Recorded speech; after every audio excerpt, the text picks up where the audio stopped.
Sierra and Harper Audio present A Relative Murder by Jude Deveraux, performed by Susan Bennett.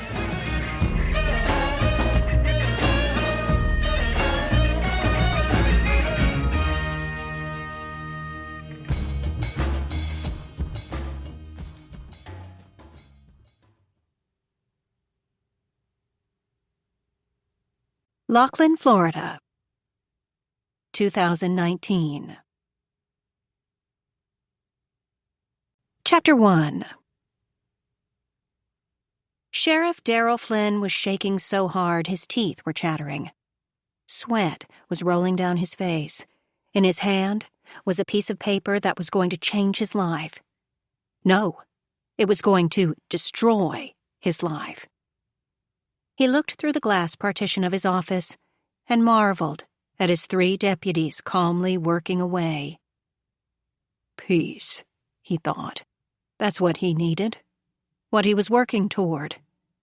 In the last few years, there had been several murders in tiny Lachlan, but for a while now, all had been calm. The only problems were noisy neighbors, lost dogs, and a few speeding tickets given to people from Miami. But everything was about to change. The paper he was holding said that in 14 days, Randall Medlar would be released from prison, 5 years early. For a moment, Sheriff Flynn closed his eyes. He had planned it all so carefully. He was supposed to retire in 4 years, just before Randall was released. He would talk to his wife about leaving Lachlan and moving somewhere far away. He knew it would take about 3 minutes to persuade her.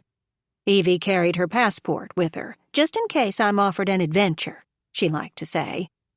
She was sick of living in their small town, where people thought nothing of calling at 3 a.m. to say their cat hadn't come home.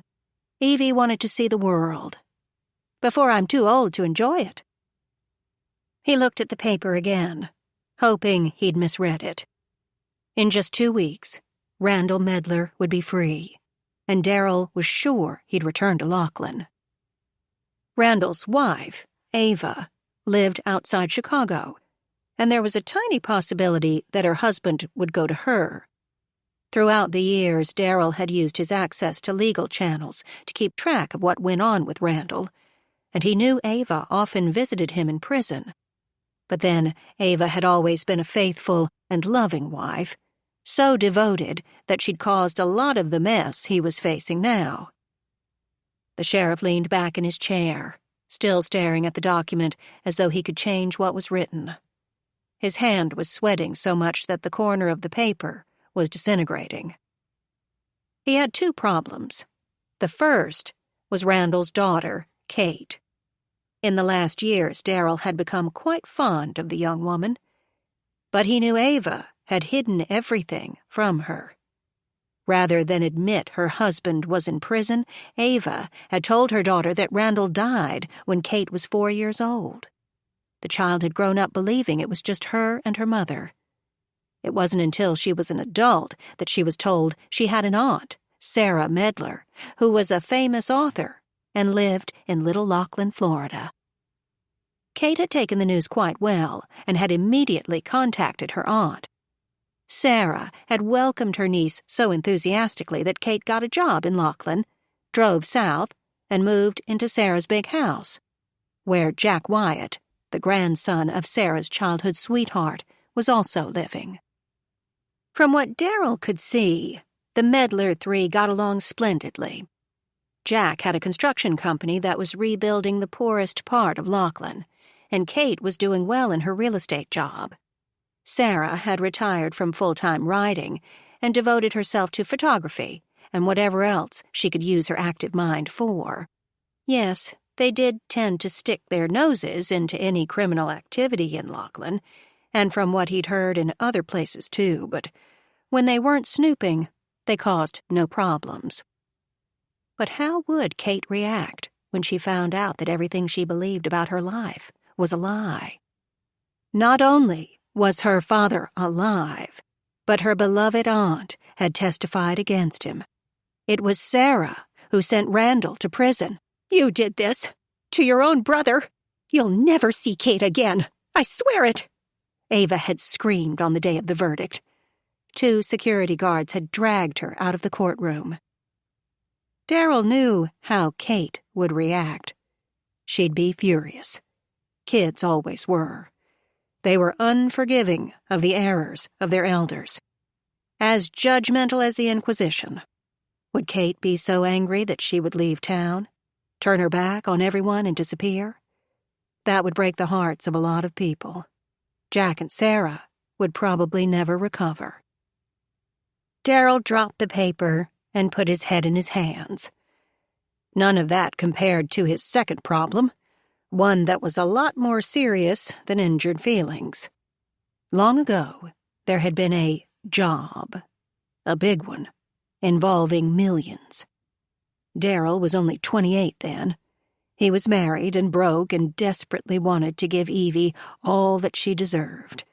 And there was Randall, 41, and silver-tongued. He'd always been able to smile and sweet-talk and make you believe that everything would be fine. Until the very last, he always got away with whatever he did. For that job, Randall had been the mastermind, the genius of it all. Darryl, Walter, and Jack's father, Roy, had followed Randall without questioning him. True, they had benefited, but there had been problems later.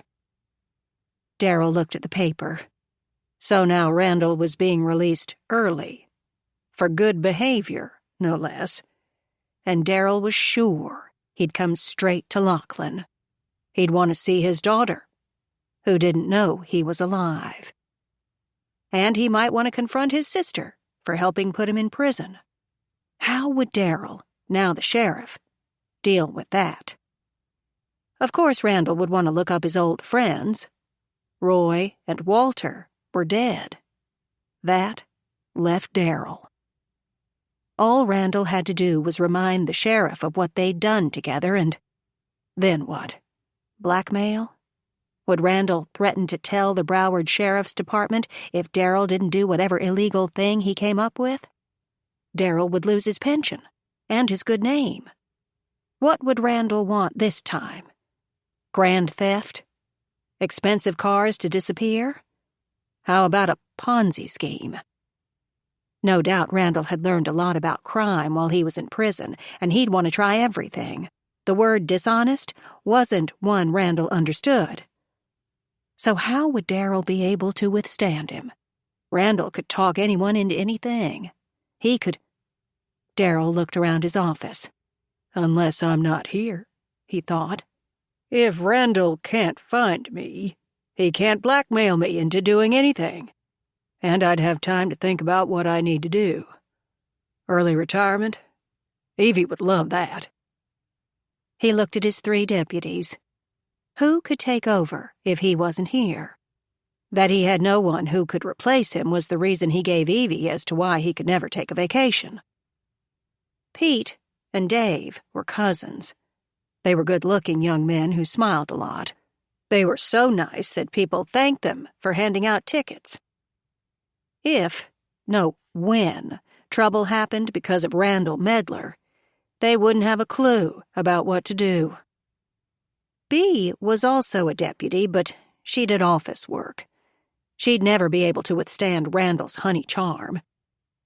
Darryl began to sweat harder. If only he could find someone to take his place. The front door opened, and in came Heather Wyatt, Jack's mother. She was passing out invitations to a school bake sale. She smiled at Darryl and held up the flyer. He nodded. Yes, she could hang it up. Anything to help the community. When she turned away, he thought about her son, Jack. His father had been Roy Wyatt, the town's bad boy, part of Randall's gang, and one of Darryl's best friends when they were growing up. But, thanks to Evie, Darryl had gone straight, while Roy had never changed. If there was a fight, Roy was in on it. Gambling, drinking, women, Roy was there. He and Randall had been great friends, Exactly the same, but direct opposites. Darryl nearly choked. Jack! Jack Wyatt, reformed bad boy, now a good businessman, was also a sleuth of criminals, the protector of Sara and Kate. He was the only person Darryl knew who could possibly stand up to Randall Medlar.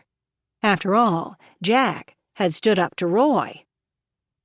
Darryl checked the date on the paper again. He had 14 days to persuade Jack to become a deputy. "Just while I'm gone," Darryl would say. "You know Dave and Pete can't handle anything on their own." He'd add that Jack's juvenile records were sealed, so yes, he could be sworn in as a deputy. "For Evie," he would say. "She's always liked you so much." Yes, he thought, Jack could do it. No, he would do it. He called Evie. "You know how you've always wanted us to go on a cruise? Well, I can, but there are some restrictions." He glanced at the paper. "We must leave on the 8th. It was 2 days before Randall was to be released. "If it's even 1 day later, I can't go. And let's stay away for at least 6 weeks. He listened. "Couldn't care less. Australia, maybe?"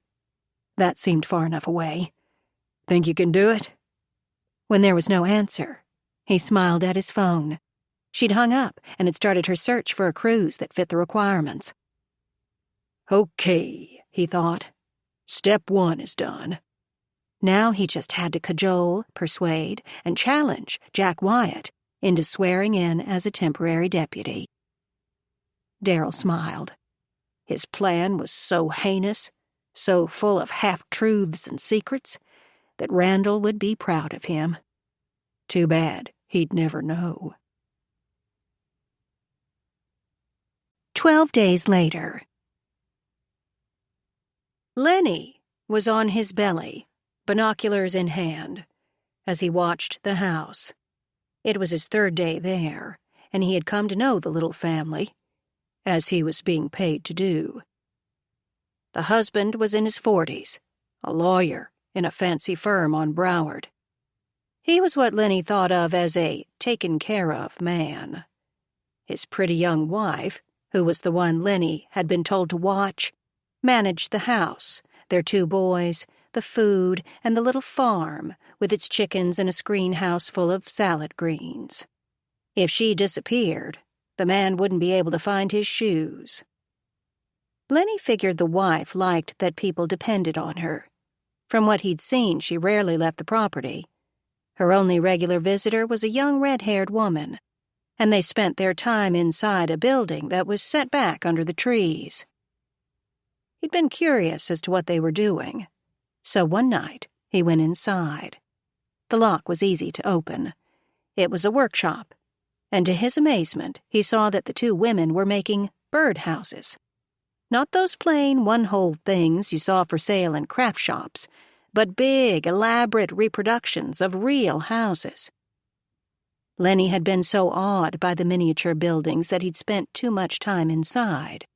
The photos, the tools, the perfect little houses fascinated him. When he left, it was breaking dawn. He'd made a mistake.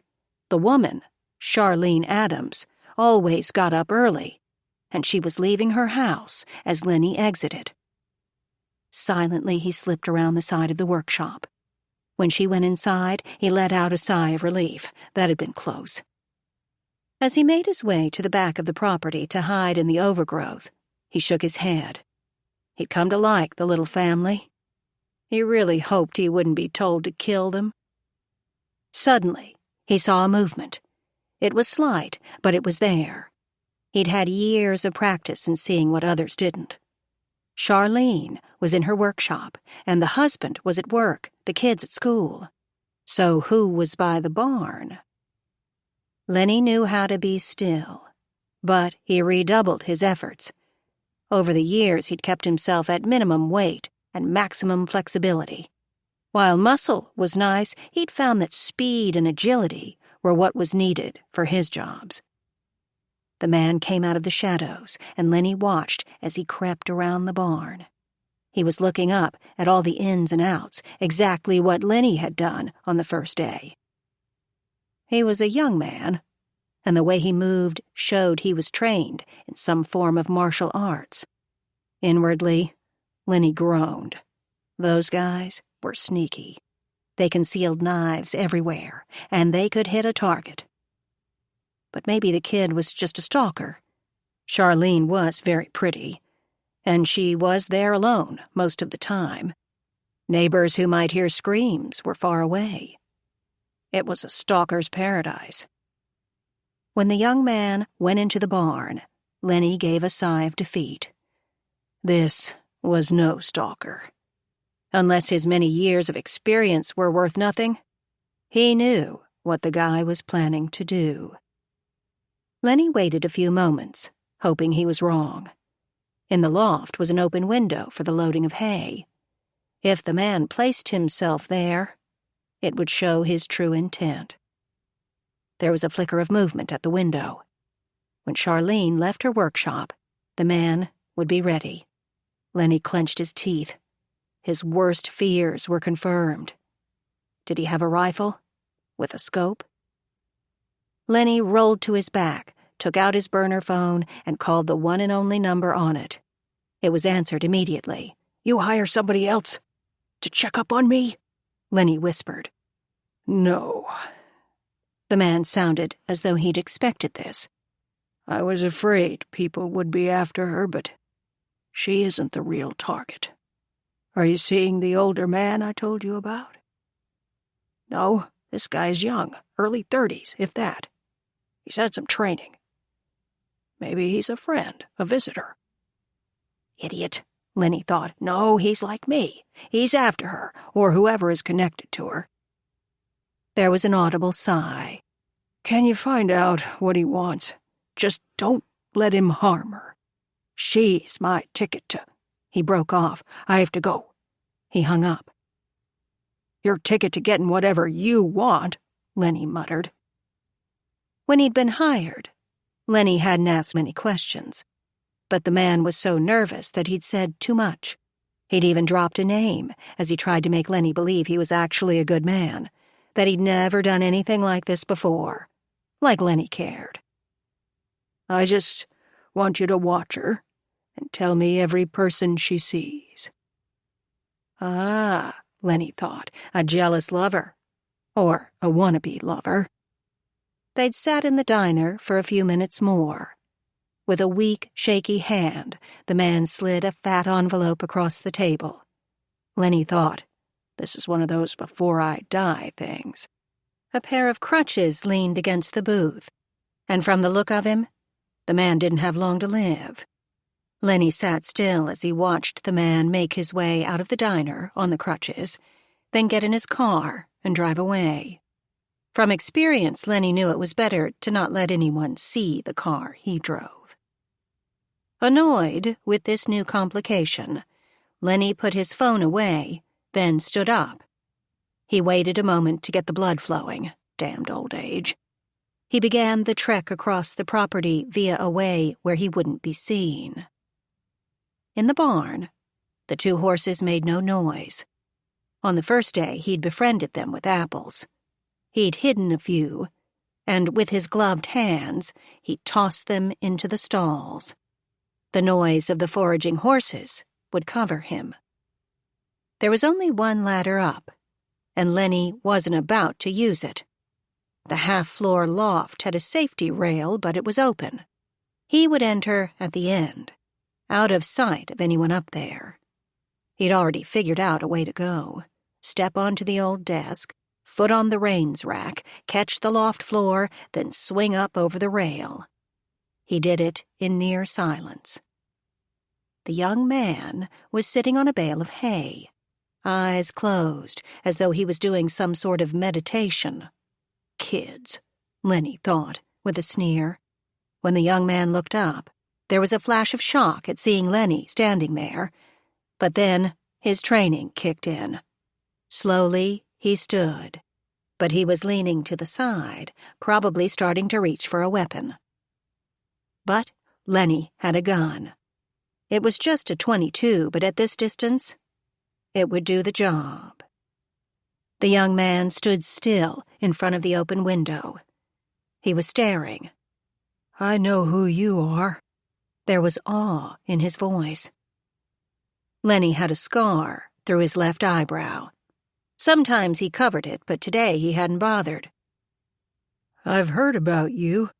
There was a gleam in the kid's eye that said he wanted the prestige of taking out a legend. "Look," Lenny said, "I just want info. I don't want to hurt anybody."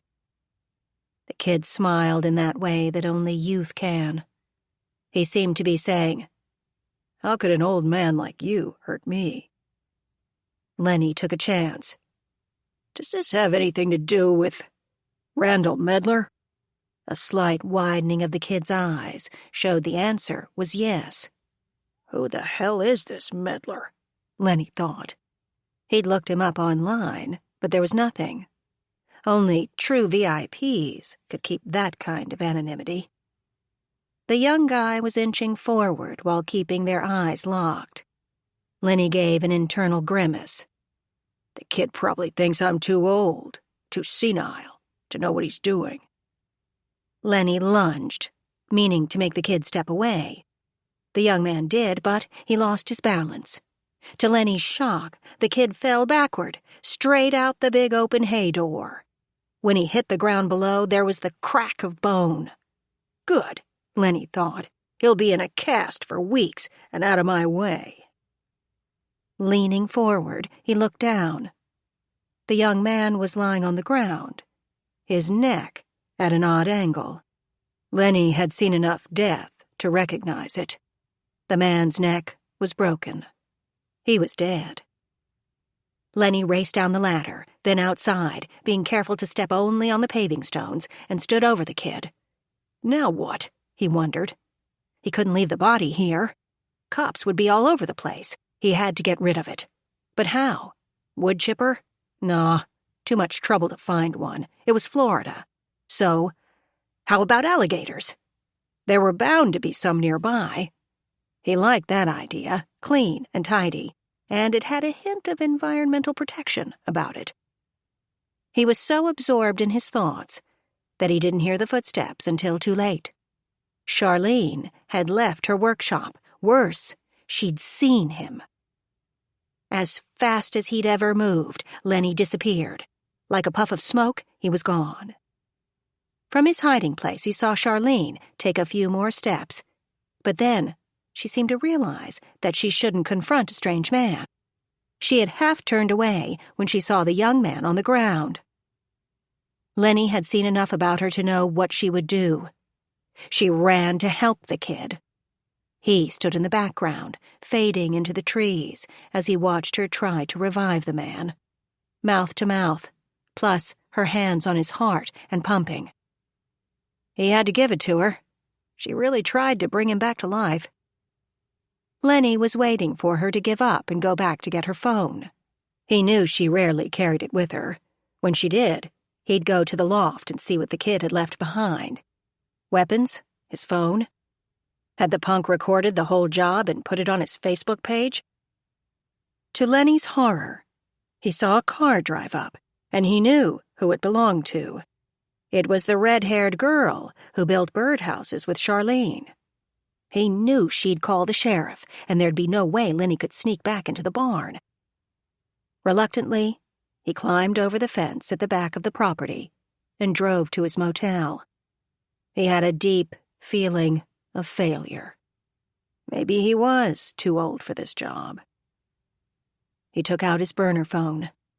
He had to report to the man with the money. Chapter 2. Kate snuggled deeper in her big bed. She had the day off. No houses to show, no contracts to sign, no new listings to memorize. In the last year, there had been some upheavals in her job as a realtor. The best thing was that her boss, Taylor Kirkwood, had finally hired an office manager.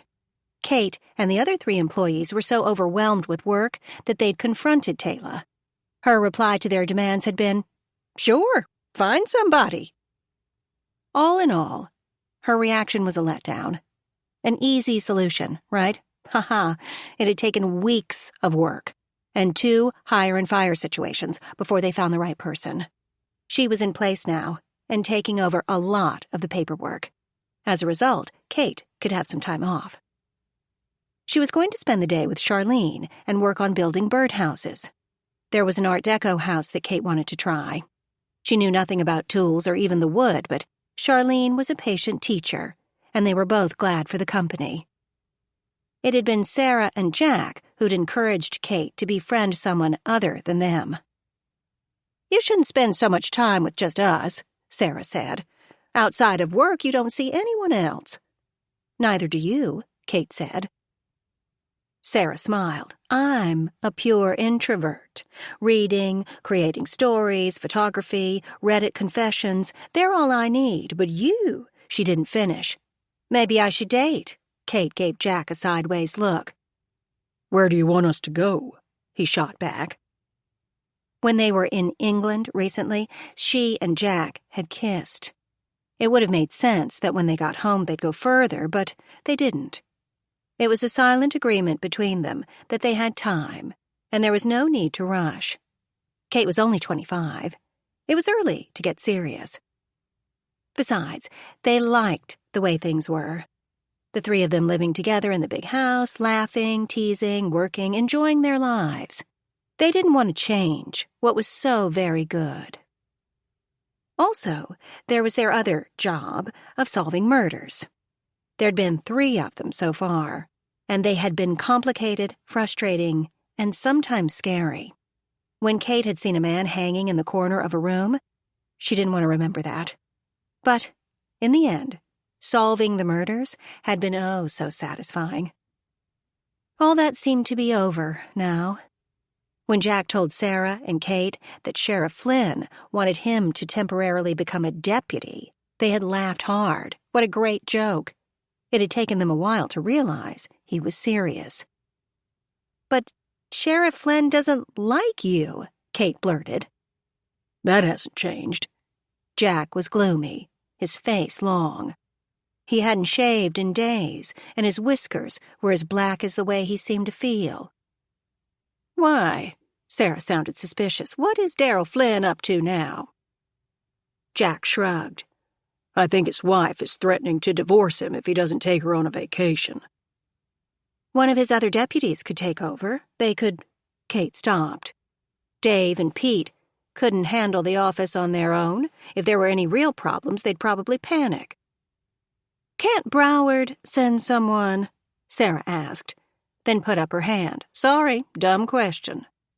The big Broward County Sheriff's Department in Fort Lauderdale would probably enjoy sending someone to take over. With the multiple murders in Lachlan in recent years, the town was considered dangerous and an object of ridicule. The county would probably change everything and make the residents of Lachlan miserable. "So you're going to do it?" "I guess," Jack said. "My father and Flynn had a hand in keeping my juvie records sealed. I guess I do owe them." Around town, Jack's father's criminal activities were legendary, and Jack had been a rebellious teen. "You'll look cute in the uniform." Kate's eyes were twinkling. He glowered at her. "You get to iron them." "Like hell I will," she said. "You can—" He was smiling at her. "You'll have access to all the files of past cases." Sara sounded dreamy. Kate understood her aunt. "There are sure to be lots of cold cases. All those unsolved crimes and missing people, we can—" "No," Jack shouted as he stood up. "I'm sure this is the real reason Flynn wants me to run the place. To protect you 2 from yourselves. There will be no digging into files, no attempts at righting wrongs, no injustices to be fixed, no to everything." He glared at them in warning, but the women kept smiling. He sighed. "I'm gonna hit the bag. Anybody want to join me?" "Sure." The women left to change clothes and get their boxing gloves. They knew that Jack often needed a release for the anger that lived inside him. Days later, Jack was sworn in as a deputy, and Sheriff Flynn boarded a cruise ship in big Fort Lauderdale that adjoined Lachlan. He wouldn't be back for 6 weeks. For all that Jack made jokes about sleepy little Lachlan, they knew he was worried about doing a good job. One of his main goals in life was to clean up the Wyatt name. And also, Kate knew that one of Jack's concerns was that Kate was worried about her mother. Ava Medlar seemed to have disappeared. As a child, Kate had to deal with her mother's bouts of depression that were so deep that they consumed the woman. When Kate got home from school, elementary, high school, university, she often found her mother curled up somewhere, unable to eat or drink. Dealing with her mother's moods had been the biggest problem of Kate's life. Sometimes it would take days to get her mother to the stage where she could speak, and then it was always about her deceased husband. "I just miss him so much. He was my life. He was my reason for being," she'd say. Kate never let herself be hurt by the comments that left her out of her mother's life. Kate saw it as a different kind of love than what was between a mother and daughter. It wasn't until Kate was a college graduate and had a good job as a realtor that her mother shocked her with the revelation that Kate had an aunt, and Ava had nothing good to say about her. A selfish, senile old woman who cast us out of her rich life was only part of what Ava said about her sister-in-law.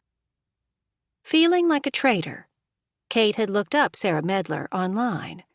She found that her aunt was a very successful author, but that hadn't mattered. Kate just wanted what she'd always dreamed of, a loving family. She very much wanted to meet her unknown aunt. In secret, she'd contacted a realtor, Taylor Kirkwood, in Lachlan, explained who she was, and asked if she had an opening in her firm. Taylor had replied with an enthusiastic yes. The only thing left to do was tell her mother, and Kate had dreaded it. She prepared herself for her mother's biggest, most serious fit.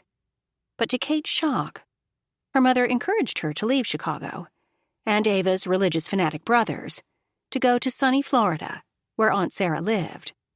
Kate almost chickened out when Ava talked of Sarah's violent temper. But moving had been the best thing Kate could have done. She'd now had a few years of extreme happiness and contentment, and therein lay the problem. Something was up with her mother, and Kate knew she was going to have to deal with it.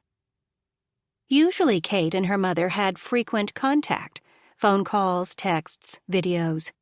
Kate often had to endure her mother's bashing of Sara. Out of self-protection, she'd silently withstood all Ava dished out. Standing up for her aunt would have sent Ava into one of her depressions. Then Kate would have to fly back to Chicago to console her. So far, Kate had resisted that urge. But something had changed. Last month, Ava had begun hounding Kate to return to Chicago for a visit. Kate wasn't fooled. Her mother wanted Kate to move back home, for them to live together. She didn't dare say, "This is my home now." That would have put Ava in the hospital. Instead, Kate used work as her excuse not to be able to return. But Ava had been adamant. She came up with 100 reasons why Kate should return. She could go to grad school, see her old friends, and in winter she could wear her pretty sweaters. Anything Ava could come up with, she used. During one video chat, Kate had suggested that Ava move to Lachlan. "I'll find you a pretty apartment, and you want me to live alone? While you live with her." Ava went purple with anger. After every call, Jack handed Kate a frosty margarita. Both Jack and Sara had volunteered to call Ava to try to soothe her. "No," Kate had blurted. She knew that outside influences would make things worse. But everything had ended abruptly. 10 days ago, her mother had sent a text. "I have to go away. Good things happening. See you soon." Kate had not heard from her mother since. 10 whole days, and not a word. There had been no replies to any form of communication Kate used. Of course, she'd told Sara and Jack everything. Sara had called one of her publishing friends who lived in Chicago and asked her to check on Ava's house. The friend's son had entered the house. Sara wisely didn't ask how he got in. He said the house was clean and neat and empty. He sent photos of the closets, and Kate saw that half of her mother's clothes were gone, but her winter coats were there. At least she went somewhere warm, Sara said. Jack said, "I'll fly up there and ask questions."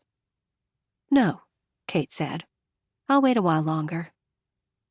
Jack didn't say so, but she knew that part of the reason he'd taken the deputy job was because of Ava. Jack could now call for help from the Chicago Police Department. Sighing, Kate got out of bed.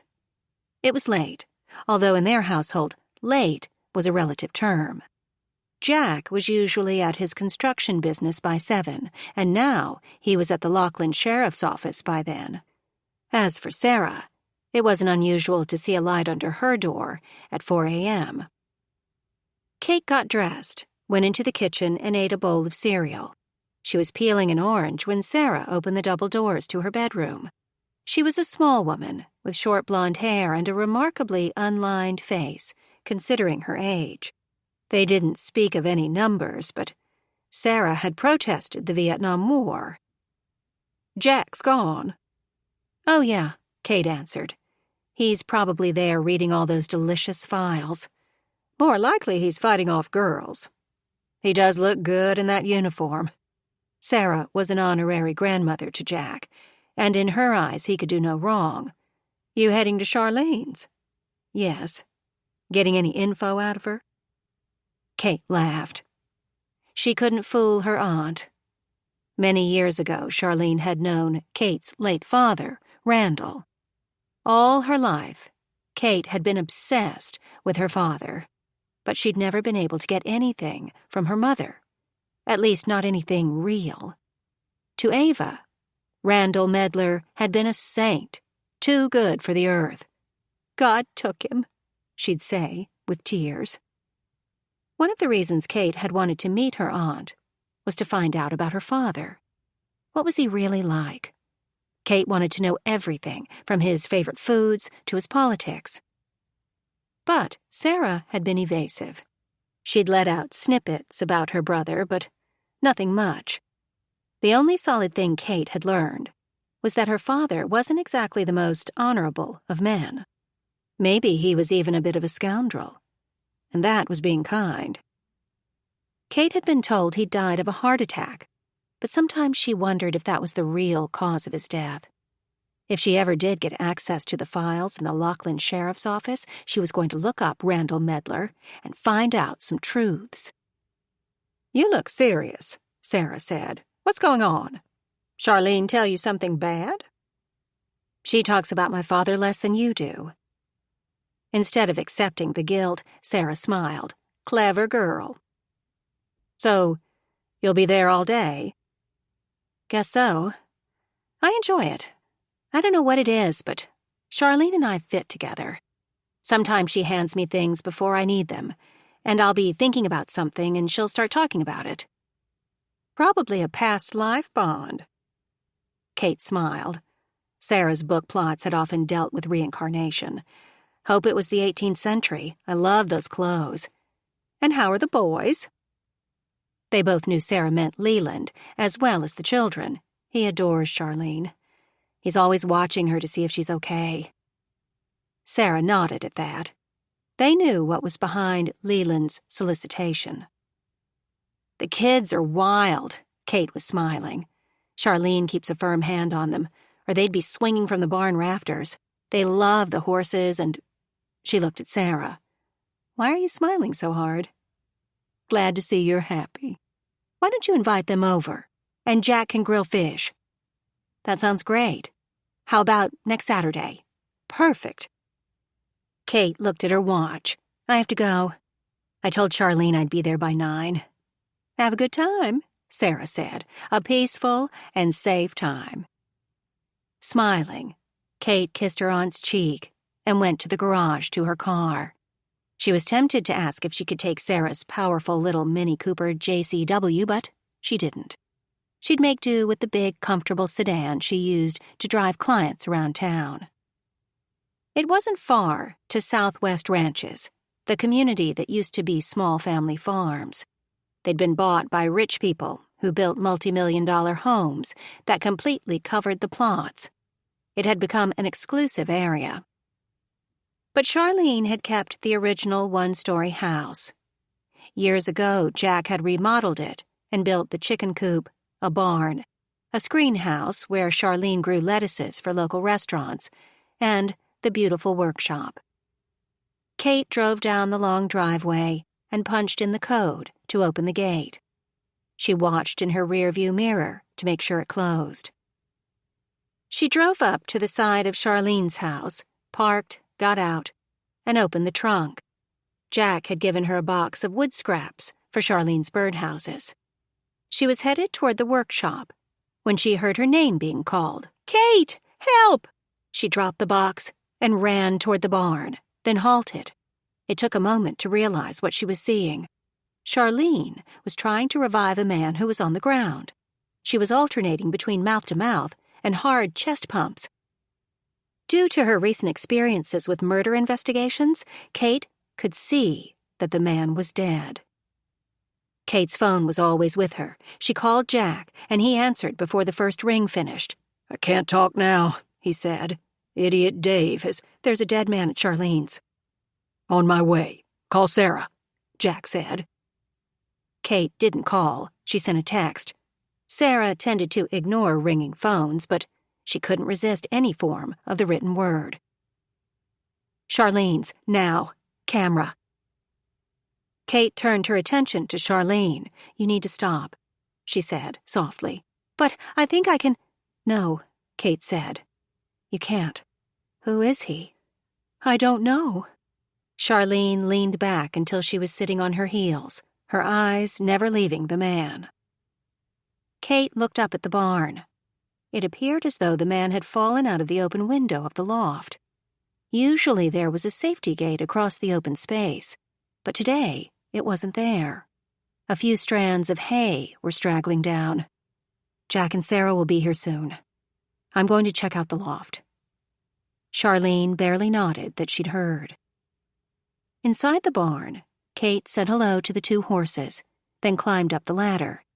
She used her phone to take a few photos, then walked around the edge so as not to disturb anything.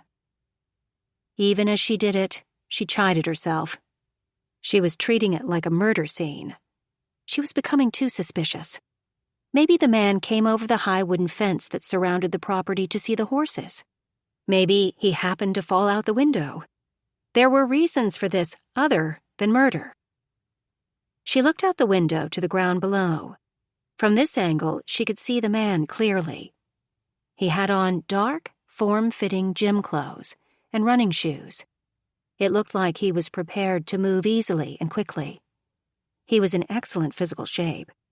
It would have taken years of training to get his body that defined. When she saw Jack's sheriff's car pull into the driveway, with Sara's fast little JCW right behind it, she let out a sigh of relief. Multiple people here were safer than just her and Charlene alone. When Kate turned away from the window, she saw a shiny piece of wood sticking out from beneath the straw. Using the tip of her foot, she moved a few strands away. It was the end of a rifle stock. "I wish I hadn't been right," she muttered, then retraced her steps and went back down the ladder. Jack was questioning Charlene. Did she know him? Ever seen him anywhere? Was she sure? Charlene just shook her head and murmured, "No," to all his questions. Sara was photographing every inch of the body and the place. "I'll have to call this in," Jack said, but Kate put her hand over his phone. He understood that there was something she didn't want to say in front of Charlene. "Go in the house and call Leland to come home," he said, kindly. Charlene nodded, then walked away. Her pace wasn't steady. Jack turned to Kate. "Show me." Sara was already in the barn and taking photos. "I think you should see something." "The rifle?" Kate asked. Sara and Jack turned to her with wide eyes. Don't tell me what you did," Jack said, then looked at Sara. "What do you have?" They followed her to the back of the barn to the alcove with the old desk. Sara pointed. On the edge, very faint, was a footprint. "That print is from a very flexible shoe," Sara said. "It's not from one of those big Nike clodhoppers like the dead guy is wearing. If this were 20-some years ago, I'd say it was from a high-top Reebok." Jack was looking at her. "Not something a young whippersnapper would wear." "Exactly." She nodded toward the rack of leather reins. One of them wasn't hanging straight, onto the desk, foot up there, then up to the loft. Kate was imagining the movement. I'm 5'7", and that would be too far of a stretch for me. "And a lift like that takes strength," Sara said. "He or she would have to do a full body lift." "That means a lightweight butt," Kate said. Jack gave a one-sided grin. "Old-timey shoes, skinny and tall. Do I have it right?" The women nodded. Jack looked at Kate. "Since you've already been snooping and have contaminated the crime scene, you can lead the way up." She didn't move, so now I'm a contaminator? In the past, you would have congratulated me for thinking ahead. But now that you're a big-shot deputy, "Now that I'm on the other side, things are different. I had to take an oath to uphold the law. He broke off because Sara was halfway up the ladder. Kate hurried up behind her. With a groan, Jack followed them. "I went around the edge," Kate said to her aunt. "Like a killer wouldn't do that," Jack muttered. Kate turned on him. "Since no one knew he was here, he seems to have been smack in the middle of the barn." "That's what the victim did," Jack said. "That means someone else went around the side. If the guy was pushed, it could have been a killer. And It's here," Sara said loudly. She was at the edge of the open window near the tip of the rifle that was peeping out from under the straw. "Maybe he was after Charlene," Kate whispered, and they looked at each other. They didn't have to say that there were reasons for someone to be after Charlene. They went down the ladder and back outside. They stood by the body lying on the ground, looking at it in silence. But they knew their thoughts were the same. When Charlene was 16 years old, she did something she shouldn't have. Her Aunt Taylor got her out of it and had managed to keep it a secret for many years. So Charlene was never caught. But they knew there were still case files, which meant there was possible DNA. With modern technology, a match could be made. "Did she touch him?" Sara asked. "When I drove up, she was giving him mouth-to-mouth." "Lord," Jack whispered, "I need to report this, so how are we going to play it?" "So now you're part of us?" Kate asked. "Not hiding behind a badge?" Before he could answer, they heard a car. It was Leland. "We must protect Charlene," Jack said, as he took out his phone and called the Broward County office. Soon they would be inundated with high-ranking officers who would delight in ridiculing them. Yet another mysterious death in Little Lachlan. With triple sighs, they waited for Leland to come to them. Leland Adams was a very handsome man. Not like Jack, a man who made women's hearts beat a little faster, but old-fashioned handsome, like a 1950s movie star. He was about 10 years older than Charlene. He'd made them remember how a 15-year-old Charlene had developed a major crush on Sarah's younger brother, Randall, who was in his 30s at the time. "Tastes never change," Sara had muttered. Leland's face was a deep frown as he stared at the body lying on the ground. He turned to Jack. "Who is he?" And why is he here? He was using his lawyer tone. We don't know, Jack said. Charlene tried to revive him, but he was already dead. For a moment, Jack and Leland locked eyes in understanding of what the ramifications of this act could be. I'll take her away, Leland said. No, Kate and Sara said in unison. Right, Jack added. That would be too suspicious. We don't want anyone digging into this. Why don't you and the kids go away? Charlene can stay here. I'll make sure she's protected. With a nod, Leland turned and went to the house. As soon as they were alone, Kate asked, "Now what?" The county guys will be here soon. They'll make a mess of everything, Sara said. Who do we think this is? And why was he here? For a moment they were silent, but they were thinking of Charlene. It's a cold case, Jack said. Very cold. After Dakin died, no one cared. He was referring to the Atlanta police officer who'd been obsessed with the White Lily kidnapping. Yes, it was a long time ago, Kate said. Surely no one today wants to know about it. Does Everett still want to write a book about it? Sara asked, since Kate frequently visited the man. I think you scared him away from the project, Kate said. Uh-oh. Pulling into the drive through the gate Leland had left open were two Broward County Sheriff's cars. Getting out of one of them was Detective Cotilla, a good-looking man of Cuban descent, mid-40s. Jack groaned. The officer had given them a lot of trouble in the past. Well, well, well, Cotilla said, as he looked Jack up and down in his brown uniform. Looks good on you, doesn't it? That why you agreed to do it? To get badge bunnies? Jack clenched his jaw shut. Chuckling, Detective Cotilla looked at the body on the ground. So what do we have here? He glanced up at the barn opening. Looks like an accident. Fell out the window, landed on his head. They should put a rail across that window. There usually is one. Kate stepped forward. I think you should look inside the loft. Cotilla glared at her in a way that made Kate step back. Sorry, she murmured, just trying to help. I thought maybe Flynn swore the lot of you in as deputies. He was being sarcastic. But there seems to be only one. Too bad, as Lachlan sure does seem to need a homicide squad. He looked at Jack.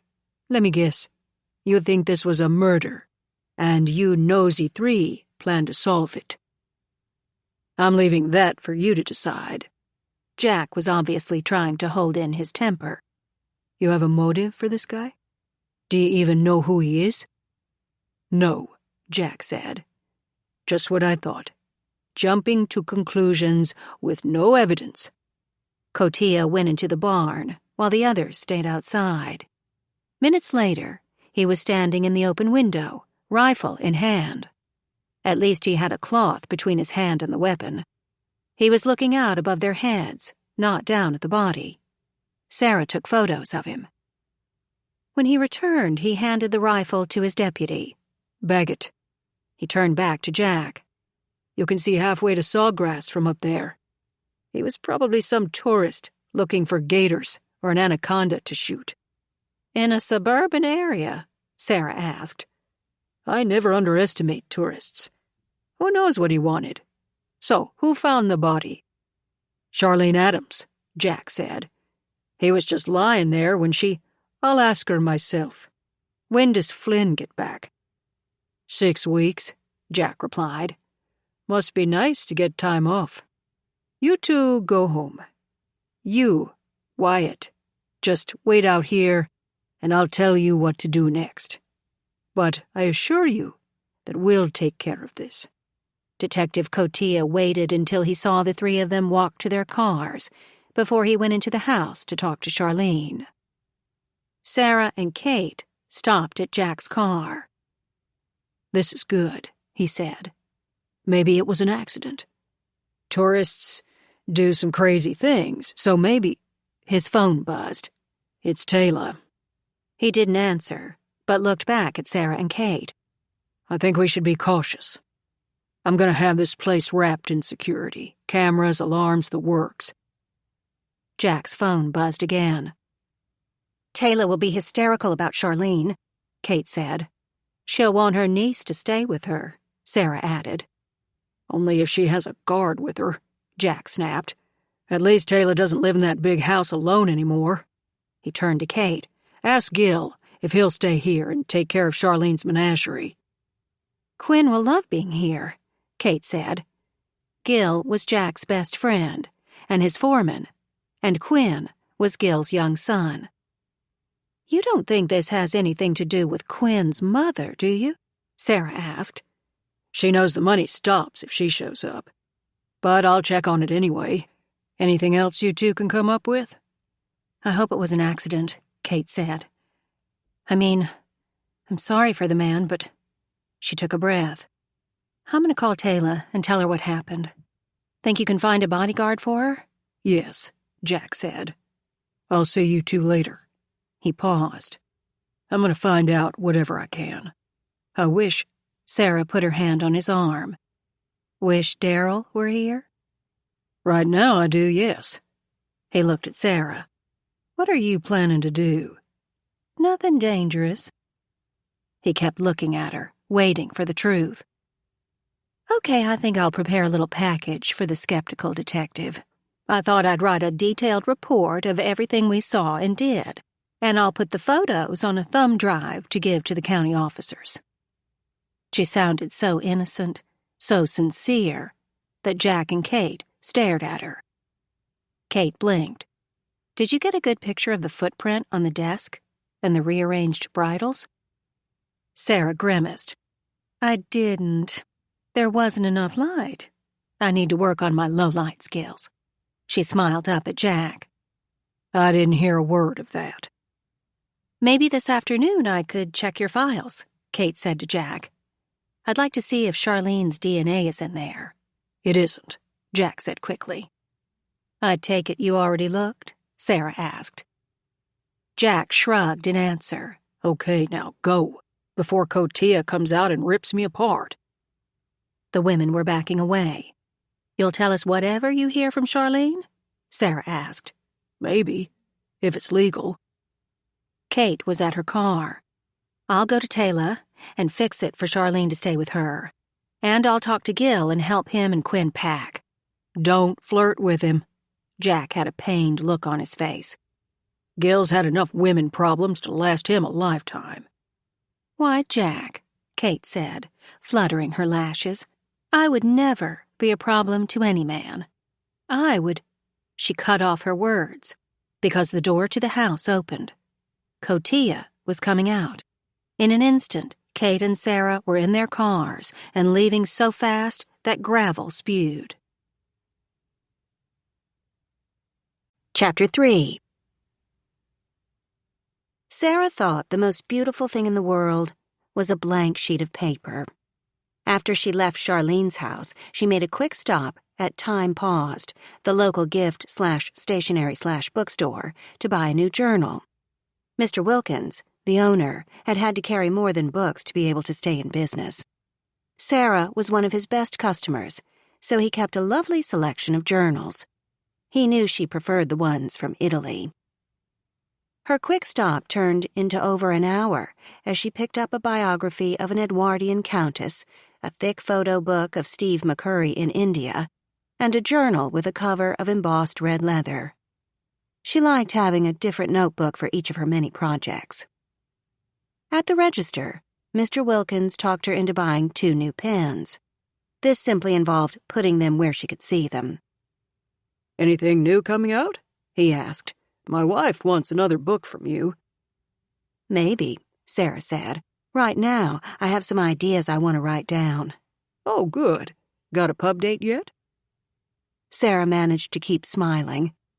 TV and movies showed authors turning in a thin manuscript held together with clips, then the book coming out 2 weeks later. People couldn't believe it took a year to write 100,000 words, then another year before it was published.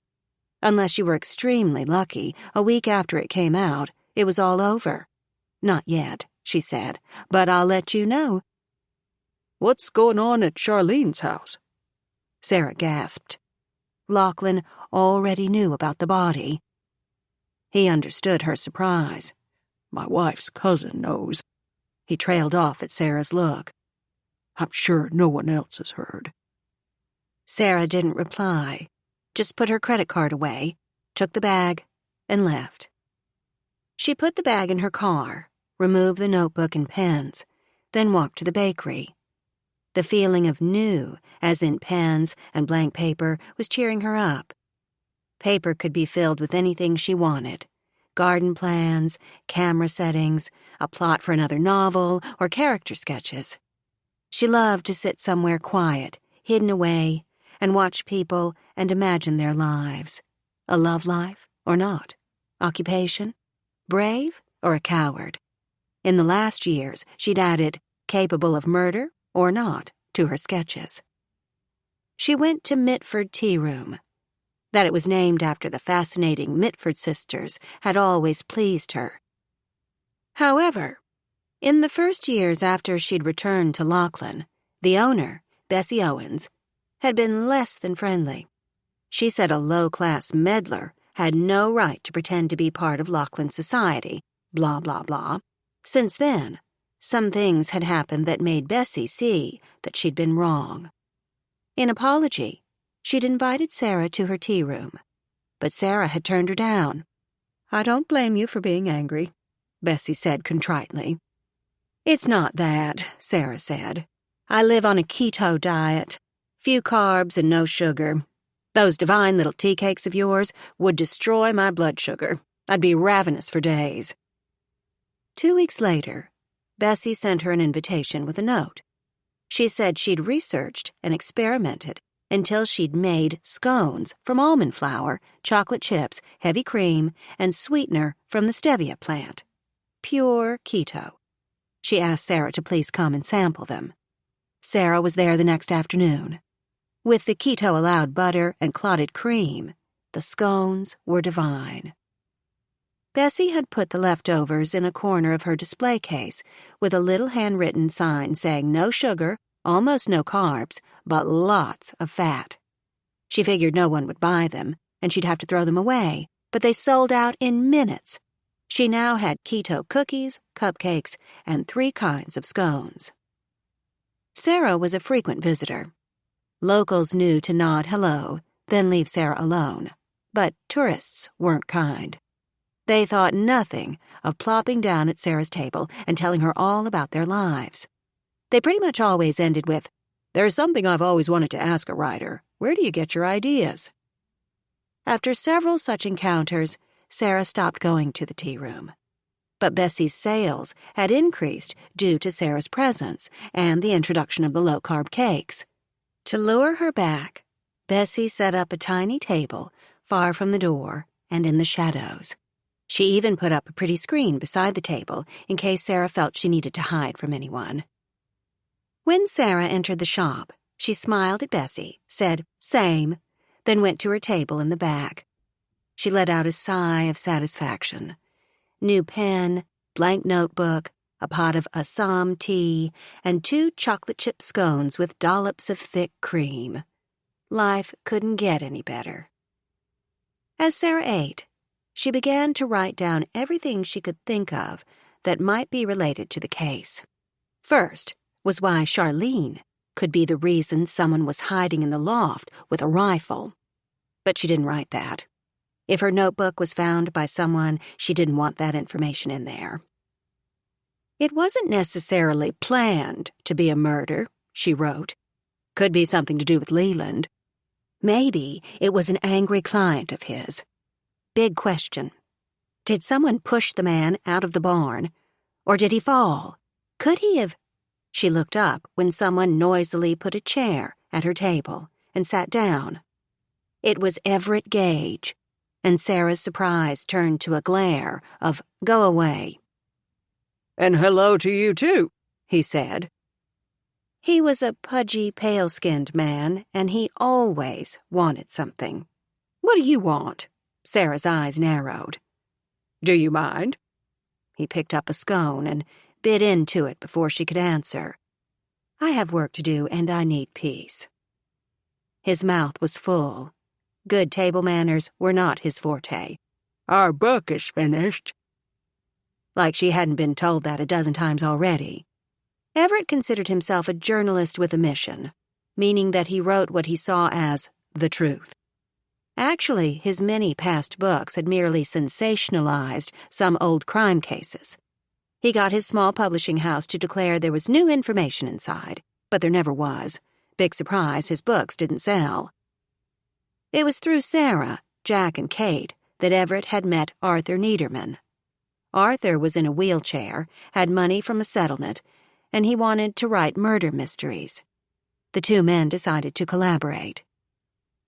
Everett moved into Arthur's beautiful house, and together they wrote the first book of a series of mysteries.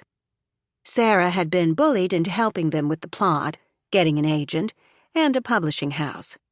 After that, she told them they were on their own. But Everett always wanted more. She repeated, "What do you want?" "I was talking to my agent, and—" "The agent I got for you." "Yes, you did.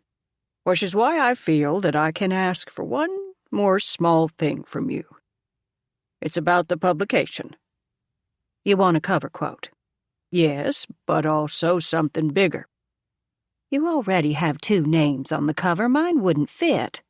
He frowned. "Author names come with royalty splits. We aren't going to share the money." Sarah's hair stood up in rage, her teeth clamped. "I have never asked you for money." She picked up her notebook and pen to leave. "Sorry." He clamped down on her forearm. She looked at his hand, and he released his grip.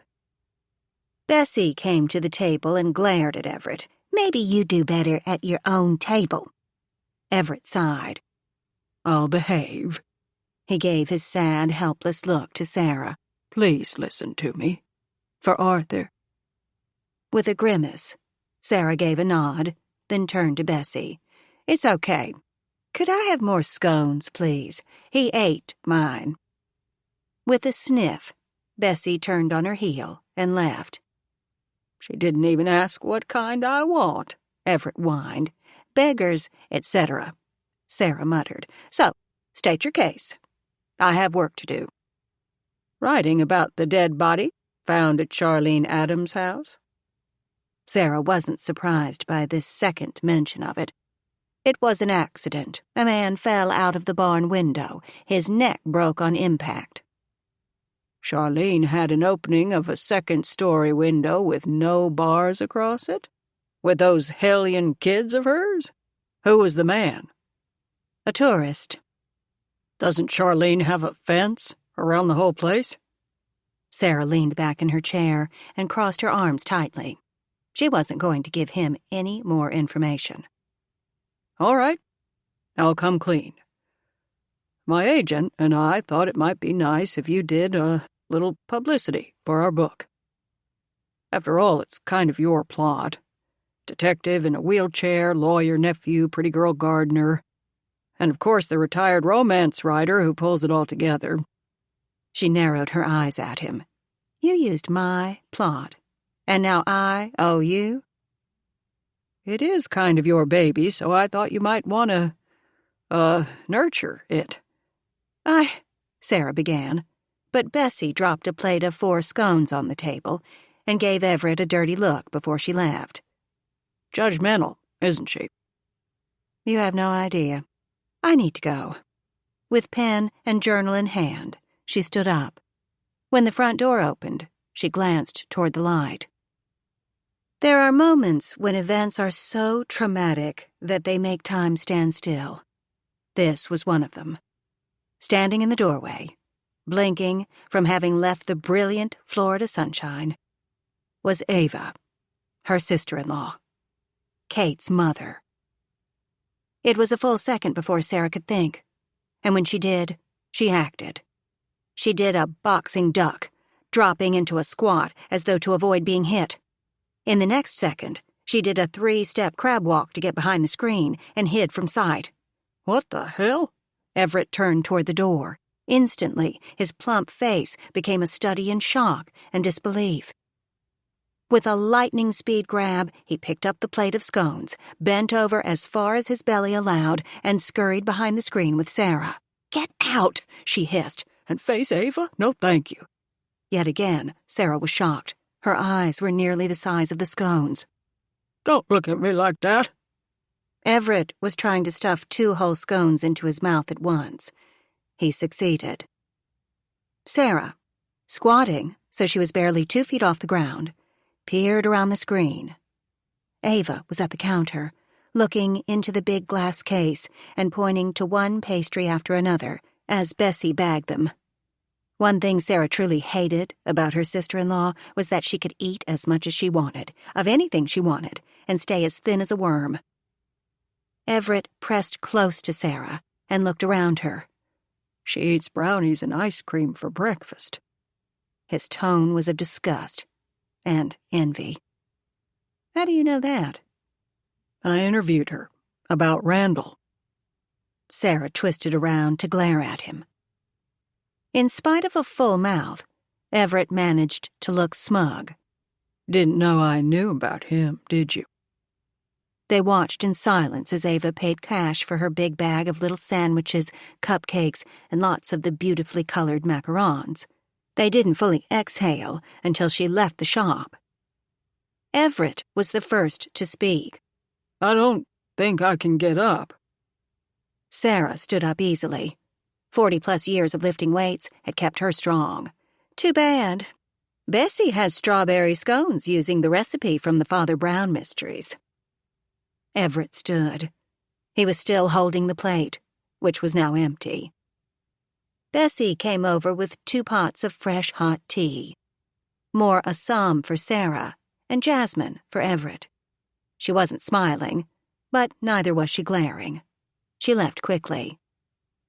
"Looks like I passed some test," Everett said. "This tea smells divine." "She probably thought you were protecting me." Sara filled her cup, added full cream, then looked at him. "Out with it." "I don't mean to be an I told you so, but you've always dismissed me as a writer who is not of equal worth to you. Just because I haven't sold millions as you have, you think—" Sara looked ready to hit him. "The first time I met you, you were shouting that I was that despicable thing called a romance writer. Lowest of the low. Stupid, incompetent, and worthless." Everett waved his hand in dismissal. "Well, I had been told some things about you before that." Sara looked at him as she tried to put together the pieces of all that she'd seen and heard. "Ava. She bad-mouthed me to you." Everett smiled. "There, see. That's proof that you're smart and clever as well as being very successful. I bet you could—" "Stop sucking up to me and tell me how you know her." "I wrote a book about your brother." Sara stared, barely able to speak. "When?" she whispered. "Years ago. About 2001, I think. And before you ask, I never used his name. I wanted to, but—" He shrugged. "Lawyers, you know."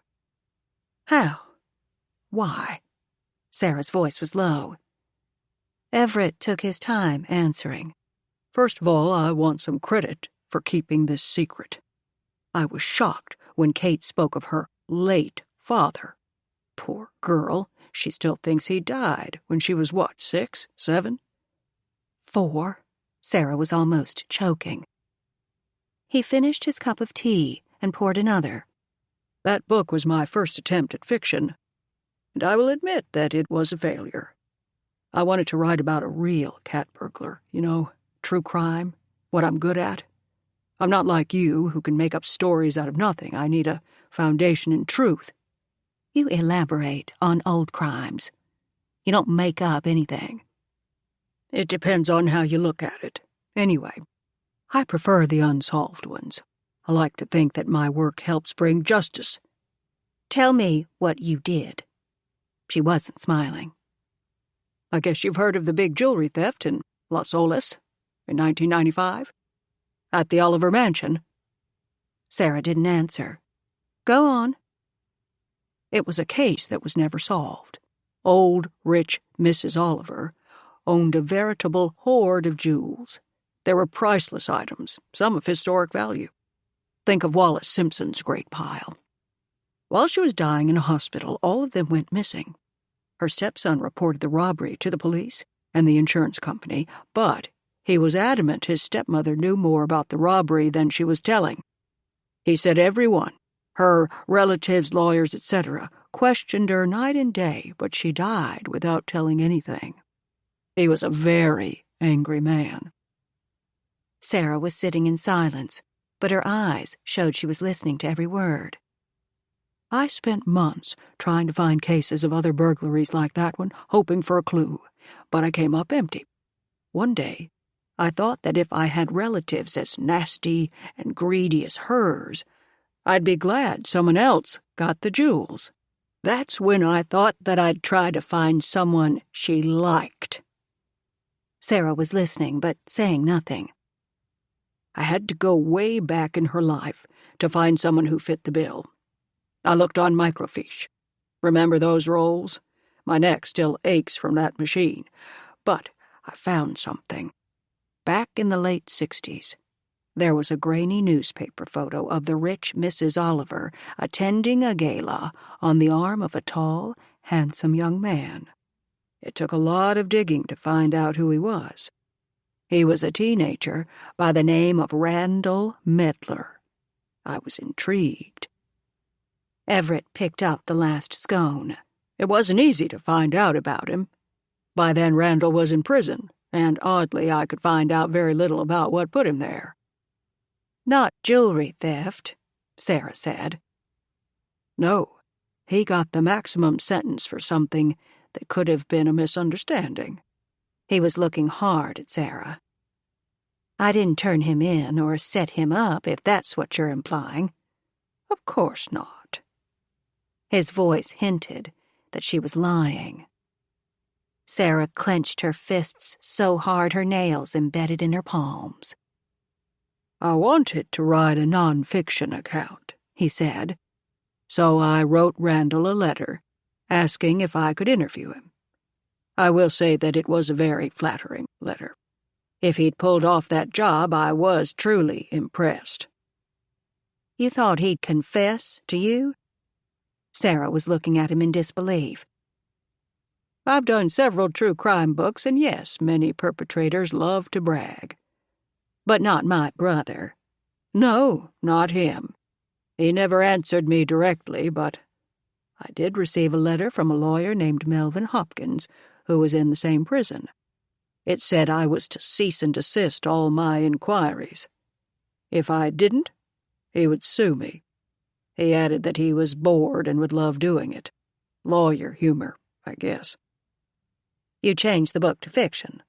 "I did.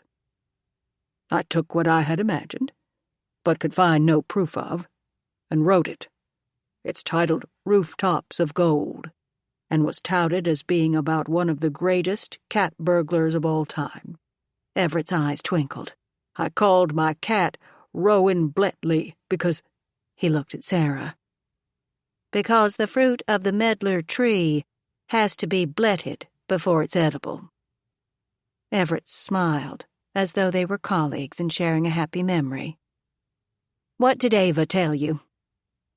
Everett's skin seemed to pale about 3 shades. "She is a passionate woman. Great emotion." "Blamed me for everything." "Yes, vehemently." Everett gave Sara a look of sympathy. "Every time she went off about you, I tried to direct her back to the subject. Didn't work.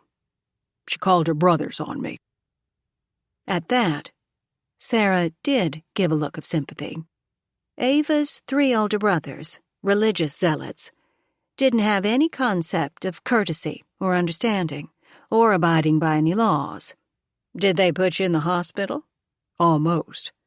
They didn't hit me, just shoved me a lot. grabbed my arms, that sort of thing, while they threatened me. I had some serious bruises. A lawsuit and the brothers, Sara said. I can understand why you backed off. The question is, what now? If you're asking if I'm going to tell Kate the truth about her father, the answer is no. All Sara could do was nod. They were speaking of her biggest fear in life. Her beautiful, caring, smart niece had become her reason for living. And Sara knew that when, not if, Kate found out the truth, she'd be furious. Sara could almost hear her. Why did you lie to me? Why didn't you tell me the truth? Lies and truth.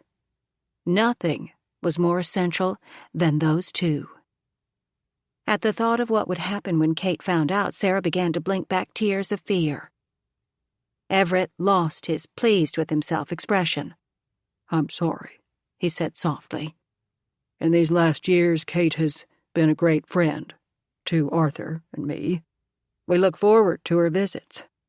She reads our pages and praises them and tells us what to change. We had the Jack character so macho he wasn't real. Kate made us tone him down. He took a breath. We wouldn't ever hurt her.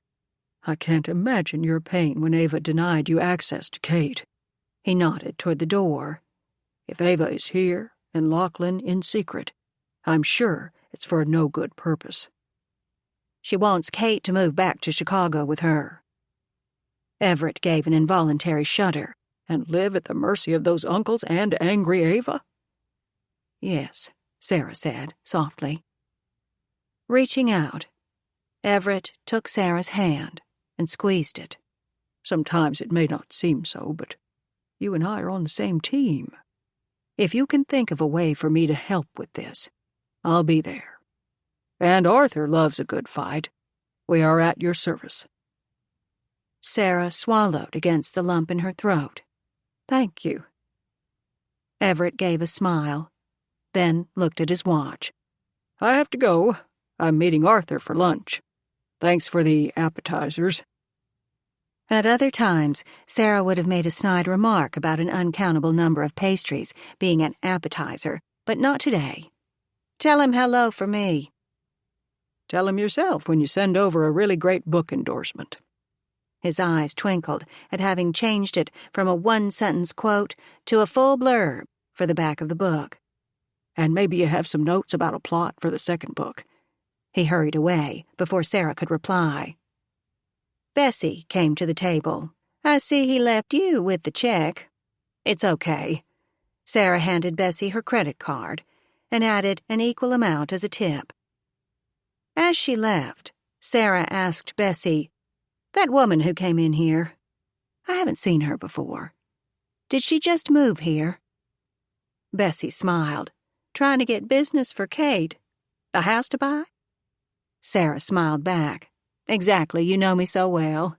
She's been here a couple of weeks, I guess. I tried to welcome her to Lachlan, but she won't say much. I couldn't even get her to tell me her name. Sara knew the relentless inquiries of Lachlan residents. It was much worse when she was a child, and people didn't move around so much, but it was still bad. You want me to work harder at finding out about her? No, Sara said, then calmed. I mean, I like my privacy, so I guess she does too. If she plans to move here, I'm sure she can find Taylor's office. Let's hope she goes to Kate, and not that Melissa, Bessie said. My daughter told me Melissa was at the brigade 2 nights ago and dancing with all the firefighters. It was shameful. Sara gave a weak smile and left the tea room. When she got to her car, she fell back against the seat.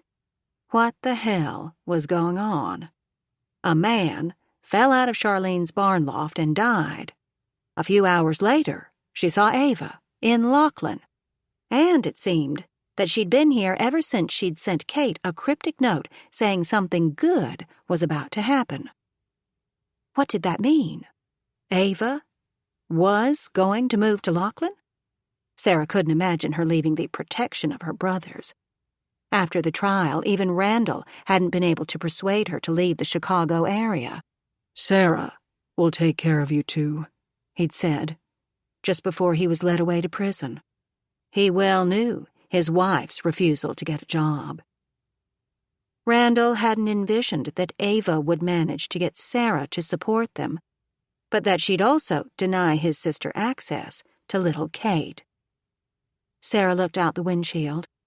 It appeared that everything was soon going to end. Ava would use her weapon of Randall being alive against Sara. When Ava had first told Kate she had an aunt, Ava had said that Sara left them, dropped them flat, abandoned them. Sara could almost hear what Ava would scream now. "It was your Aunt Sara who put your father in prison. It's her fault he's in there." Ava was always and forever the victim. Sara started the car and pulled out. It would make sense to go home, but she couldn't do it. For years now, it had been a place of happiness, but that was based on the trio of Jack, Kate, and her. That was about to end. She turned left and went to the opposite side of town, to the almost slum where she'd grown up. Jack had purchased several of the rundown houses and had restored them beautifully. He'd bought the two that had been owned by Sara's family and Jack's grandfather, but he hadn't started work on them. He said he wanted Sara's input, but she hadn't been able to put her mind to the job. Jack and Kate seemed to understand that restoring the two little houses, no matter how tastefully they did it, would destroy the memories in the place. "We'd chase away the ghosts," Kate said one night. "It's time they went," Sara had replied, but she wasn't sure she meant it. She'd dealt with it all by procrastinating every aspect. She didn't visit the place and didn't answer Jack's questions about what she wanted to do. Right now, all Sara wanted was to talk to Cal, Jack's grandfather. If he were still on the earth, he'd know how to handle everything. She drove down the street where she'd grown up, admiring the houses Jack had remodeled. They looked great. Past them were the two almost derelict houses where the Wyatts and the Medlars had lived. Jack had repaired them enough that the roofs didn't leak, and he'd had exterminators come in. But not much else had been done. "Tell me when you're ready," he'd told Sara. She parked her car so it couldn't be viewed from the road. Then she went to the back, where she and Cal used to meet. Chapter 4. By the time Jack got away from Charlene's house, it was after 1 o'clock. He wanted to get a sandwich, then visit his 3 construction jobs. He'd like to strap on a tool belt and climb a ladder, preferably with 2 50-pound bags of cement on his shoulders. Instead, he needed to go back to the Lachlan sheriff's office and fill out paperwork. "Just write whatever you can remember," Cotia had said, in a way that insinuated Jack might not be able to read or write. Jack was acutely aware that in real life he could punch the detective in the face. He'd be handcuffed, then have to go before a judge, but it might be worth it. Now that he was in a uniform and had taken an oath, he could do nothing. "And give me those photos," Cotia ordered. Jack wanted to point out that Sara was a private citizen and wasn't obligated to turn them over, but he said nothing. Now he was in the patrol car and headed toward the office, like a good boy. On impulse, he turned left and went to a burger joint. Maybe he'd find Gil, they'd have lunch together, and Jack could spend an hour venting his frustration. He ordered 2 of everything, all the most greasy, high-calorie things he could get. Since living with 2 women, healthy had become a daily way of life. Sometimes a man needed more. He took the bag, already grease-soaked, from the pretty girl at the window, then called Gil. It went straight to voicemail. So now what should he do? Find Kate? Sara? And answer their thousands of questions? Was he to keep his oath and reveal nothing, and therefore make them feel betrayed? Or did he squeal? As he drove, He realized he was going away from the office. Maybe he'd park somewhere and eat. But he'd already learned that his patrol car drew lots of attention. People tapped on his window. "Could you help me find my dog?" "Has anyone turned in a brown jacket to your office?" "I can't find my phone anywhere." Several minutes passed before Jack realized where he was heading. This morning, Bea had said someone reported seeing a light on inside Sheriff Flynn's empty house. "Maybe he set the lights on a timer," Jack had replied. Bea gave him a look. She was in her 50s and knew all about the town, and certainly everything about Daryl Flynn. "So, maybe Evie did it," Jack said. Bea didn't say anything, just kept looking at him. He surrendered. "I will check on it." During the chaos at Charlene's house, Bea had sent 2 texts reminding him to look in on the sheriff's house. Jack was close, so he went there. He'd never been inside the house. It was a nice one-story with palm trees and a rock garden in front. When Jack saw that the driveway curved around to the back, he smiled. He could hide the car with the writing that seemed to say, "I'll do anything you want, ask me." He got the food bag, the cardboard tray of drinks, and thought he'd sit outside. There was no pool and no cover over the patio area, not even chairs. With Florida weather, it was best to put them away if you were out of town. When it started to rain, Jack muttered, "Oh, the hell with it." There were no signs warning of an alarm system, so he wouldn't set it off. He had a few tools on his keychain, so he jimmied the lock on the back door.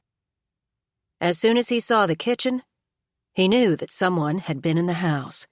It wasn't a mess, but it was headed that way with all of the pizza boxes, Chinese food cartons, a recycling bin full of beer cans. What was more, he could hear the faint, muffled sounds of a TV. Silently, he put the food on the kitchen counter, drew out his gun, and went through the house. At the back was a den. 3 sides were covered in dark oak bookcases that held every award the sheriff had ever received. Jack could almost hear Kate and Sara laughing. "It's a man cave," they'd say. In front of the TV, someone was reclining in a big leather chair. Jack couldn't see the face, but the ottoman had been raised, and the left foot was in a plaster cast. Jack would recognize those stubby legs anywhere.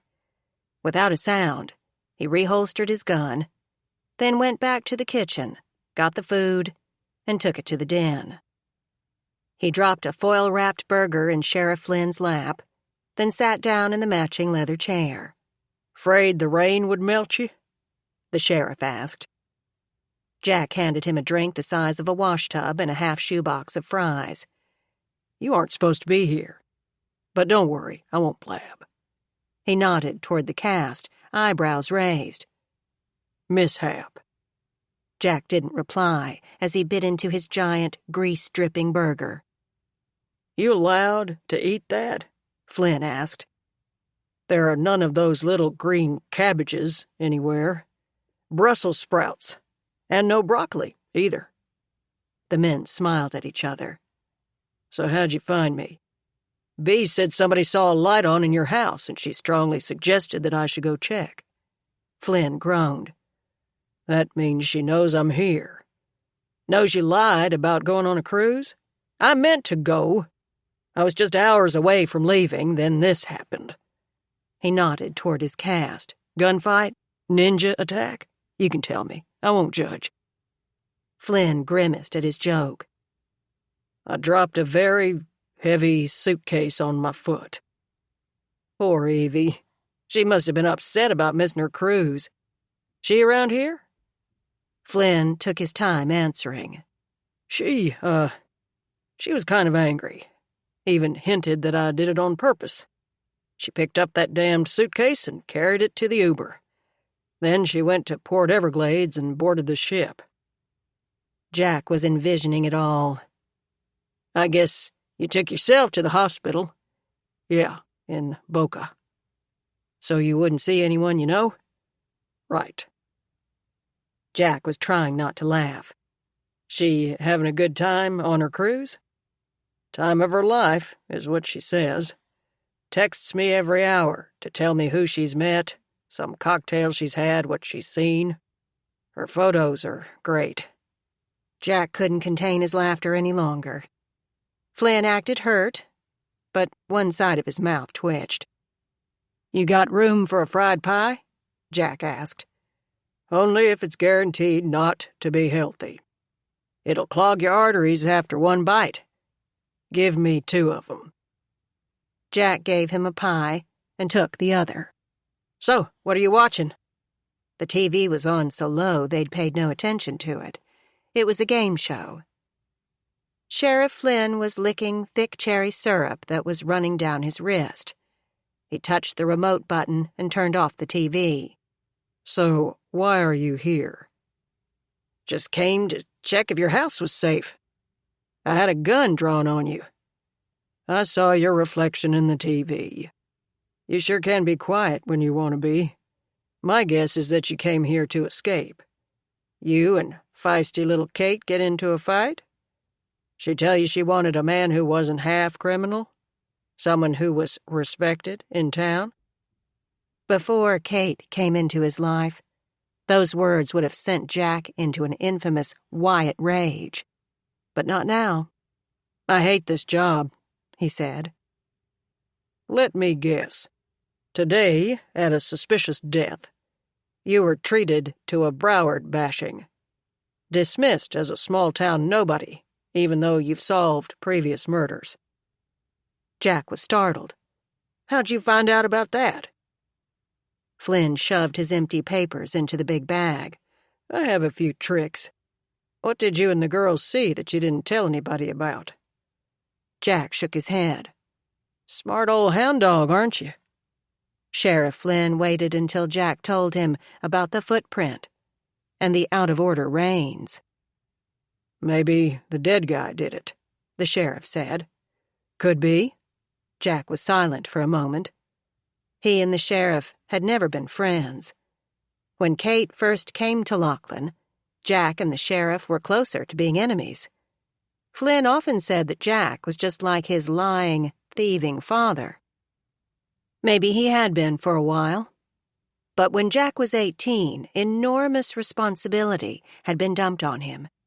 He'd been put in a position where he had to take care of his mother and his young sister. So he'd started Wyatt Construction. Gradually, Jack started gaining some respectability for the Wyatt name. But not to Flynn's generation. They remembered Roy too well. I know some things from the past, Jack said softly. About Charlene? Again, Jack looked startled. Don't tell me the details, Flynn said. Wait until I'm retired and no longer wear a badge. I figured out some of it back when Taylor was in jail, but I thought it was better to keep quiet. So you think the man in her barn was there for a reason? Yes, we saw. Flynn put up his hand. Before we start with confessions, you and I need to make a deal. If it's known that I'm here, I'll have to get involved. That means whatever we talk about is official police business. So, I'm to keep my mouth shut about you being here? If I'm not here, then you're talking to a ghost. And ghosts can't reveal things we've discussed. Then I guess I can tell you anything, and all of it.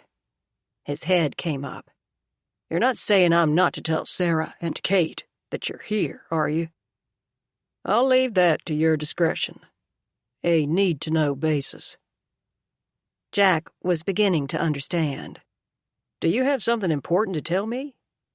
Yeah, I do. It's why I plan to leave town. Why I'm hiding and why I bullied you into putting on the badge. He swallowed. Sometimes it may seem that I don't trust you, but you're the only person I know who can handle this. I'm not sure I want to hear what it is. Will it harm Sara or Kate? Flynn took his time answering. It will affect them greatly. but maybe you can keep them from actual harm. It will help if you're forewarned." "Then tell me," Jack said. "I want to hear every word." Flynn took a deep breath. "Sarah's brother, Kate's father." "Yeah? Randall died when Kate was 4. "No, he didn't. He's been in prison all these years. He's been released early, and I believe he's headed this way. Wherever Randall goes, trouble follows." Jack leaned back in the chair, eyes straight ahead, and prepared to listen to every word the sheriff had to tell him. "I want to know everything." Chapter 5. It took Kate hours to get it all organized. She went to her boss, Taylor, who was nearly hysterical, and answered all of her zillion questions about her niece and what had happened. The answers were mostly, "We don't know." Kate tried to stick to the facts. Dead body found outside the barn. We don't know who he was or why he was there. Finally, Kate suggested Taylor needed to think about getting her house ready for Charlene to stay. Taylor's former house had been huge, but this one was smaller, simpler, and would be easier to protect. There were 3 bedrooms, but one was quite small. The only things in it were Taylor's suitcases. Jack suggested hiring a security person. "Maybe he can stay in here?" Taylor readily agreed. "Why don't you go buy a frame and mattress and some sheets?" That will keep her busy, Kate thought. "Yes, that would be good," Taylor said. Minutes later, she was out the door. One down, one to go. Kate's next step was to visit Gil at work. The construction site was a divine cacophony of saws, hammering, drills going, men yelling. "Looking for me?" Gil asked. "At least I hope so." He was shorter than Jack and thicker, a concrete block of a man. Best was that Gil Underhill had an air about him that made people feel safe, cared about. She laughed and was glad to do so. "We need your help."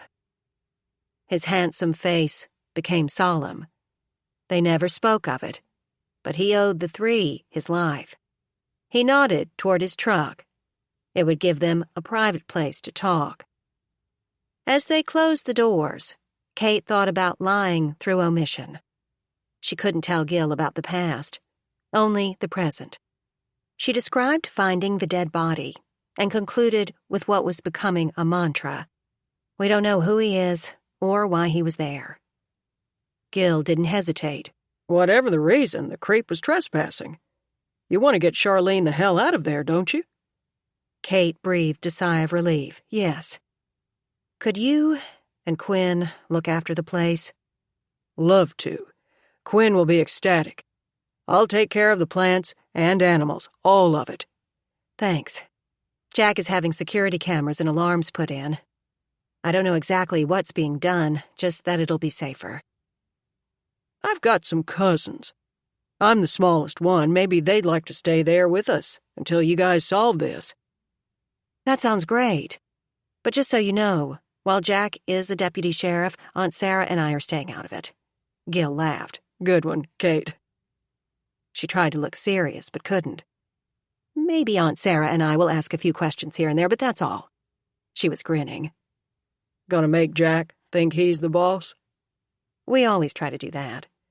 Haven't made any progress so far." She opened the truck door. "Thank you so much for this.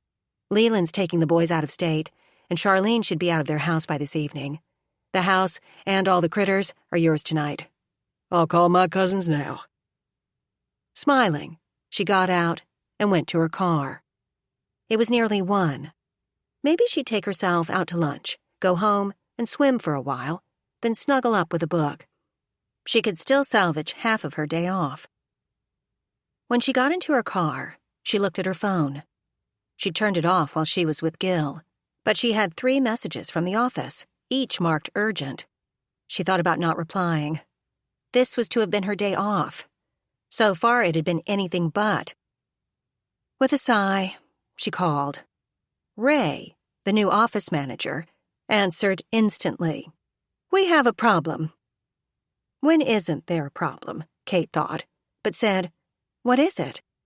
"Melissa was supposed to show a house at 1:30, but she's stuck in Aventura and can't get back in time. Bet she's in the mall," Kate thought. "Can you call the client and ask to postpone?" "Can't. It's one man. He's here just for today, and get this, he doesn't have a cell phone. But that's okay. Maybe you could stop by and say, 'Sorry, I'm too busy having fun to show you a house. Call somebody who cares.'" "Gee, Ray, you should do stand-up comedy. I'm here working on a glorious Saturday while you and yours are probably at the beach. Does Jack wear a Speedo?" "Couldn't find any large enough," Kate shot back. "I'll do it. What's his name?"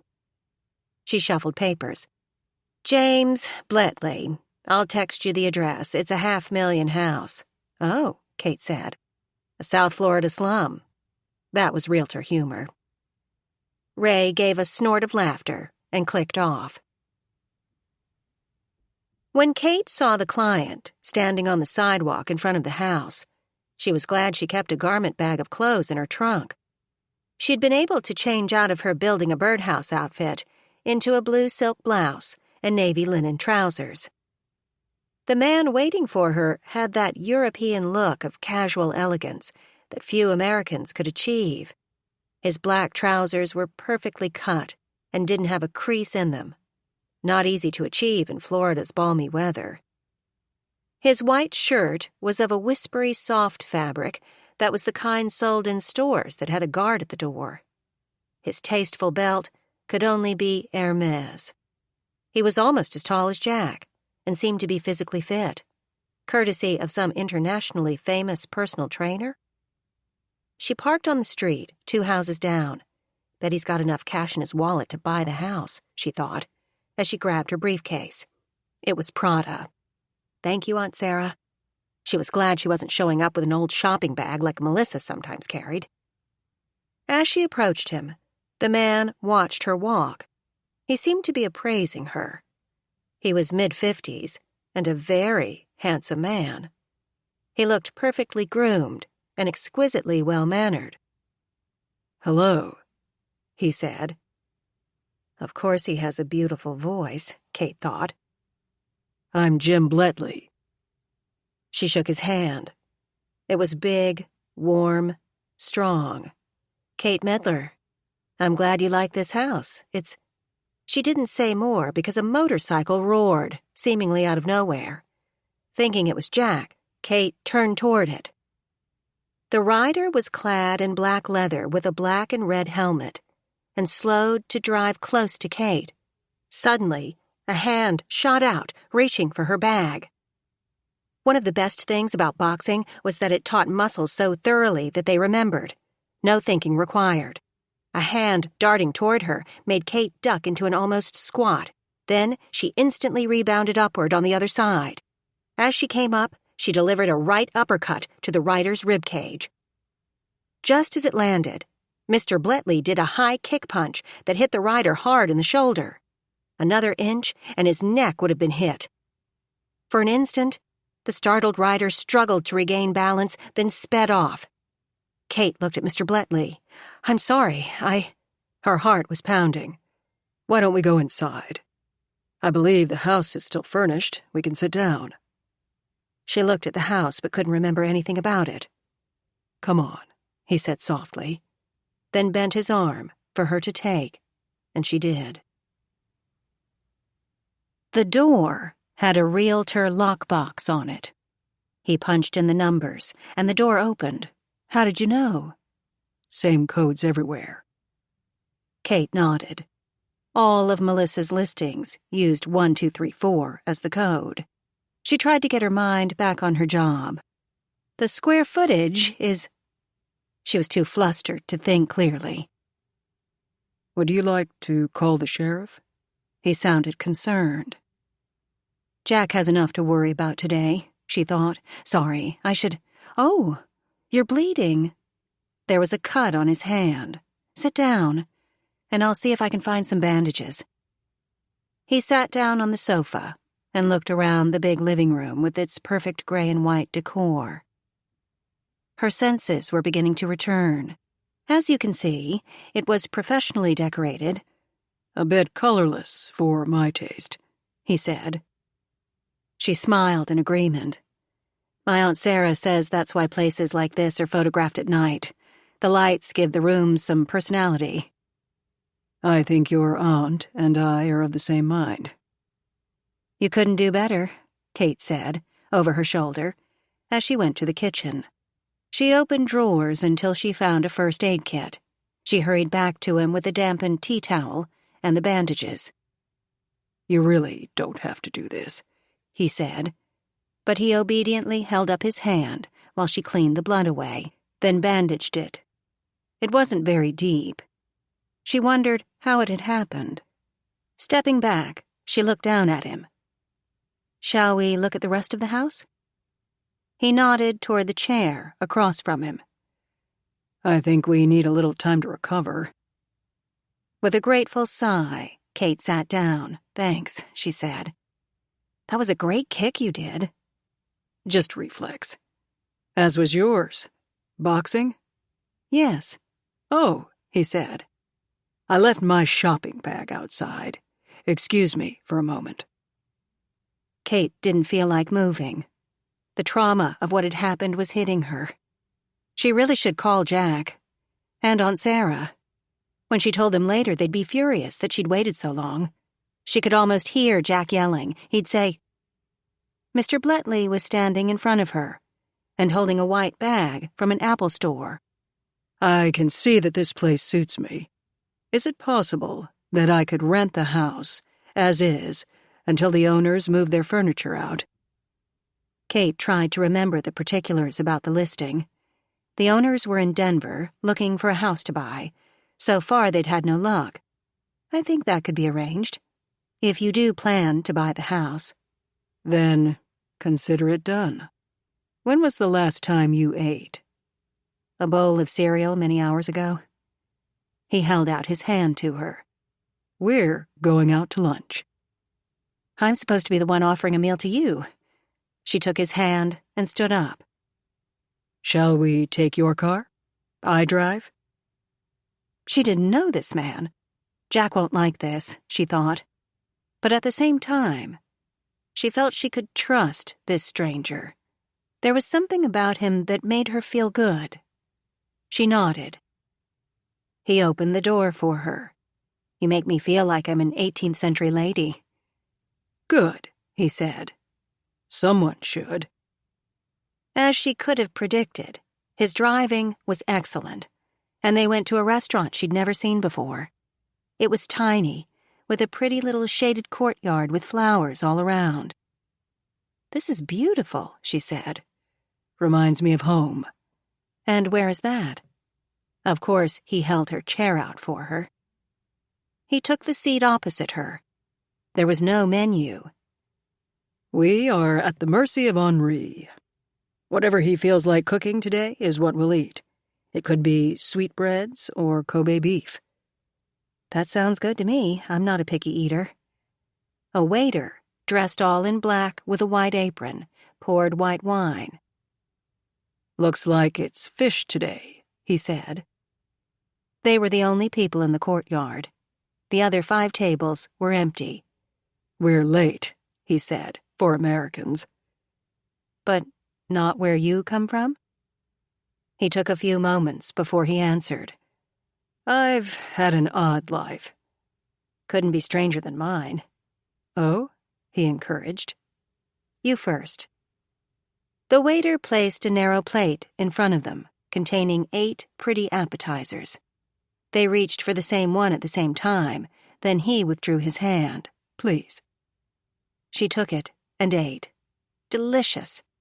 "I have inherited my aunt's love of stories, so I'd like to hear yours. Besides, I've had a tough day. I need some relief." "Really?" He was frowning and interested in hearing more. She smiled. "I mean it. You tell your story first." He smiled back, showing his perfect teeth. "All right." He took a breath. "Years ago, I had a great tragedy in my life. I lost the person I loved most in the world." "I'm sorry," she whispered. "Thank you. Afterward, I went into a deep depression. I wanted to retire from all life." When he saw her frowning, he smiled. "This story has a happy ending, so it's all right. I heard of a place of isolation, I guess you'd say. It was an island where people went to heal." "You mean a hospital?"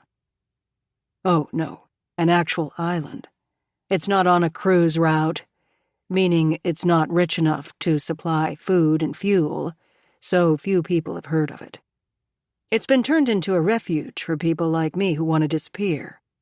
The inhabitants are out of touch with the outside world. They're good and bad from all cultures.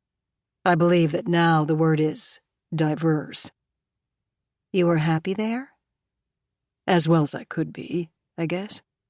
I never really got over what sent me there, but I managed."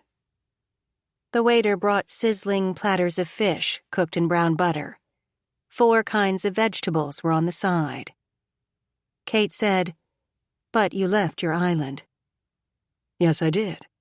One morning a voice seemed to say to me, 'It's time to go home.'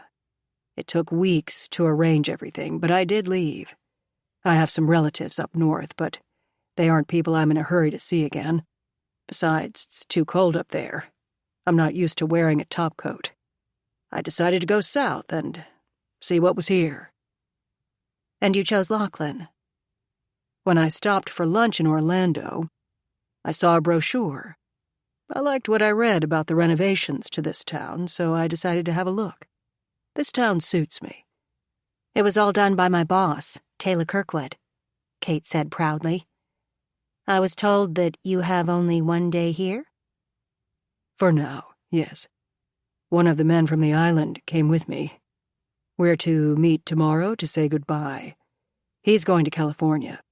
I called your office, and a young woman, Melissa, said she'd love to show me houses today, but you showed up. However grateful I am for the error, I hope I haven't caused you any inconvenience." "Absolutely not. In fact, you've cheered me up greatly." He didn't smile. "And what happened that made your spirits need reviving?" Kate started to answer, but the waiter came to check on them, and she thought better of it. "The office manager said you didn't have a cell phone. Is that what's in the apple bag?" His expression changed to exasperation. "I've been told these things are a modern miracle and everyone looks at them rather than at each other, but—" He raised his hands in helplessness. "You sound like Jack." "Is he your brother?" "Oh, no. I'm an only child, but Jack lives with me." He raised his eyebrows in question. "It's not like that. It's my aunt's house, and Jack is the grandson of a man she—" Kate felt like she was telling too much. In the realty business, it was to be all about the client. "I just told you more than I've ever told anyone," he said. "There's something about you that makes me feel it's all right to confide." "Thank you. I feel a bit of that, too." He was looking at her in silence. "I guess it doesn't matter since it's all local gossip. Bessie at Mitford's could tell you, or Dora. She cleans for everyone." He was still waiting. "Jack is the grandson of the man my Aunt Sara was madly in love with." "Ah, that's generous of her. A child born out of wedlock?" "No, it's not like that. Sara loved him, but she didn't marry him. She left Lachlan and became a famous writer. When she retired, she moved back here." "Why didn't she marry the grandfather?" "I have no idea, and she won't tell anyone." The waiter put a plate of hand-dipped chocolates on the table. As before, they reached for the same one at the same time. "Your turn," Kate said. "I'd lose my gentleman's badge if I went before a lady." She laughed. "So, tell me about this man, Jack. What does he do?" "Right now he's a deputy sheriff. But with the actual sheriff out of town, Jack is running the office. Well, sort of. Broward County took over this morning." His eyes grew intense. "Why?" "I didn't mean to say that." If the county men are involved, whatever happened will probably be in the news tomorrow. I'd like to hear the truth before they distort it." That's a good point. She saw that he was waiting for her to continue. There was something about him that made her want to tell him everything. Have you ever done interrogations? For Interpol, maybe? She expected him to laugh, but he didn't. In a manner of speaking, yes. I've had extensive dealings with higher branches of law enforcement, both here and in other countries. Oh, her eyes widened. What did that mean? FBI? Maybe he was with Interpol. She took another chocolate. This morning, Charlene, a friend of mine, found a dead man. He'd fallen out of the window of her barn. Kate wasn't sure, but the color in his face seemed to fade a bit. Maybe I shouldn't tell you this. No, please do. I want to hear everything. She told him what she thought would be reported online, but nothing personal. She didn't tell of the footprint or their belief that someone else had been there. She certainly didn't say that maybe there was a reason Charlene was a target. Gradually, he seemed to recover his composure, and by the end, he was relaxed. He leaned back in his chair. What an extraordinary day you've had. Dead man this morning, motorcyclist attack in the afternoon. Sheriff Flynn would say it's normal for us. We've solved 3 murders. Her eyes widened. Sorry, I shouldn't have said that. She looked at her watch. It was nearly 4. I need to go. I've taken up too much of your time. She handed him her card. Call me, so I can have your number. I don't know how to do that. Right, new phone. Bending, he pulled the box out of the bag. They set it up for me at the store. I believe I now have an account, but I'm not sure about that. May I? At his nod, she opened the box and took out the phone. It took only seconds for her to enter her contact information. She set him up for texting and emails, then handed the phone to him and gave him some instructions. He caught on quickly. She started to get up, but he didn't move. What is a selfish? She laughed. A selfie is a self-photo. She showed him the buttons. But he touched the wrong one and ended up photographing Kate. She got up and went around to his side, then leaned forward, her face close to his, to show him. But he touched the button before she got out of the photo. What came up was a rather nice portrait of the 2 of them. She offered to pay for lunch, but he refused. Oddly, he didn't pay either. He and the waiter exchanged nods, and that appeared to be the end of it. They walked out to Kate's car, but he didn't get in.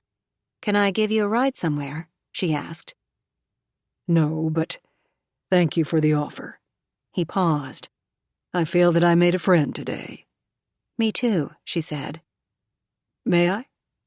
She knew he meant exchanging cheek kisses. Yes. They exchanged formal, European-style cheek kisses. Then Kate got into her car and drove away. When she looked in her rearview mirror, he was talking on his new phone. He sure picked that up in a hurry, she said aloud. She smiled all the way home. Chapter 6. Before Kate's car was out of sight of the restaurant, why didn't Sara buy her a BMW or a Mercedes? Randall had tapped in the number he'd memorized. Mel answered on the first ring. I knew you'd call. Knew it. It's not my fault. Lenny had nothing to do with that dead guy. He doesn't know who the man was. Didn't touch him. But the guy had a rifle. Think he was after your girlfriend? Randall was listening, not interrupting, and trying to put it all together. For a smart lawyer, Mel was a bit of a scatterbrain. But then 20-some years in prison hadn't helped. Who is Lenny? Randall asked. Don't get upset, but he's a hitman. You hired a hitman? Randall's voice was low. No, Mel shouted. I just wanted him to watch out for you, that's all. Please, Randall. You know what I want. And you're the only one who can do it. I want to die knowing that. Randall cut him off. He'd already heard every word of what Mel was about to say. What about the motorcycle? I told you. Lenny doesn't know who he is. Wait, what motorcycle? I was with Kate, and... Oh, Mel said, in a groan of pure envy. His own children, now adults, wanted nothing to do with him, although they did cash his checks. Is she as beautiful as her pictures? Was she glad to see you? Tell me every word she said. Randall wasn't one for revealing what he considered his private business. Someone on a motorcycle reached for me and almost got my daughter. He had a push dagger in his fingers. I evaded, but he cut my hand. I don't think Kate saw it. The license plate was covered, so I didn't get a number. What did Kate say? Was she hurt? No, she wasn't. And she thought he was after her handbag. Pausing, Randall smiled. She ducked and came up punching. It was glorious. I knocked him away, so I don't think Kate saw what he was holding or even realized who he was after. Did you do one of those high kick things that Neil taught you? Yes, I did. I bet she was impressed. Mel sounded lonely and sad. What do you know about him? Nothing, I swear it. If that guy was after you, maybe the man in the barn was too. Ava always said you were in love with Charlene. That's how I knew where to send Lenny. Looks like Ava was right. Randall closed his eyes for a moment. Ava was not right. There's nothing between Charlene and me. But Ava said it's not true. Randall snapped. There's nothing between us.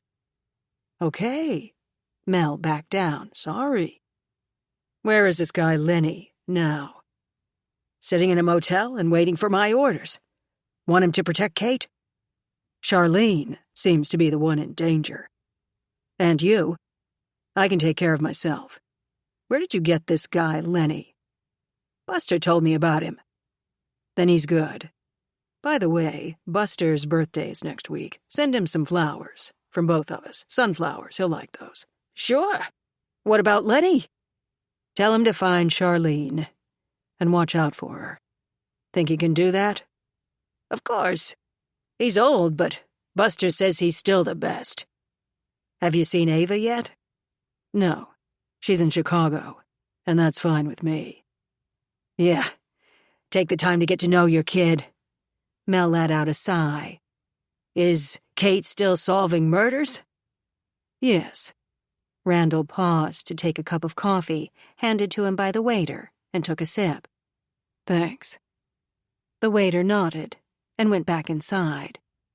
Who was that? Mel asked. Remember Hank Kressler? Hid $250,000 from his ex and her lawyer boyfriend sued? Yes, he's here. Now he says he's French and calls himself Henri. He has a nice restaurant. Kate and I had lunch here.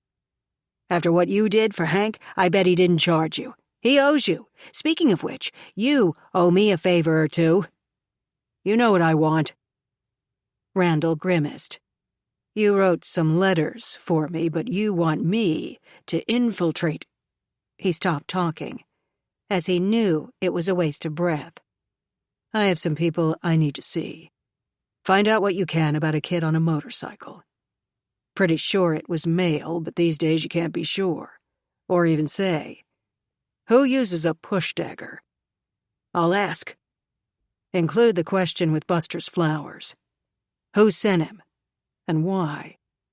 Good idea. I'll do it now. Randall, best of luck with your daughter. When you do, tell her who you are. He clicked off. Randall couldn't help a smile. It looked like Mel had guessed that Randall hadn't told Kate the truth about who he was. But then, it was Mel's cleverness that had him put in prison in the first place. Clever, curious, and honest. That was Mel. As Sheriff Flynn got up to get another beer, he was thinking that he should buy one of those little fridges and put it in his den. But he knew Evie would veto it. She went to gym classes 3 times a week and kept in shape. Between sitting and all the paperwork Darryl had to do, he had let himself go, as she said. So, okay, maybe he did have a belly, but it didn't keep him from doing his job. As he stepped into what was supposed to be his room, he tried not to let the shock he was feeling show, and to conceal that his heart was pounding. Sitting in the big leather chair that was probably still warm from Jack Wyatt's backside was Randall Medlar. To say that he'd aged well was an understatement. As a kid, Randall had looked like an adult, and he'd acted like one. Now that he was older, he looked like he'd grown into his body. Evie would say that Randall was a fine-looking man. Darryl couldn't help glancing at Randall's flat belly. Unless his fancy shirt was hiding it, there wasn't an ounce of fat on him. He held out the can of beer to Randall. Darryl imagined running out the back door and never being seen again. "Thanks, but no," Randall said. Darryl sat down in his chair and opened the beer. "Does Kate know you're not dead?" "Not yet." Darryl's look was intense. "Whatever scam you have planned, I'm not going to do it." Randall gave a little smile. "How's your foot?" "Sore?" Randall nodded. "Who made the cast for you? Jay?" "Her son. You've been away a long time. You've lost touch with everyone." "Not quite." Randall was looking at the TV, which was on mute. "You haven't changed. I knew you wouldn't leave Roy's kid in charge of a law office and not stay around to watch over him. He's not like his father." Darryl paused. "Not entirely, anyway. What's between Roy's son and my daughter?" Darryl shook his head in wonder. "Jack's so in love with her that it's painful to watch. But she tells him no. I think she wants him to prove himself." Randall smiled. "I like that. But is he like Roy? Bet him and leave him?" "Jack used to be that way, but Sara and Kate have him on a short leash. So why are you here? In Lachlan or in your house?" "Both." Darryl was studying him. "You don't look like you're broke. What did that shirt cost you?" "Nothing. Bernie's nephew has a store." "And you're collecting favors." Randall shrugged. "Why not? Perks of being locked up with white-collar criminals. There were lots of lawyers, a yoga master, accountants, a man who owned a dozen gyms. We shared information and talents." "What did you teach? Lockpicking?" "That's not kind, Darryl. And you know that I don't share what I know." "Ain't that the truth?" He stared hard at Randall. "So why are you really here? And don't tell me it's to meet your daughter.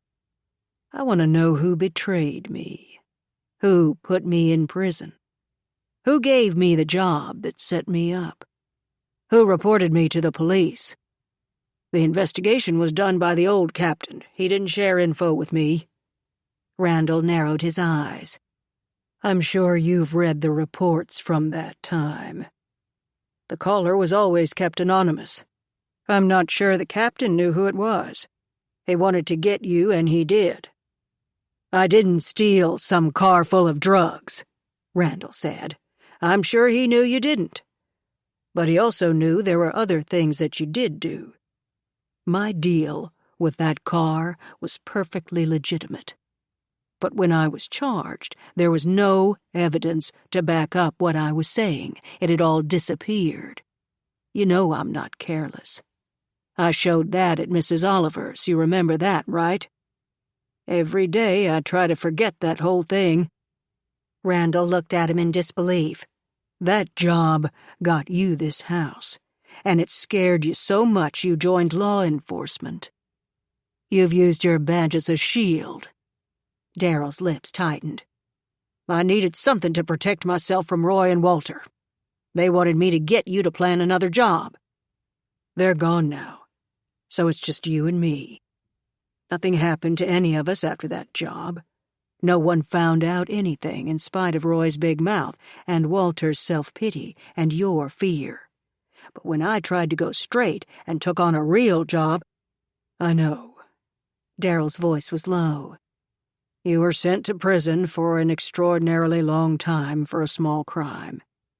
So who did it? Who betrayed me? That word again, Daryl thought. Betrayed. You did make a few enemies along the way. Charlene's family was pretty angry. Randall took his time answering. I heard about the body they found at her place. Any news about it? None, but they'd call Jack, not me. Ah, yes. You're not here. So who knows the truth about that? Daryl picked up his cell off the side table, brought up the photos of the dead guy that Jack had sent him, and handed it to Randall. Never saw him before. He swiped the screen to see other photos of Charlene's place. My sister take these? Yeah. You're handy with that phone. Usually guys just out have trouble adjusting. I had a good teacher. Randall's smile was dreamlike. So what do you have to do with a dead man at Charlene's house? Is he why you're here and not with your wife in Chicago? I came here to see Kate. But Randall closed his eyes for a moment. Ava visited me all those years. She got to know the guards and some of the men. I had to be careful what I said to her. About Kate. Daryl hadn't spent much time around Ava, but it was enough to know what she was like. Yes. If I asked too many questions about my daughter or wanted too many photos... Randall took a breath. One day Ava got mad at me and threw a fit in the visitor's room. She yelled that I was still in love with her, with Charlene. Everyone heard. He looked at Daryl for sympathy. Daryl stared hard at Randall. What do you know that you're not telling me? When Randall's easygoing expression returned, Daryl knew his question wasn't going to be answered. Kate is beautiful, isn't she? She's smart and insightful. She's everything I hoped she'd be. He stood up.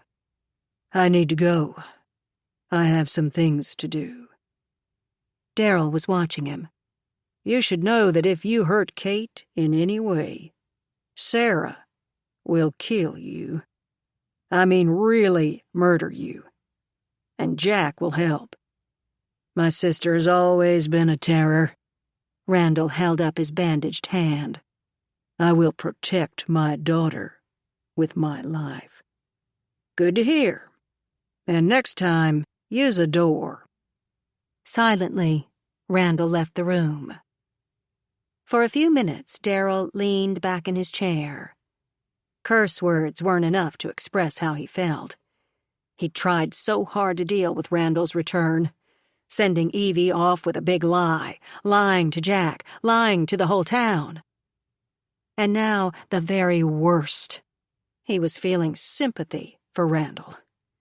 It was true that Randall had committed several nonviolent crimes, but as he'd pointed out, he'd never suffered repercussions for them. But someone had framed him.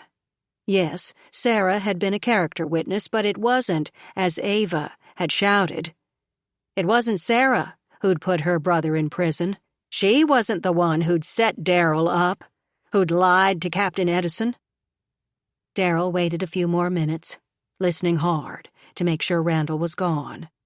He levered himself out of his seat and went to the wall-length cabinet he'd had built many years before. He pulled the bottom drawer out on its metal runners, then lifted it out. On the floor was a folder. It had all the former sheriff's notes and letters and documents about Randall Medlar. The file had been started when Randall was 8 years old. The report said Randall had somehow broken into the locker of the school bully Randall had taken out all the stolen money and returned it to the owners. To his fellow students, and to his mother, Randall had been a hero. But the bully's parents had demanded that the Medlar trash boy be suspended for at least a week. As the kid's father got out his checkbook to buy new sports equipment for the school, the principal had agreed. Greatly embarrassed, Sara had been called out of class to walk her little brother home. Darryl didn't have to be told what happened next. Ruth Medlar had coddled and caressed her precious son while she screamed at Sara that all the bad was her fault. When Sara had gone to their father, asking for support, the cowardly man had withdrawn.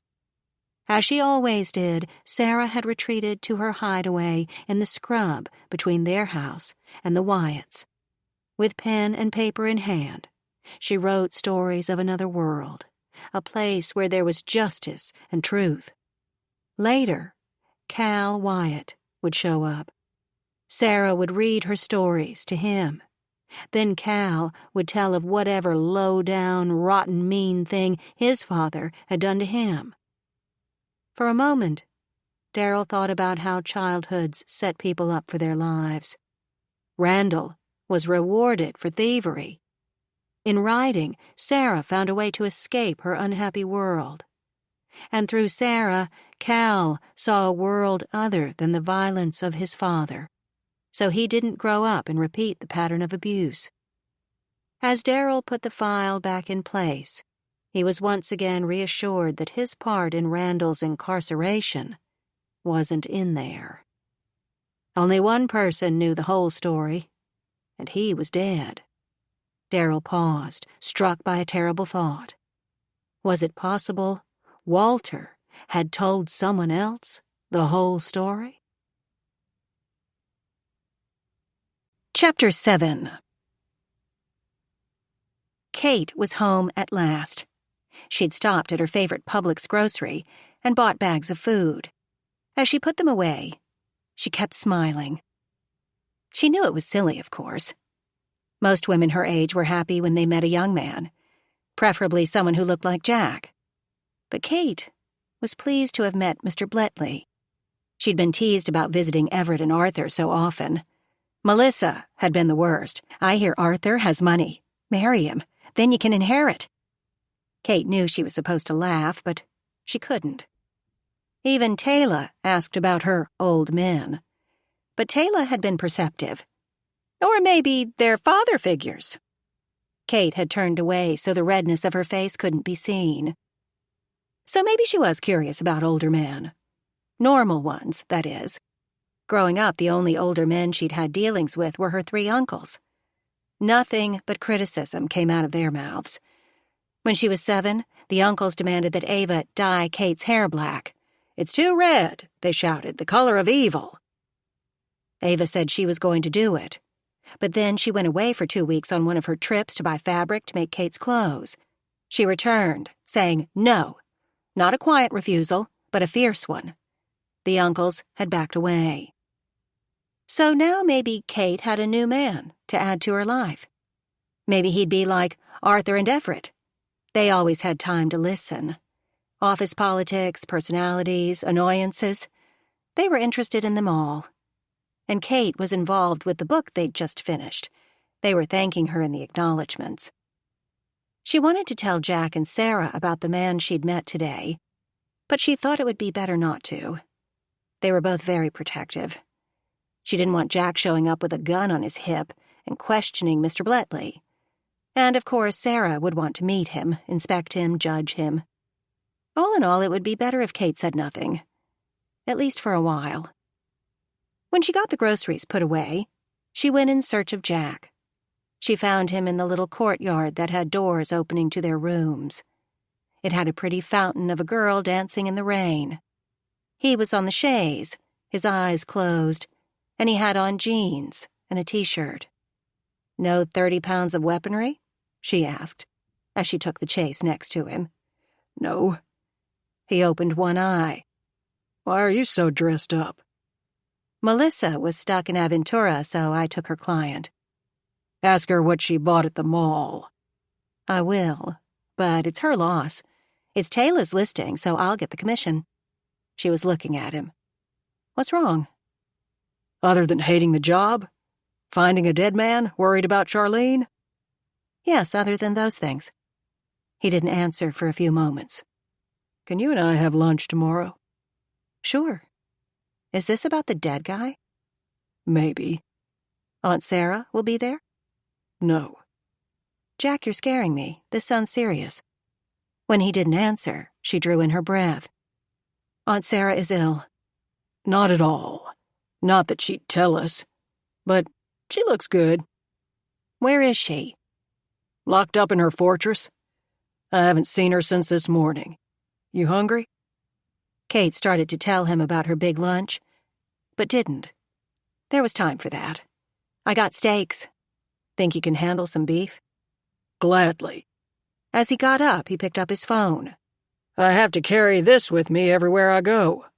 He sounded disgusted, just like the rest of the world. Dinner was dreadful. Since Kate had been living in Florida with Jack and Sara, they'd told each other everything. But not tonight. Usually their dinners were fun. They exchanged information about their days, and they were appreciative of each other. Kate loved telling stories about her picky clients. They said they wanted only the best, she'd say. Jack would say, so they bought a slum. Exactly. Then they'd laugh. Sara had lots of friends, both from her writing career and the years she'd been traveling. They emailed and texted each other. She'd say, I got an email from Sandy today. She and Tybor had a big dinner with their kids. She sent photos of her garden, and Lynn and Bob invited us to Las Vegas. Kate and Jack had come to know all of them, and loved the stories and pictures. Jack was always full of plans for houses he wanted to remodel. When a new one came on the market, Kate would show him the specs, and they would discuss whether or not he should take on the job. In the last year, he'd hired 4 more men. But none of that was happening tonight. Both Sara and Jack had their heads down, eating in silence. Earlier, Jack had been quiet, but now he was nearly catatonic. Kate thought about blurting, I met a man today. Of course, they'd assume it was a man her own age and that she was interested in him as a boyfriend. That would send Jack into jealousy overdrive, and Sara would be consumed with curiosity. Was he good enough for their Kate? But tonight, Kate was more interested in what was wrong with the two of them. So, what did you guys do today? She asked. I mean, after the, dead guy. Sara shrugged in silence. Called Gil, Jack mumbled. Got no answer. He was with me, Kate said. There was no response from either of them. Kate grimaced. Gil and I were slam-banging, doing the dirty in the back of his pickup. Sara didn't lift her head. Neither did Jack. Toolbox, no room, he said flatly. What is wrong with you two? Her jaw was clenched. Jack began but didn't finish. Sara put her fork down, but didn't look up. Ava is in Lachlan. That got their attention. My mother? Kate whispered. She's here? What did she say? She wants me to leave? I didn't speak to her. Sara looked at Kate. I should have. I'm sorry, but I didn't. Her voice was almost trembling. Kate put her hand on her aunt's forearm. It's okay. Tell us what happened. Sara took a breath. I was at Bessie's tea shop. I wanted to write down all we'd seen this morning. Then Ava walked in. Maybe she'd just arrived in town, Kate said. Bessie said she's been coming in every morning for days. So maybe she wants to settle in before she sees us. You think she's staying at a hotel? Sara asked. Wouldn't she want to stay here for free? They looked at Jack, as he hadn't said a word. Did you know she was here? Sara sounded accusatory. No, I did not. I don't know anything about Ava, Jack said. But something is bothering you, Sara said. I can tell. He stood up. Stop trying to put the attention onto me. You and Kate need to talk. If Ava's here, she'll show up at the front door soon. You two need to plan what to do with her. I have some files to read. Good night." The two women watched him walk away, then heard his bedroom door shut loudly. They turned back to each other. Sara spoke first. "I'm sorry, I should have sent you a text right away. I should have—" What was she doing? "Buying a big bag full of pastries." Kate and Sara looked at each other with grimaces. They were alike in that they gained weight easily, while Ava ate much more than they did but weighed less. "She didn't see you?" Kate asked. "The table Bessie gives me is in a back corner, and there's a screen beside it. It's quite pretty. I sort of hid behind it." Kate tried to look serious but couldn't. "I bet Bessie thought that was funny. And I bet that by now she's told everyone in town." "Oh, yes." Kate let out a loud sigh. "So, what do we do now?" "I don't know. If Ava's been here a while, what is she doing? Are you sure she hasn't been at your office? Maybe in the parking lot, or—" She didn't finish. "I haven't seen her." Kate looked at her plate of half-eaten food. She'd lost her appetite. "Mom said something good was happening. I guess she meant that she was coming here. So why hasn't she shown up at this house?" Kate shook her head. "My guess is that she's preparing a place for the two of us to live." "Like buying a house or condo?" "Yes." Kate put her head back, eyes closed. "This will be a battle. She'll say I have no excuse not to live with her. Marry Jack and I'll buy you a house in Italy." "With a guest house for you?" "Exactly," Sara said. For a moment, they smiled at each other, their minds full of thoughts of Italian sunshine. Kate recovered first. "This is horrible of me. She's my mother, and I love her. It's just that she's not an easy person to live with. You've been away for years. It would be difficult for you to return to that." "If she's willing to leave her brothers," Kate said, "maybe she's better now." "Maybe," Sara said, but didn't finish. "What are you thinking?" "The man this morning. He was found at Charlene's." Kate nodded. They knew that long ago Charlene had had an affair with Kate's father. It was believed to have been brief, but it did happen, and Ava was notoriously jealous. "Did you tell Ava you've been going to Charlene's to build birdhouses?" "Absolutely not," Kate said loudly. She pushed away from the table. "I don't know why she's here, but I'm sure she has a reason. And I will be told." She started clearing the table. "Go to bed," Sara said. "Watch TV, read. Do something to distract yourself. I'll clean this up." "Thanks. I think that tomorrow I'll go into the office early. I have a client who wants to rent a house before he buys it. I'll see if I can get that going." "Sure," Sara said. Then she hugged her niece. "We'll work this out, and I'll help you in any way that's needed. I'm serious when I say that if necessary, we'll move." "That's kind of you," Kate said, and headed toward her bedroom. "Kate?" "Yes?" "Where would your mother get the money to buy a house?" "I have no idea, but she always seemed to come up with cash whenever she needed it.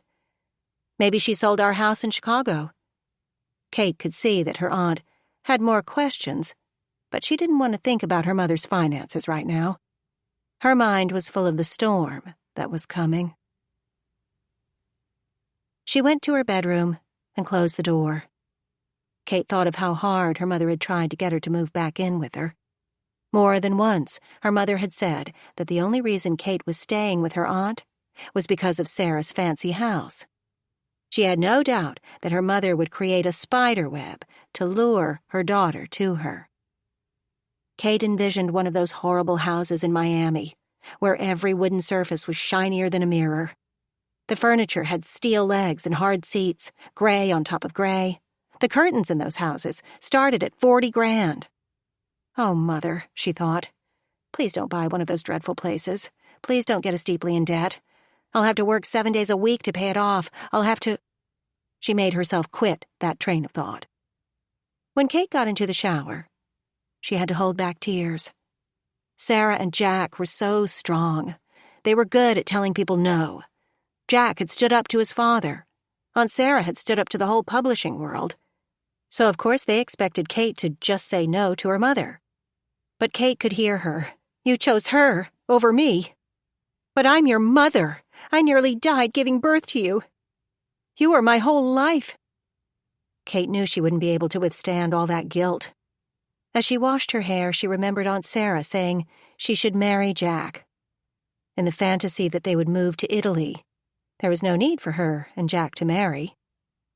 I wonder why she threw that in, Kate thought. A Freudian slip? She was concerned that when she went to bed, her worries would keep her awake. But they didn't. The next morning, she woke early and quickly dressed in nice clothes, no yoga pants and t-shirt, as was her usual Sunday gear, and left the house by the side entrance. As she went through the courtyard she and Jack shared, she held her breath, hoping he wouldn't be there. Right now, she just wanted to work. She didn't want to think about why her mother was skulking around town. "Probably planning some devious thing to do to me," she muttered. Kate was on the way to her office, but when she saw the Mitford tea room, she parked. She told herself she really needed some high-calorie, non-nutritional, sugar-loaded pastry. Yeah, right. The shop wasn't open yet, but Bessie was loading her glass case. Sunday was her busiest day. When she saw Kate at the door, she unlocked it. "I just pulled cinnamon cookies out of the oven. They're keto. Think your aunt will like them?" "I'm sure she will. Let me have a dozen, please." "Gladly." As Bessie put them in a bag, Kate tried to sound casual. "My aunt was in here yesterday, wasn't she?" Bessie laughed. "She sure was, and it was a riot. The whole place was staring. My cooks came out from the back and took photos. They want to do memes on the internet." "Memes?" "That's it. It was great entertainment. Those two were hiding like spies." "You mean Aunt Sara and the woman who was in here?" "No, Sara and Everett. You know that chubby writer?" "I shouldn't say that, should I? He put away at least 6 scones. I couldn't keep track. They were crouching down with him looking over Sarah's head. They looked downright terrified. In a tea shop, it was hilarious." Kate's eyes were widening with every word. "I don't understand. Why would both of them be hiding?" "I have no idea." She took the cash Kate held out. "I think they saw someone they didn't want to see. Or to see them. Whatever, they were certainly in it together. I don't know who it was. There were 4 people at the counter, and all the tables were full. Although Sara did ask after one woman. She said she was drumming up business for you." "That's right," Kate said. "Aunt Sara mentioned her, a thin woman?" "That's her. Most days she comes in the morning, but yesterday she was in later." Bessie looked at her watch. "She's usually here by this time. Wait and you can meet her." "Yeah, sure," Kate stammered, then said quickly, "I have to go. Client, work." She grabbed the bag and raced to her car. She didn't dare look sideways for fear she'd see her mother. "I'm a bad person," she said. "What daughter doesn't want to see her own mother?" She didn't answer herself, but almost ran over an orange construction cone as she drove away. There was no one in the office when Kate got there, and she was glad for the solitude. She went to work right away, doing her best to lose herself in it. She'd contacted the owners of the house Mr. Bletley wanted, and they'd replied that they were concerned about someone using their furniture. They had some antiques. "Does he have a dog?" An SO with kids? They had a dozen questions. Kate sent Mr. Bletley a text, but didn't think she'd get an answer so early. He replied right away, asking what an SO was. "Significant other," she replied, and she could almost feel him laughing. He answered all the questions the owners could come up with. Mr. Bletley would be the only person living there. When they asked for references, he replied, "Of course." An hour later, he sent a PDF containing 3 letters. They were from a lawyer, a pastor, and the CEO of a gym franchise, all on elegant letterheads. "Not the President of the U.S.?" Kate mumbled, and forwarded them. "He did a PDF. I'm impressed." With the owners finally satisfied, Kate pulled up the appropriate contracts from the system and asked Mr. Bletley for identification. He sent her a photo of his passport. James Leighton Bletley, born in Lisbon, Portugal, 1960. 59 years old, she said. Kate typed everything in, sent it to the owners through DocuSign, and they immediately sent it back, completed. She texted Mr. Bletley that all it needed was his signature, and he could do it on his computer. She pressed send and breathed a sigh of relief. While she waited, she checked her emails and texts. No, she didn't want a side-opening bathtub, didn't want new windows. No, she didn't want to send a poor, lonely widow $25 so $5 million could be deposited into her bank as soon as she gave them her account number. Then, there was a text from Jack. Sarah's old house in 30? I'll pick up sandwiches. She had forgotten she was to meet him for lunch, where she knew he had something important to tell her. From the way he acted yesterday, she knew it was bad. Considering that last night, Jack had left the table rather than talk about Sarah's announcement that she'd seen Ava, Kate had no doubt it was about her mother. Kate corrected herself. Sarah and Everett had seen Ava. Everyone knew Everett was the biggest blabbermouth in town. Since he'd had his gossipy books published, maybe he was the worst in the U.S. If his books sold via foreign rights, maybe... She stopped. All she knew for sure was that Jack had something to tell her that was so bad he wanted to meet her where he was sure no one would interrupt them. So Kate wouldn't be seen crying or yelling in anger? When she heard the front door of the office open, Kate jumped, then went into pure terror. Her mother had found her. The battle would now begin, the rages, the guilt, and Kate's inevitable capitulation. Hi. It was Melissa.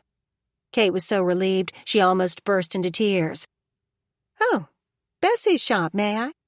Melissa was opening the bag Kate had set on the counter. Sure, help yourself. Kate was smiling broadly. Sorry about yesterday. Something personal came up. Usually, Kate let Melissa know what she thought of her frequent irresponsibility, but she smiled broadly. That's okay. You get something nice at the mall? Melissa, mouth full, blinked in wonder. I did. I was sent a $1,000 gift certificate at Nordstrom's, but it expired at 3 p.m. It was use it or lose it. You seem like you're in a good mood, expecting Jack to arrive? Everyone in town knew Melissa had a crush on him. No, actually. I'm glad to see you. Melissa lowered the half-eaten cookie. What did I do wrong now? Did you tell Taylor? Please don't rat me out. You didn't do anything wrong, She broke off as her phone pinged for a text. It was from Mr. Bletley. I don't have a computer.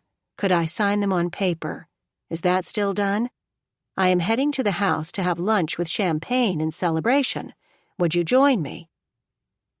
Kate started to type that she had a previous engagement, but he could sign the papers on her computer so she'd stop by. You sure you aren't angry? Melissa asked. Ray said I stuck you with some old man. Sorry about that. Kate looked at her for a moment. I've got to do a signing.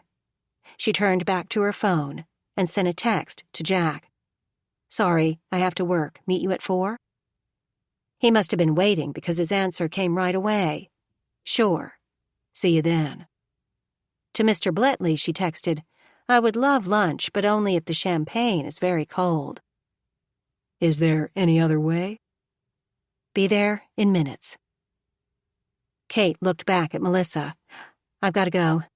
She sent all the documents to her laptop and closed it. Melissa was staring at her. You're acting very strange. You aren't trying to solve another murder, are you? Her eyes widened. Now that Jack is the sheriff, he can use his gun. No, Melissa. Kate was smiling. I'm not going to see Jack or try to solve a murder. I'm going to have fun. See you tomorrow. She picked up the bag of cookies and left the office. Chapter 8. There was no car in front of the house Mr. Bletley was to rent, But the door was ajar, which meant the realtor box had been opened. I must tell Melissa that she needs to change her code, Kate thought. The house smelled wonderful. In the pretty kitchen, Mr. Bletley had his back to her. He had on another beautiful shirt, this one light blue with darker pinstripes. A navy apron was tied at his waist. He didn't turn around. "Lemon?" she asked. It's an old family recipe from Gilbert. Big guy, former boxer, and a truly magnificent chef. Do you like pasta? If I remember correctly, I do. He turned to her in question. As always, he seemed very glad to see her. With my aunt's keto diet, we don't do a lot of carbs. She paused. Yes, I love pasta. He used a wide strainer to drain it. It was angel hair, her favorite. It was almost as though he knew. I hope you don't mind that I've set up a picnic outside.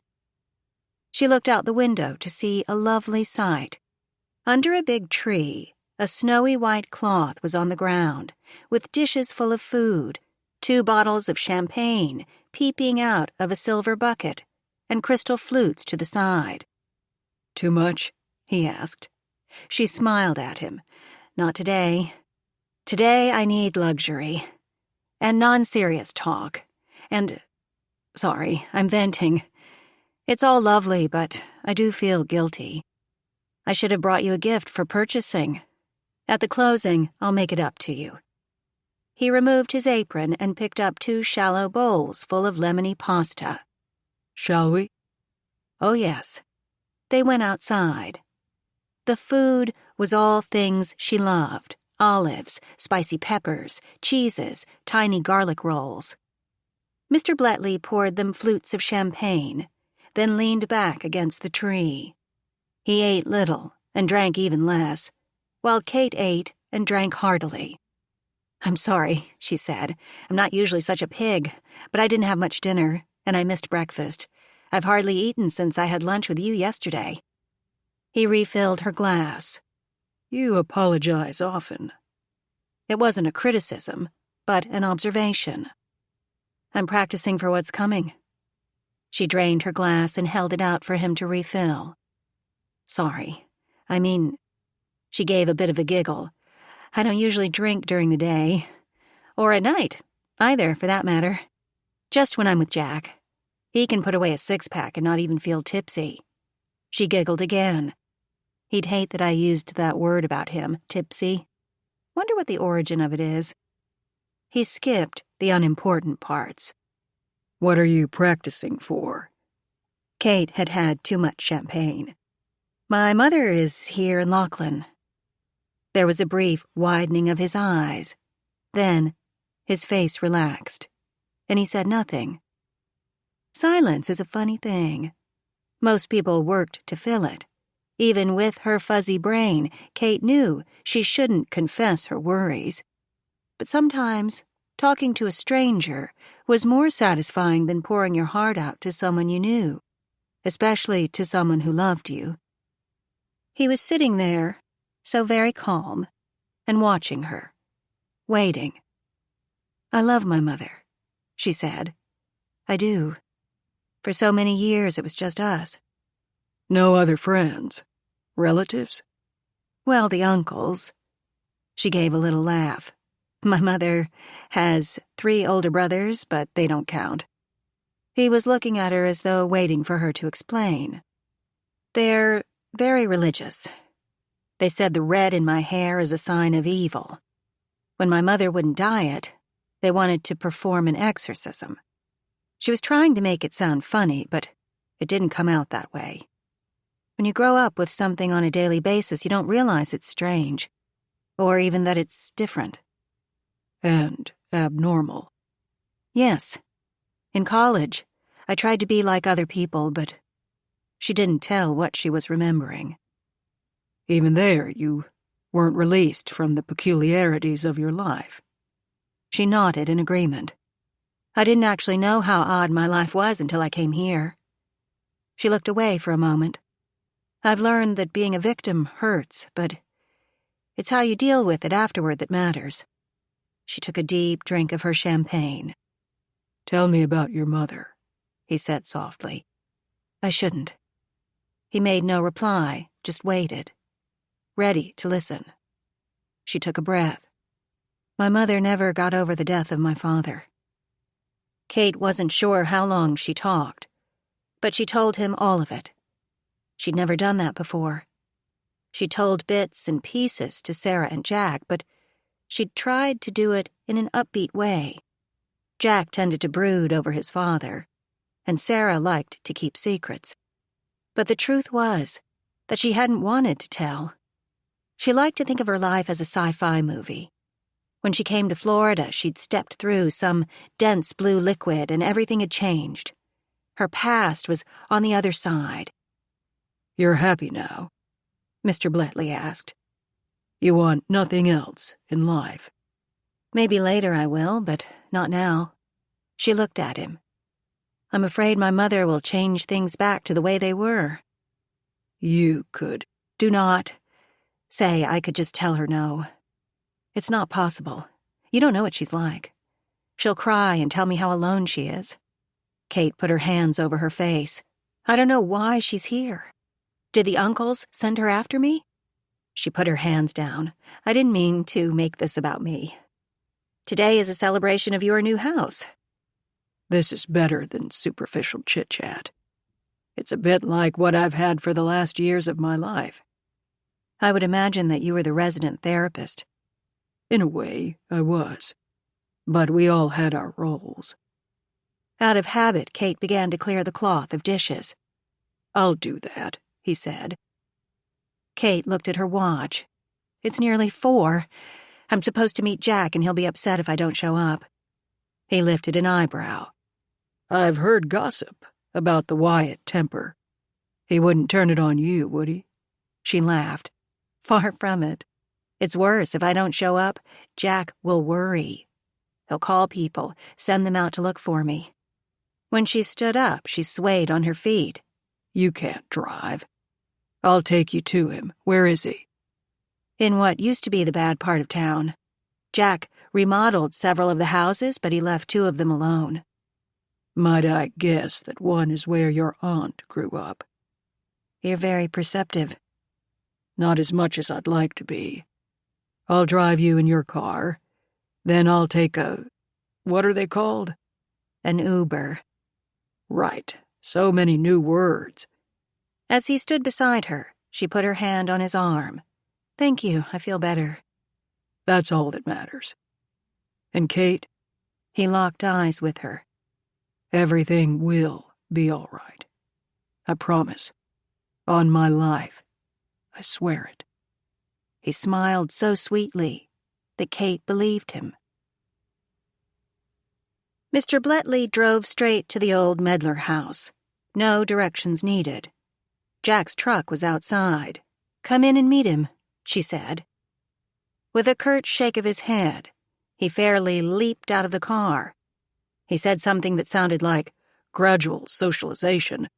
Then he seemed to disappear, as though the wild tropical plants swallowed him. Kate had had too much champagne to try to figure out what was going on. She went to the house. Jack was waiting for her inside, and he was frowning. The house was in better shape than when she'd first seen it, but not much.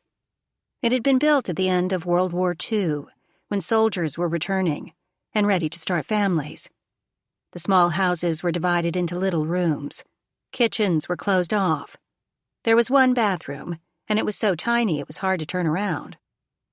But what was good was that the air of hopelessness that used to be in the house was gone. Since Jack had bought the place, he and Sara and Kate had spent hours inside it. Their laughter, their plans for the future, had pushed the bad spirits out. Sara said, "Happiness beats all the sage burning in the world." It seemed she was right. Kate smiled at Jack. Is that look for me? I'm not late, am I? No. His expression didn't change. And Kate dreaded whatever it was that he planned to tell her. She'd had a good time with Mr. Bletley, and she didn't want that taken from her. She wanted to lighten Jack's mood. When I was on the way to work, I stopped at Bessie's and bought some keto cookies. Aunt Sara will love them. You'll never believe what Bessie told me. Jack didn't reply. She said that when Aunt Sara was there, Everett was with her. They both hid from my mother. Why do you think he did that? Out of solidarity? Bessie said it was all very funny. Everyone was laughing. They took photos and planned to make memes. Jack's expression didn't change. A lawn chair was leaning against the wall. He opened it and motioned for her to sit down. She remained standing. "Jack," she said, "I've had 3 glasses of champagne, but even so, you're scaring me." "What is the problem?" "Your father." "I know. My mother will use his memory to bully me into moving in with her. I'm prepared for that. He died a long time ago, but she still—" "No, he didn't." Jack's voice was barely a whisper. "He didn't die, then or ever." Kate wasn't understanding. When she took a step back, Jack put his hands on her shoulders, and she sat down in the chair. He began to pace the small room. "I didn't know. I was just told yesterday, Randall Medlar," halting. He looked at her. "When you were 4 years old, your father was sent to prison. He's been there ever since." Kate was having trouble concentrating. "He's alive now?" "Yes. And he's been released early. He might be on his way to Lachlan." Kate closed her eyes, and her mind filled with images of Mr. Blettley. She looked back at Jack. "Tell me everything. Why? How? Where?" "He's been in prison in upstate New York. New York?" Kate said. "Mother went there at least twice a year, sometimes more. Did she visit him?" "Yes." Her depressions came after her trips to see him. Kate's voice was quiet, subdued. "Kate, Mother is here for him. Not me." Maybe. I don't know the details. I'm still in shock about it all." He knelt in front of her and took her hands in his. "Are you okay? Maybe I shouldn't have told you." "Aunt Sara, what does she know?" Jack stood up. "She—" "Tell me," Kate said. "At your father's trial, Sara was a character witness, and she told the truth about your father. He has a tendency to—" "Steal things?" Kate said. "I know that." She was sobering up. "Your mother blamed Sara for sending Randall to prison." Kate was trying to process this information. "That explains my mother's hatred for Aunt Sara." "I guess it does." "And Mom took me away to punish her." Kate's head came up. "You said you were told yesterday. Who knew this to tell you?" Jack hesitated. "Sheriff Flynn." "He called you from a ship?" "He's here, holed up in his house." Jack's expression turned to anger. "The bastard knew Randall was coming, so he conned me into taking over." He looked at Kate. "Sorry. This is worse for you than it is for me. You haven't been, approached, have you?" "What do you mean?" "Older man, appearing out of nowhere?" The images in Kate's mind were flooding it. 2 lunches, pouring her heart out to the man she'd just met. And all about her mother, his wife. "I wonder what he looks like now." Jack sat down on an overturned paint bucket. "No idea. But I remember that my grandmother said Randall was the most elegant man she'd ever seen. Dad said he had belts that cost as much as his truck." Hermes can do that, Kate thought. Aunt Sara knows that he's been released. "I don't think so. Of course she knows her brother isn't dead, but he wasn't supposed to get out for years." So she believed she was safe. For a while, anyway. Kate shook her head. Lies on top of lies. A skyscraper built of lies. Jack leaned forward, elbows on his knees, hands over his face. "This changes everything, doesn't it? I don't blame you if you're angry. You should be. All this was kept from you." He looked at Kate. his eyes asking what she was going to do. But she couldn't decide anything now. "The money?" she asked. "Mother said we lived on a life insurance policy from my father's death. That was a lie. So, who supported us all these years?" "I wondered about that, so I did a little forensic accounting. Sara sends a check every month." Kate took a deep breath, then let it out slowly. "This is a lot for me to take in." She stood up. "Thank you for telling me all this. But right now I need time to figure things out, digest them. Could we keep this between us for now? Aunt Sara hasn't adjusted to Mom being here. If she's told her brother might be here too, it could push her over the edge. She'll run away." "I'll do whatever you need." He stood up. "Do you want to go home?" "Not now, not yet. I need to think." She looked at him. "I want you to drive me to Arthur's house." Kate started to tell him that she had a suspicion that Everett knew what was going on, but she didn't. The sheer size of the lies she'd been told, the volume, was beginning to sink in. Father alive, mother's depression, trips to visit him, her aunt blamed and cast out. The lies were deep enough to choke her. "I need time," she managed to say. Silently they walked to her car, and Jack got in the driver's seat. "Why's your seat been moved back?" She gave him a look that told him it was none of his business. He nodded in understanding, then drove to Arthur's pretty house. He turned off the engine and looked at her. "Kate." She put her hand up. "Let me adjust to all this before I say anything. Take my car. I'll get Everett to drive me home. Or I'll spend the night here," she thought. "Whatever you need. Anything." "Just go home and act like nothing has happened. I can't deal with other people's worries right now." She opened the car door, then looked back at him. "If my mother shows up, please text me a warning." "I'd like to put your mother in a jail cell." I wouldn't object. It was the closest Kate had come to humor since Jack made his announcement. By the time she reached the house, Jack was gone. She put her finger out to ring the doorbell, but didn't. There was a little iron chair in the shade, more decorative than functional, and she sat down on it. There were so many thoughts in her mind that it was difficult to focus on any of them. Her mother's deep, debilitating bouts of depression had given her a lifetime of guilt. Her mother said that her trips to New York City were to buy fabric to make clothes for Kate. Everything had been for Kate. She had grown up believing her mother's fits were her fault. When she was very young, when her mother was away, Kate had to stay with the uncles. They were tall, bearded, and never smiled. Their wives and children were just like them, and they'd viewed Kate as a zoo exhibit. They pointed and laughed and ridiculed her for the red in her hair, her modern clothes, her school, for everything about her. If it hadn't been for Noah. When her mother returned from her trips, Kate was so glad to get away from the relatives that the inevitable fits were almost a welcome relief.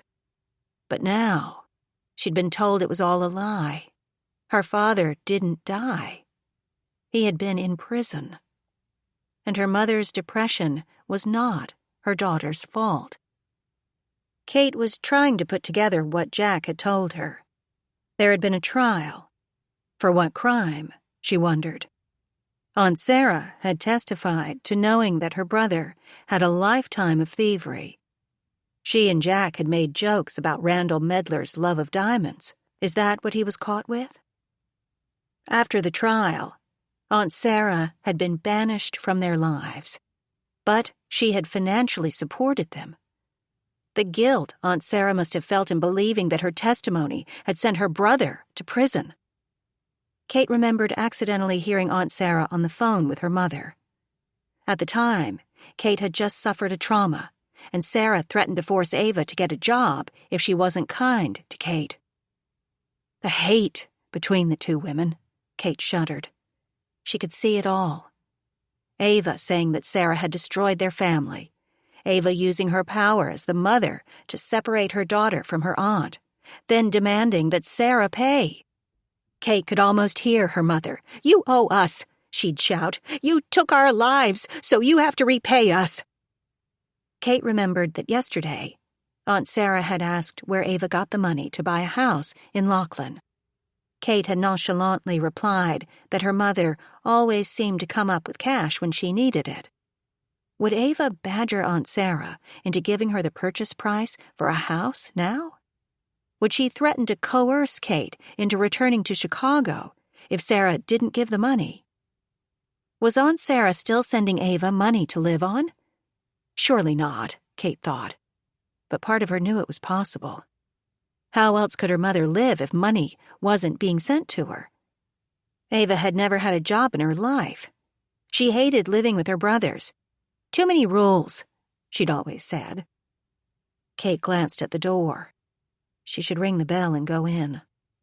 She felt sure that Everett knew more than she did, certainly more than Jack was told by Sheriff Flynn.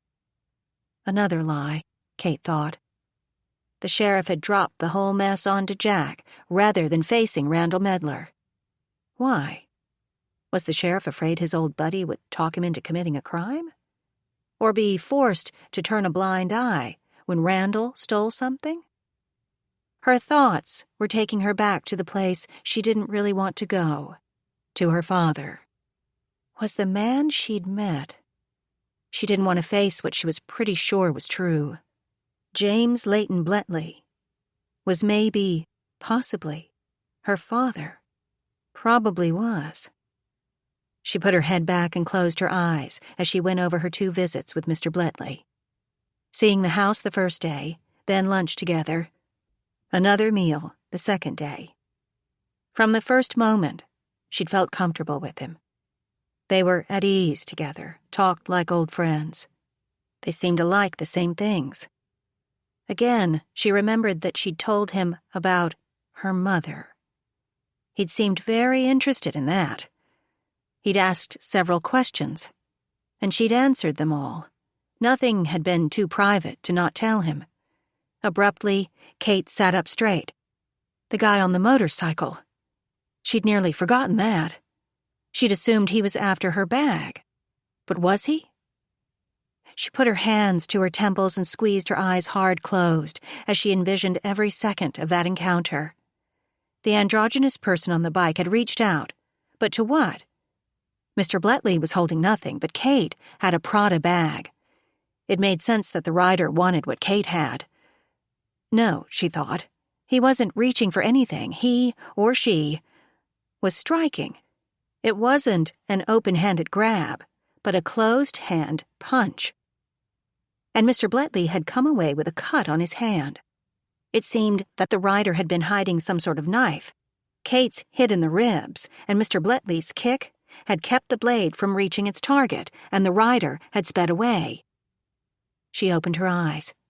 Her convicted criminal father had come to town, and look at all that had happened. The sheriff had suckered Jack into being deputized, then Flynn ran away and hid.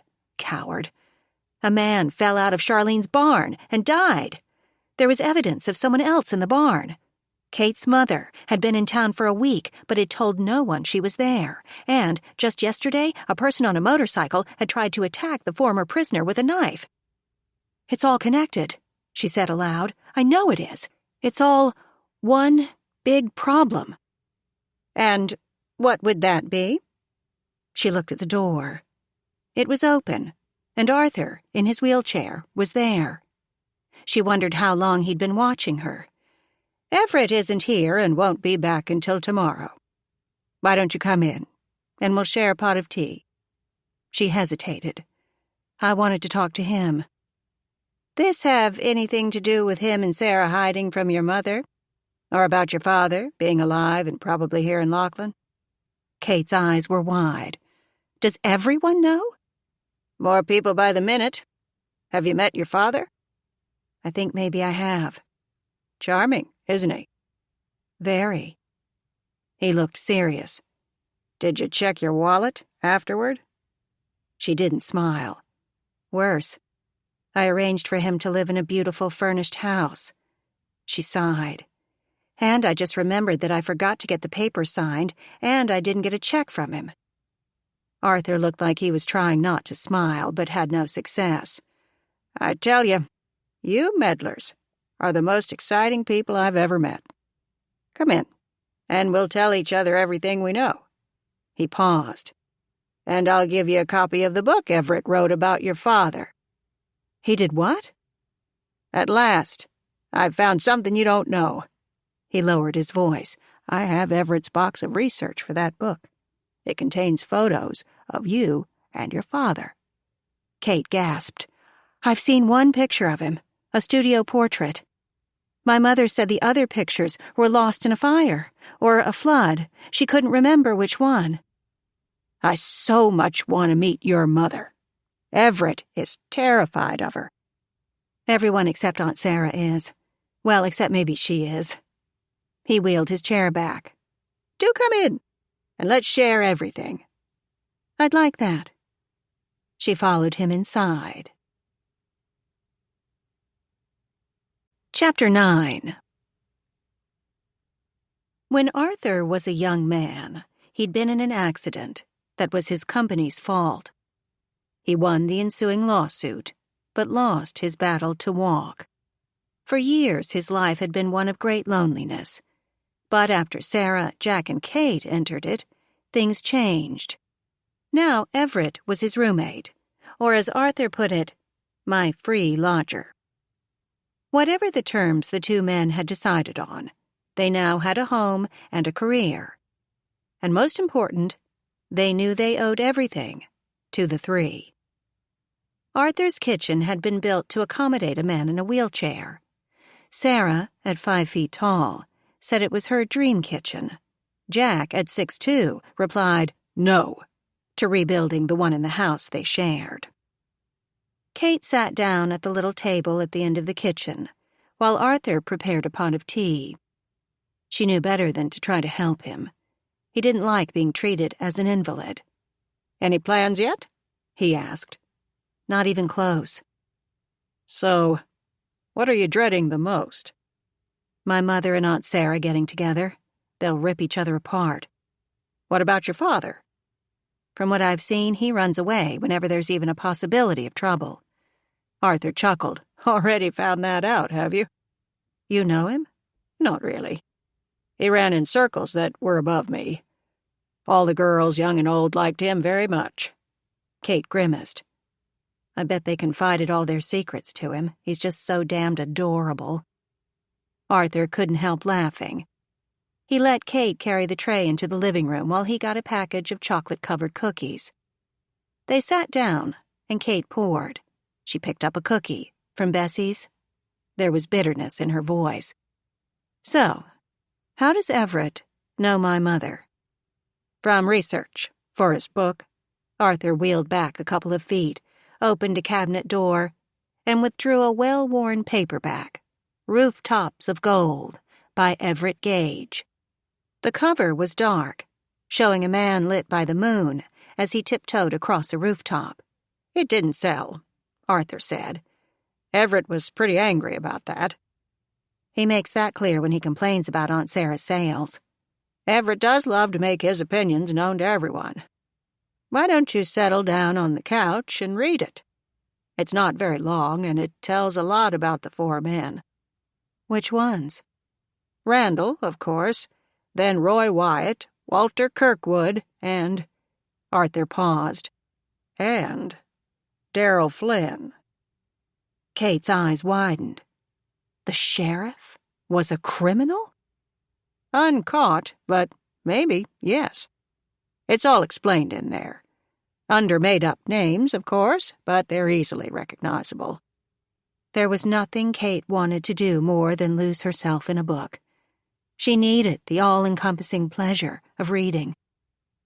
After they finished their tea, she slipped off her shoes, turned to put her feet up on the couch, and leaned back. Arthur, always a considerate host, spread a hand-crocheted throw over her lap. The book started with an introduction from Everett. He said that while the main story was about a great cat burglar, it was also about 4 men, all of whom were given false names. 2 were born into unspeakable poverty, and 1 was as rich and as blue-blooded as you can get in the U.S. The 4th was willing to follow wherever the others led. Everett went on to say that his story was as true as he could make it, and he was risking his life to tell it. He had been threatened with multiple lawsuits, but readers deserved to know the truth. There is no drama queen like Everett, Kate thought. When she turned to Chapter 1, she was shocked to see that the name of the ringleader was Rowan Bletley. Bastard, she murmured. He must have laughed at his use of Everett's made-up last name, and that Kate didn't recognize it told him that she'd not read the book. She glanced at Arthur, who was also reading. He got a lot of information out of me, she said. The combination to a safe? If I had one, I'm sure I would have told him. But then maybe he didn't need it. He opened the house lockbox with no help from me. Oh, yes, that's Randall. Kate kept reading. The whole first chapter was a character study of the 4 men, what they were like, and how they needed each other. Everett said Rowan was born at the wrong time and into the wrong family. He should have been royalty, or at the very least rich. His manners were of another time, and he had a way with women. He listened to them. Rich women with abusive, neglectful husbands adored him. They'd do anything for him. Roy Wyatt, billed as Joe Harlan, was young, poor, rough, crude, and would hit people rather than speak to them. Walter Kirkwood was the rich Wilbur Keene, a man who thought the world should obey him. Darrell Flynn was Dan Fields, young and married, but he couldn't figure out what he wanted to do in life, and he desperately needed money. By the second chapter, Kate was ready to get on with the story. What had Randall done to get himself put in prison? She was tempted to flip to the end, but she didn't. It looked like Everett had interviewed many people, all of whom were willing to tell glowingly honorable stories about their time with Randall Medlar. What followed was a modern Robin Hood story. Yes, Rowan Bletley stole, but it had always been for a good reason. There was a chapter about an older woman who was dumped by her rich husband. He pleaded poverty, so she'd get nothing. Mr. Bletley went to the Cayman Islands and somehow found the documents proving the man's massive wealth. The wife paid him a healthy percentage of her settlement. The next chapter was about a husband who was giving his family's jewelry to his mistress while promising to marry her. 2 women were being wronged. When Mr. Bletley introduced the wife and the mistress to each other, they looked alike, 20 years apart. Kate almost laughed. The 2 women joined forces to get what they deserved. Of course, they paid Mr. Bletley a nice fee. There were paintings that were believed to have been stolen by Mr. Bletley. He returned them to their rightful owners. A true hero, was Kate's sarcastic thought. She was getting impatient. How was he caught? The next chapter was about the biggest job of all. The 4 men had worked together, and millions of dollars worth of jewels were taken from an elderly lady. The detectives were sure it was an inside job, but the owner, who was dying in the hospital, would tell them nothing. Everett wrote about what happened after the crime. The character of Jack's father suddenly began making a lot of bad investments. He gambled, drank, and bought a big Harley. He was soon broke. The rich man went to California and bought stores. Then he dumped the actual work of running the businesses onto his long-suffering wife. The last young man was so scared by the job that he went into law enforcement. Everett wrote that none of this could be proven. He informed the Fort Lauderdale police of his theories, but they dismissed him. They said it was all conjecture by a, quote, hack writer. Everett's bitterness could be felt on the page. What interested Kate was that in all the stories, and whatever the job, it was clear that Randall Medlar was always the boss.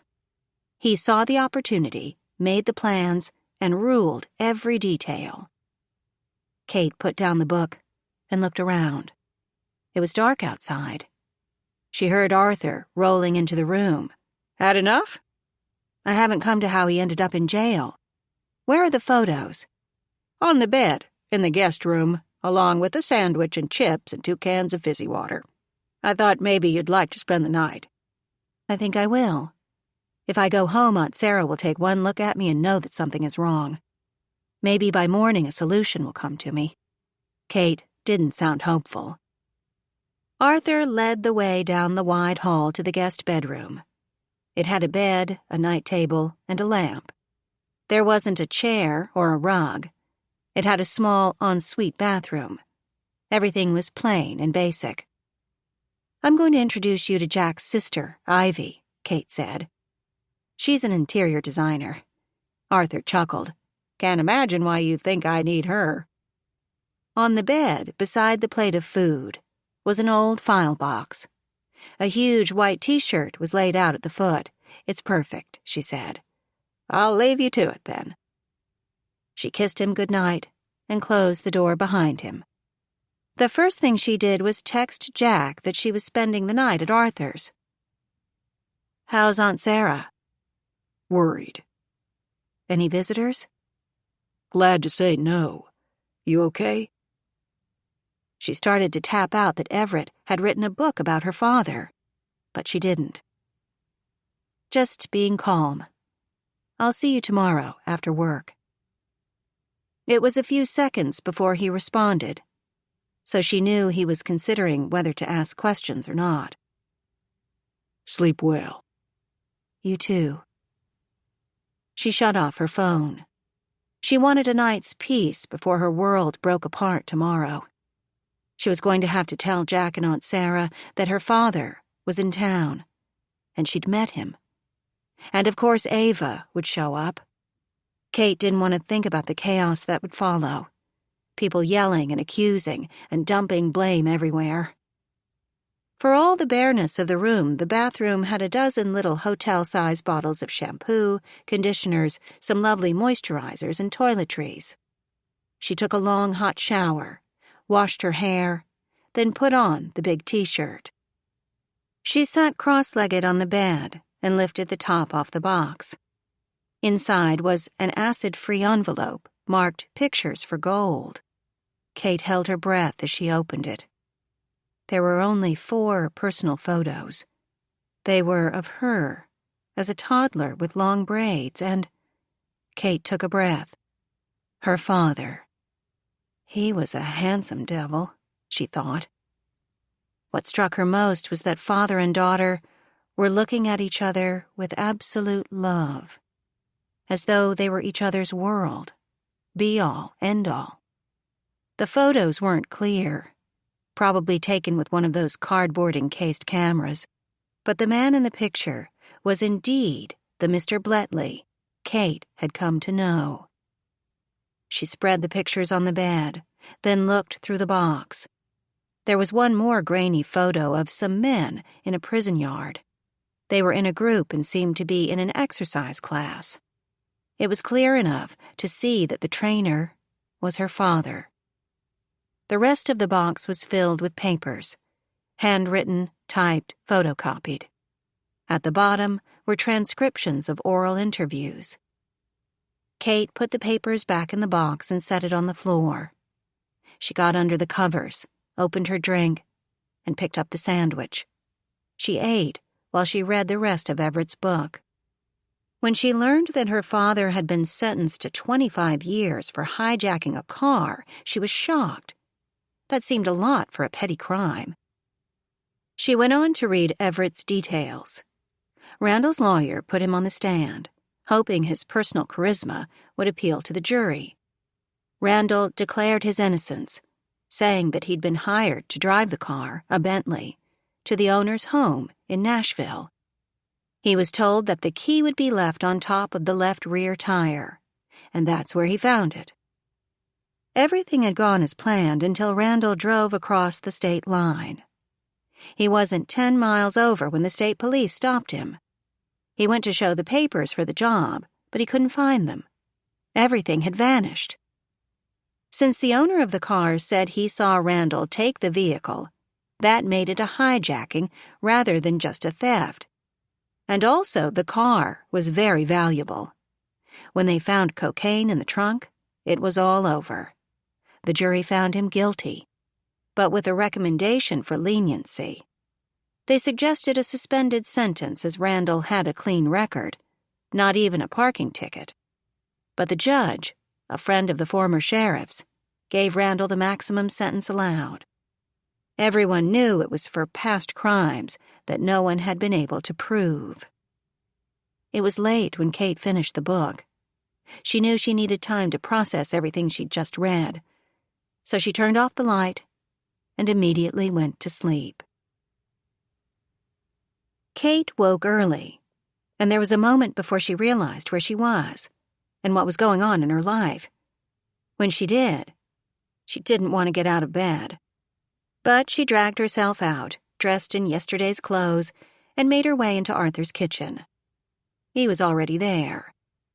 "I thought you might get up early. Going to work today?" "I guess," she mumbled as she sat down at the table.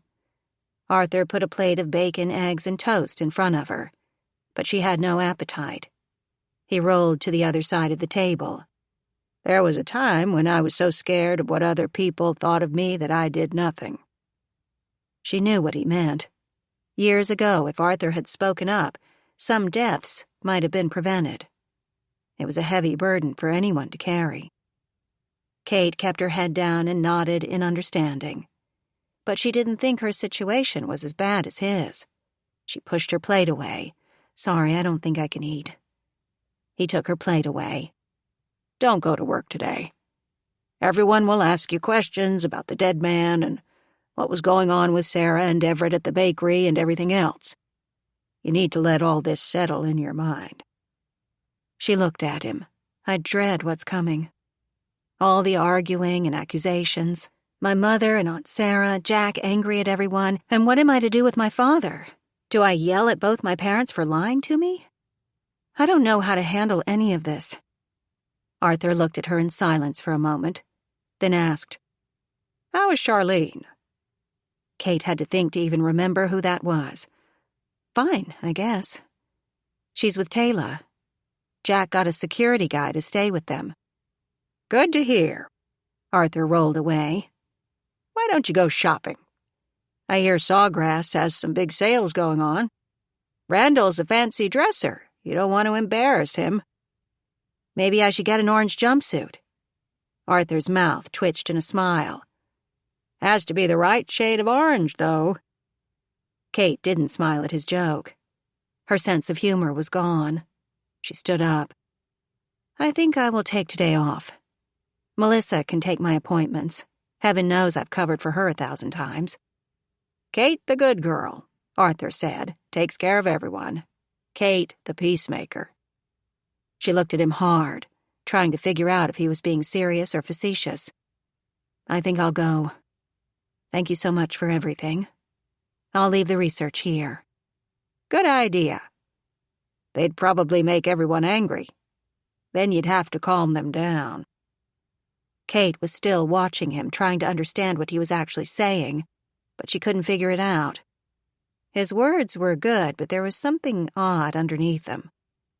He picked up a set of car keys from the counter that she recognized as hers. "Jack brought your car back and put these on the hall table. He opened my locked door, but he didn't speak to me or you. There sure is a lot of fear going on in the Medlar household right now."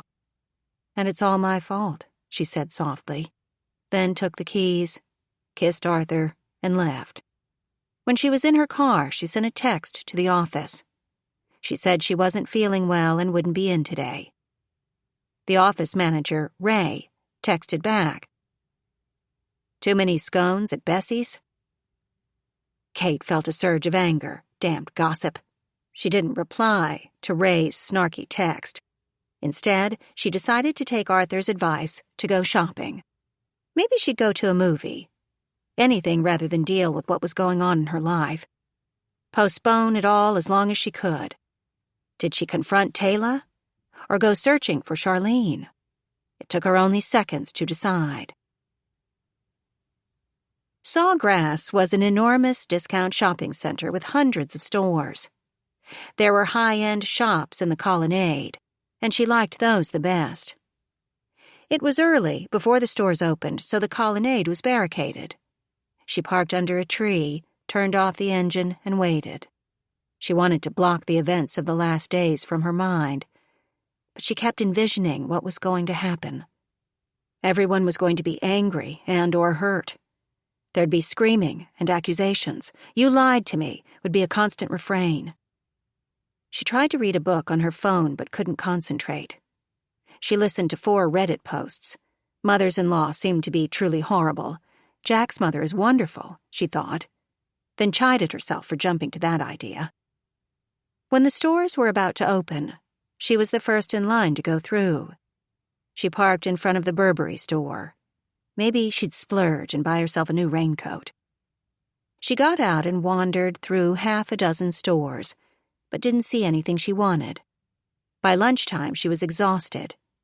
She left the colonnade to go to the food court and bought a plate of Chinese food with fried rice and spring rolls.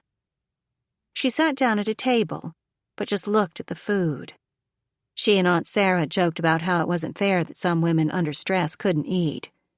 "But the more stress I have," Sara said, "the more I eat." Kate said she had the same problem. Kate pushed her plate away. This kind of stress is a whole different level, she thought.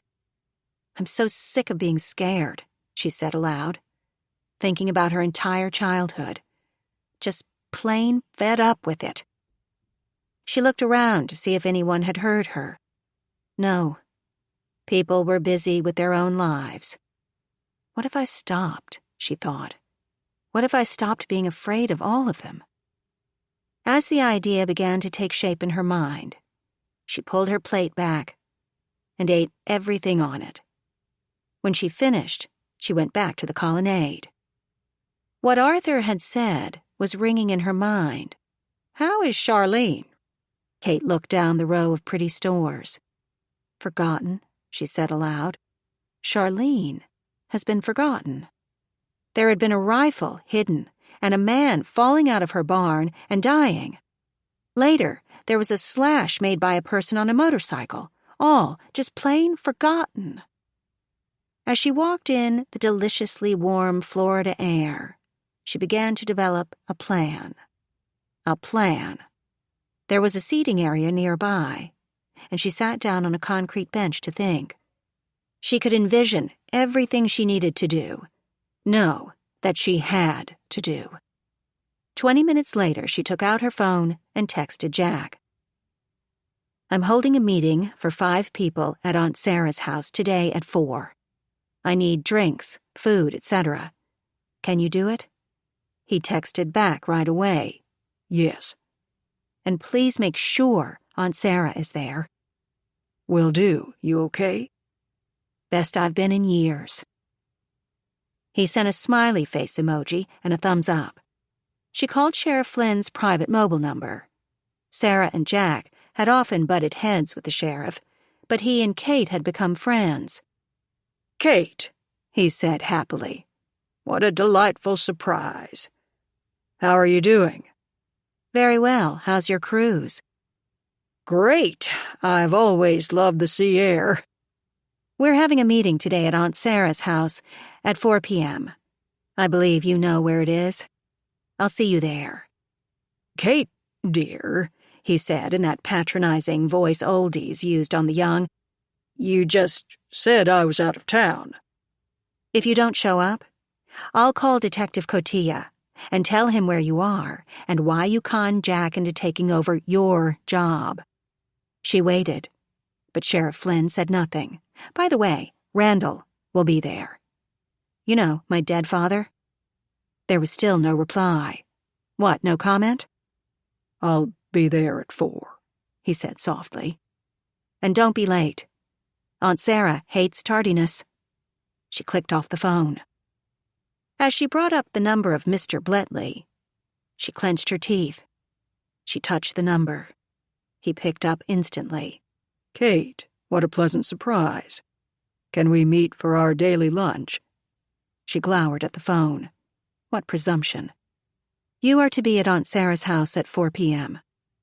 How kind of you to invite me, but I have a previous engagement. He sounded amused, as though she was cute but not very bright. What a smooth, practiced liar he is, she thought. She wasn't sure how her father felt about her mother, but Kate had had a lifetime of experience, so she could guess. She replied in exactly the same tone as his. If you don't show up, I'll call Mother and tell her you've been here for weeks, but you haven't contacted her. And I will also tell Aunt Sarah that you've been secretly whining and dining me for days. How do you think Jack will take that information? Don't forget that he's Roy's son. I can assure you that Jack has inherited the Wyatt temper. There was a silence before Randall spoke, and his voice was almost meek. I'll be there at 4. Should I bring anything? Whatever you think will make Aunt Sarah forgive you. She heard his gasp. Her request was impossible. Kate clicked off. For a moment she sat still, staring ahead, but seeing nothing, and she didn't think she'd ever felt better in her life. War clothes, she thought. She was going to dress herself from the skin out. Stiletto heels were in her mind. And she'd have her hair and nails done. Damn them all! She spoke too loudly. A woman with a baby in a stroller was walking past. I agree with you, girl, she said, and kept going. Smiling, feeling taller and all round better, Kate headed toward the stores. She had to prepare for battle. Chapter 10. Kate arrived at Sarah's house at 10 to 4. Jack was waiting inside. Wow, you look great. His eyes were wide. Your shoes. She stalked past him. It looked like her new Escada suit and the red-soled Louboutin were a success. One end of the big dining table had been loaded with food and drink. She put her new red leather Kate Spade portfolio on the table. She'd made notes. The bar is stocked with booze, he said, in case you want anything. Ready to tell me what this is about? She turned to him. Where is Aunt Sarah? Locked in her room, quaking in her boots. She's dreading facing your mother. So you didn't tell her that her brother has been released early? Nope. He's here. And I've met him. I had lunch with him twice. It took Jack a moment to breathe. What's he like? Lovely, charming. I'm going to kill him. The doorbell rang. They're here. Go get Aunt Sarah, and do not let her run away. Yes, ma'am. Jack was smiling. Kate opened the door. Her father was there, beautifully dressed as always, and smiling like he was pleased to see her again. Old friends. Behind him was Sheriff Flynn in head-to-foot denim, as though it was modern male armor. He looked like he was heading toward the gallows. She opened the door wide. As Randall entered, as though it was natural, he bent to kiss Kate. Touch me and you die, she hissed. With a chuckle, he went into the house. As Darryl passed, he said, I see you've come to know your father well. And you dumped him onto Jack. The sheriff shrugged as though to say, what else could I do? When the two men reached the living room, Randall said, My sister's done a wonderful job remodeling this old house. But then she always was the most competent person there ever was. He made it sound like a sin. The double doors opened to Sarah's bedroom, and she came out. Her fierce expression showed she was expecting to be hit with her sister-in-law's venom. Instead, she looked at the smiling, handsome face of her brother, who was supposed to be in prison. Sarah's face changed from warrior mode to sheer horror. No, she whispered, and turned back to her bedroom. But Jack was behind her. He put his hands on her shoulders and guided her toward the big dining table. As she passed her brother, she didn't look at him. "You're to sit here," Kate said to her aunt, as she held out the middle chair on the long side of the table. Pointing to the chair on Sarah's right, she looked at her father. "Sit here." Her voice was not soft. "And you are here," she said to the sheriff. The two men sat down to flank Sara, who was staring straight ahead. Kate looked at Jack. "You're on the other side, by me." His face lit up. "I've never been the teacher's pet before," Darryl muttered. "except when you were a senior in high school." Jack took his seat. "She was a substitute, not a real teacher." Sara said, "Kate, I never meant to keep any secret from you, especially not about your father. But I was afraid that your mother would—" Kate, still standing, waved her hand. "I understand. But I also know that once I was away from her, you had ample opportunity to tell me the truth." I... Sara, the wordsmith, had no words. Kate said, "Are you still paying my mother her blackmail money?" "Yes." Sara's voice was barely a whisper. "Then stop." Kate opened a can of seltzer and poured herself a glass. Sara nodded in silence. Randall spoke softly to his sister. "She's wonderful, isn't she?" Sara was almost in tears. "I think she hates me." "No, she doesn't," Randall said. "I've already seen that she'll be like you and do the sensible thing, whatever that is. But the part of her that's like me will do it with grace and elegance." Sara sneered at him.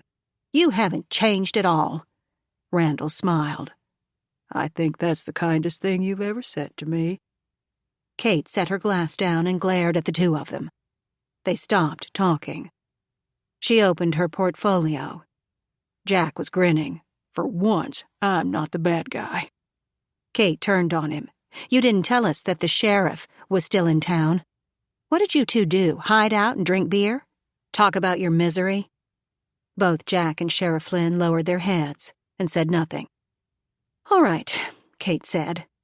"For right now, we must put aside our anger and animosity, as well as past feelings of hurt.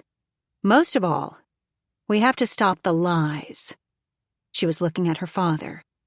"The first matter of business is the house you rented through me." Sara spoke up. "If he gave you a check, it'll bounce." "Is that true?" Kate asked him. Her father gave one of those shrugs that meant, "That's just me. I should be forgiven." Kate didn't smile. "It's my reputation that you've put in jeopardy." Sara said, "I'll pay it. He can—" "No, you will not," Kate said. "I'll deal with this. I'll tell the owner some tragic story and work it out." Randall said to Sara, "I told you she was like me. Truth is a creative concept." Kate said, "I am like me and no one else. Got that?" She took a breath. "What we're all forgetting is that our #1 job is to protect Charlene." "Problems that you caused," Sara said to her brother. Randall looked affronted. "To be fair, she did make the first move." Sara snarled, teeth bared. "Charlene was 15. You were 34. You should have been imprisoned back then." Randall's face reddened. From anger or embarrassment, couldn't be told. Whatever it was his first sign of genuine emotion. "I didn't know her age. I didn't even know who she was. It was dark. I'd had a lot to drink.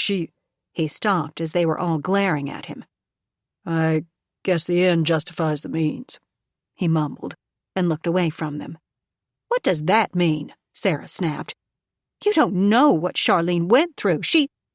Kate spoke up loudly. "I want the fighting to stop. Who was the man in the barn?" They all looked at Randall. "I have no idea."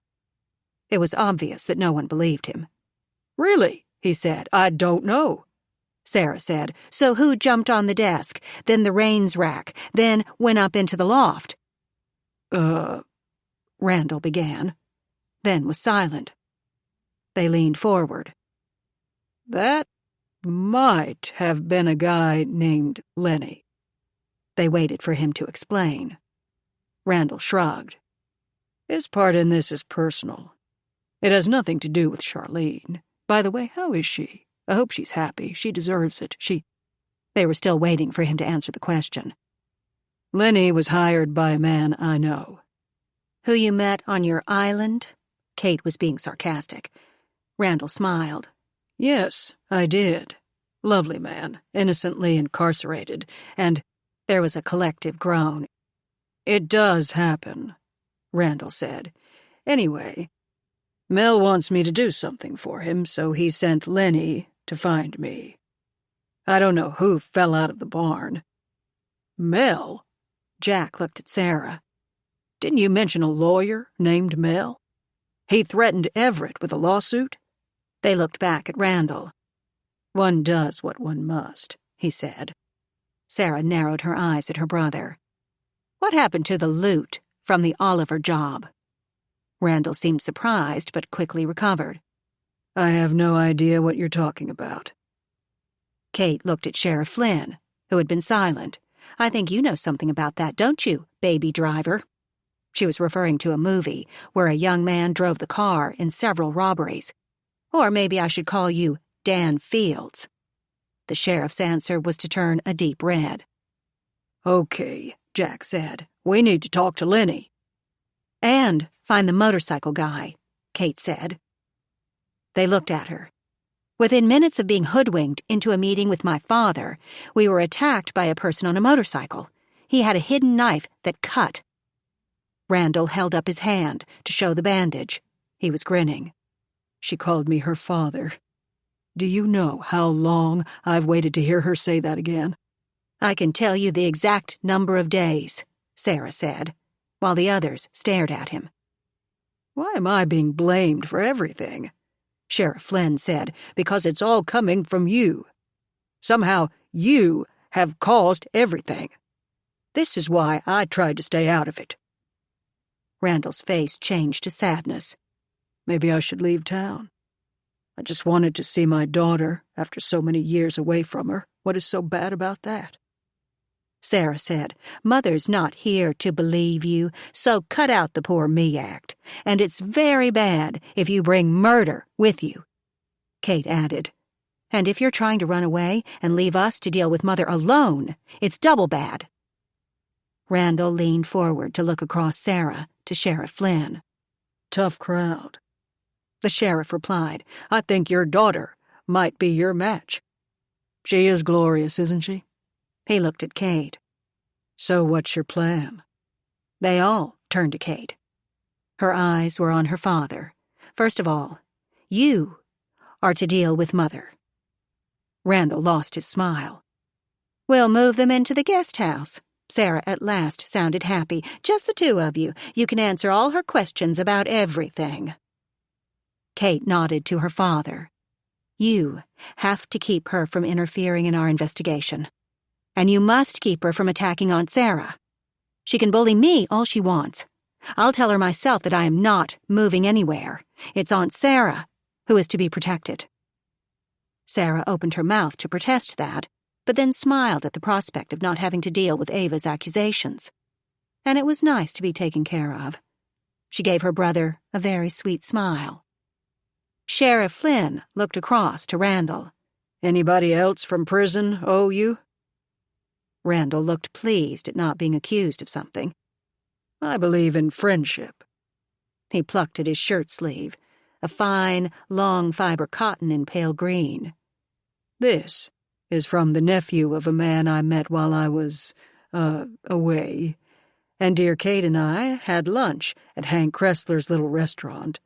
He goes by Henri now. Would you like the address? And some new clothes? If the circumstances had been different, it would have sounded like a considerate offer. Sheriff Flynn opened his mouth to speak, but Kate covered him. No, he doesn't want to get entangled in some prison obligations. And he and Jack like beef, by the pound. Jack and Sheriff Flynn looked at each other and nodded. Kate turned to Sara. "Where is my mother?" "Maybe she's—" Sara began, but stopped at Kate's look. Sara's love of research was legendary. "Okay, so I made a few calls. She's at the Golden Palms Hotel."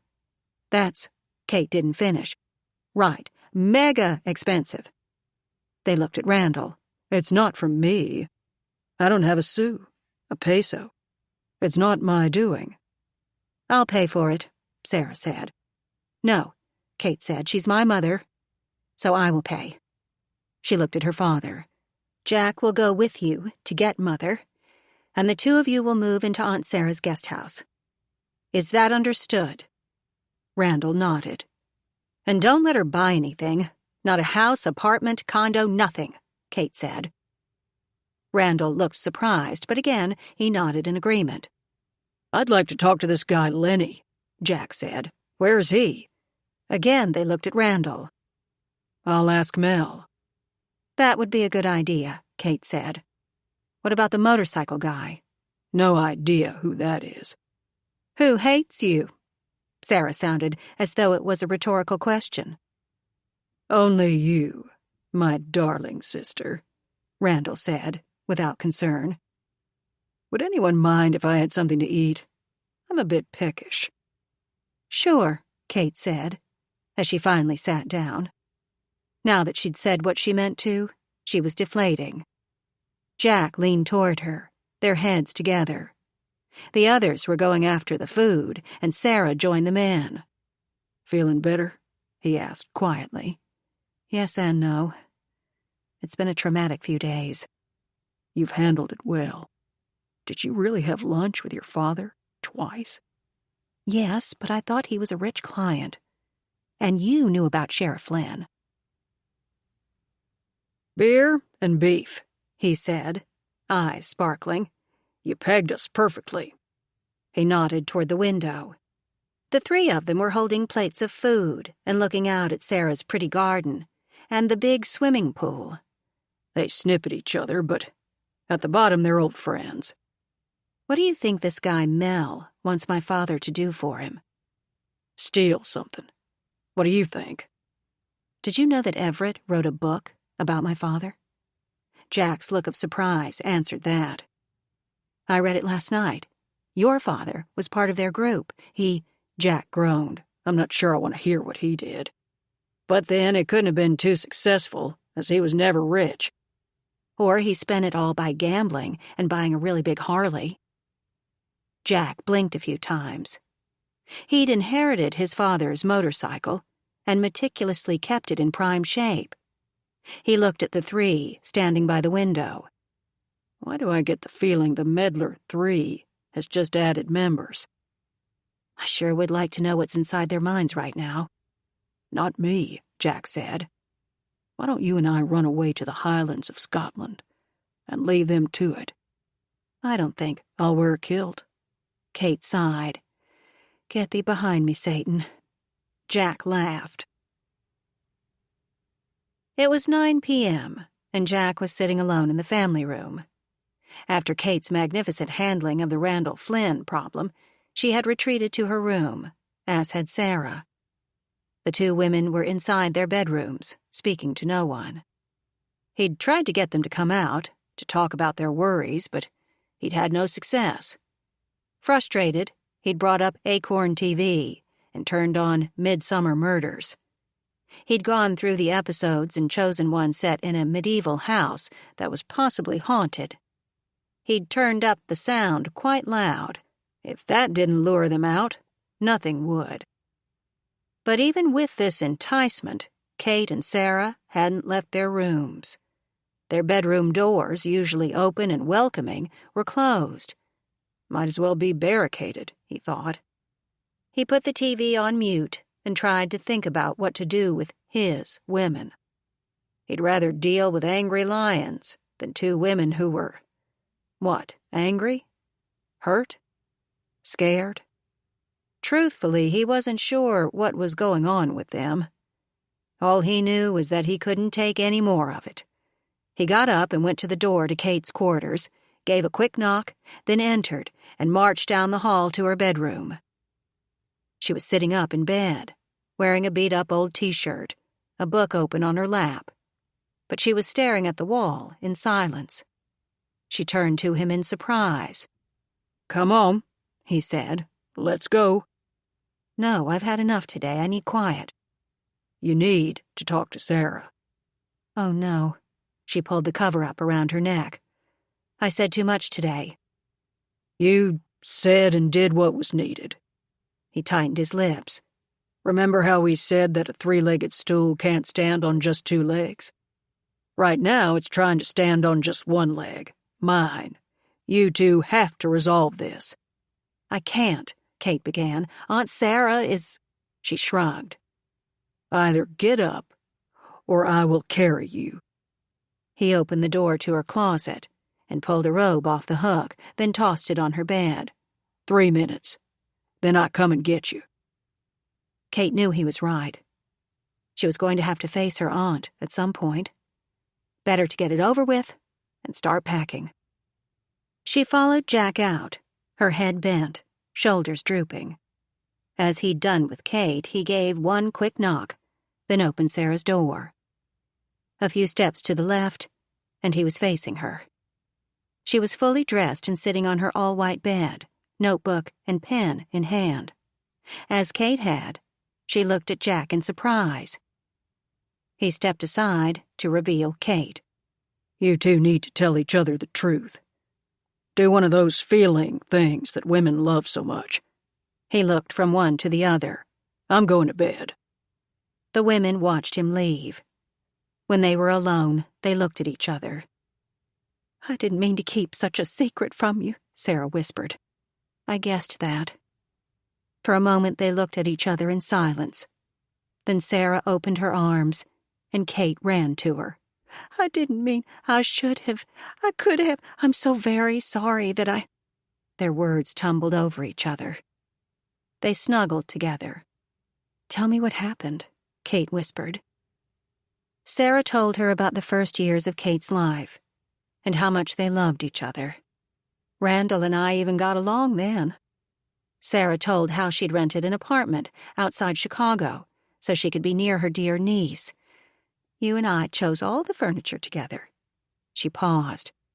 "Randall would go away for weeks at a time, but I didn't know where or why, and I never asked.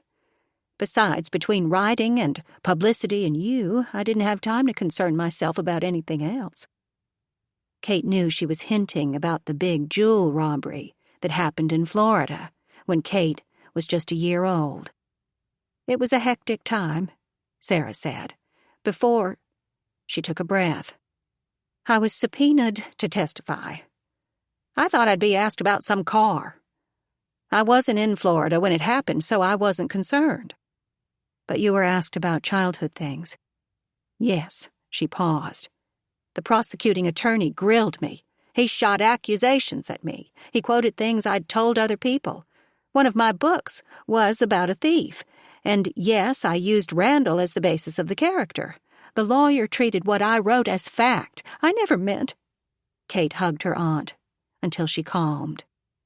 Sara sat up. "What happens now?" "We stand together." Kate pulled back to look at her aunt. "Are there any more big, huge secrets being kept from me?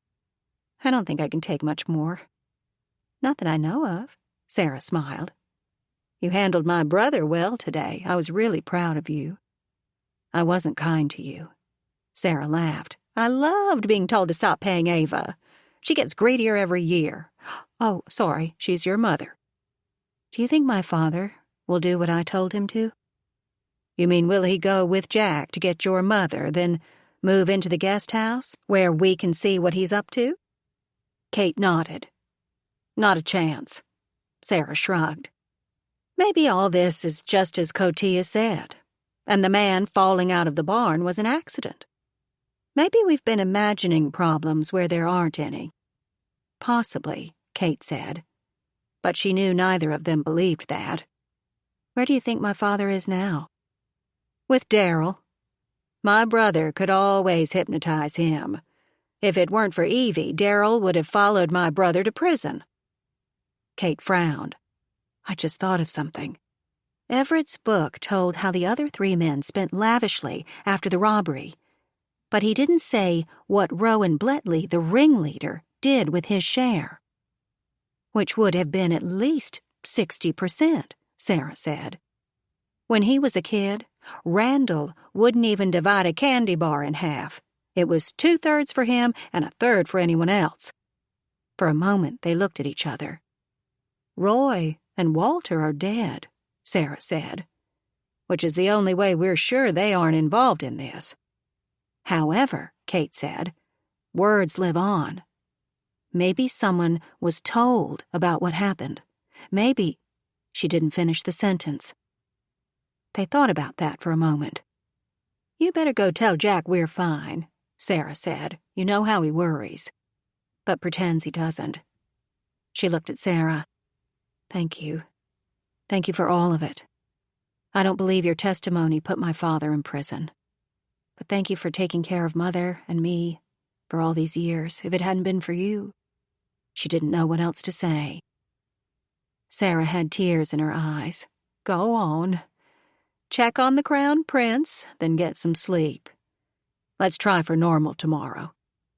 Kate got off the bed. Normal? You mean Jack back to being deputy sheriff and constantly grumbling? Me back to selling houses and you to...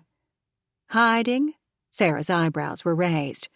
I'm still open to the house in Italy. If I marry Jack first. Sara sighed. I can see the wedding now. You in a lace dress and Jack in a tux, on a hillside by an old villa. There are flowers everywhere. She picked up her notebook. I think I'll write this down. Who knows? I might be able to use it in a future book. Smiling, Kate left the room, closing the door behind her. Chapter 11. Curiosity is going to get me killed, Lenny thought. In spite of being told to back off after the man in the barn died, Lenny was still watching. The man who hired him had said, I don't know what's going on. I never meant to cause that girl any problems. Lenny was sure the man knew more than he was telling. A guy with a rifle just happened to be there. Lenny had reported how the whole family had been removed from the little farm. The husband and kids were sent away. The place is now filled with guerrillas, or at least it's men the size of them. You want to tell me what this is really about? The man hesitated. It's just Randall. He's like the eye of a storm. Things happen around him. Where is he? Slipping around town like an eel. He seems to know people. Well, he should, since he grew up there. How's Charlene handling all of this? Lenny wanted to say, since when did I become a therapist? But he didn't. She's with her sister. He didn't add that a guard was living with them. But then that guy didn't matter. He'd probably had 2 weeks of training somewhere. Who do you want me to track? No one, the man said quickly, then added, maybe Randall, if that's possible. He's good at hiding. If Lenny were a confiding sort, he would have said that he'd seen a person on a motorcycle who used a concealed knife. What was with youngsters today? He wondered. Hidden knives, bombs left in backpacks, everything done in secret, except their personal lives. They videotaped and revealed those to the world. Or as they called it, sharing. You want Medlar killed? No. I want him kept alive. But I don't think everyone else does. Lenny pulled the phone away from his ear to look at it. You think? He thought, but didn't say. Just watch him. I'll be there soon. I have things to take care of. Yeah, Lenny thought. Bet they involve lots of doctors. Don't get too close, the man said. Stay in the background. Don't cause any problems. Maybe I should forget everything. It was a pipe dream, not real. Up to you, Lenny said. But the truth was, he was becoming curious, which was a very bad thing. Why had young Charlene's family been whisked away? And why was this Medlar guy skulking about?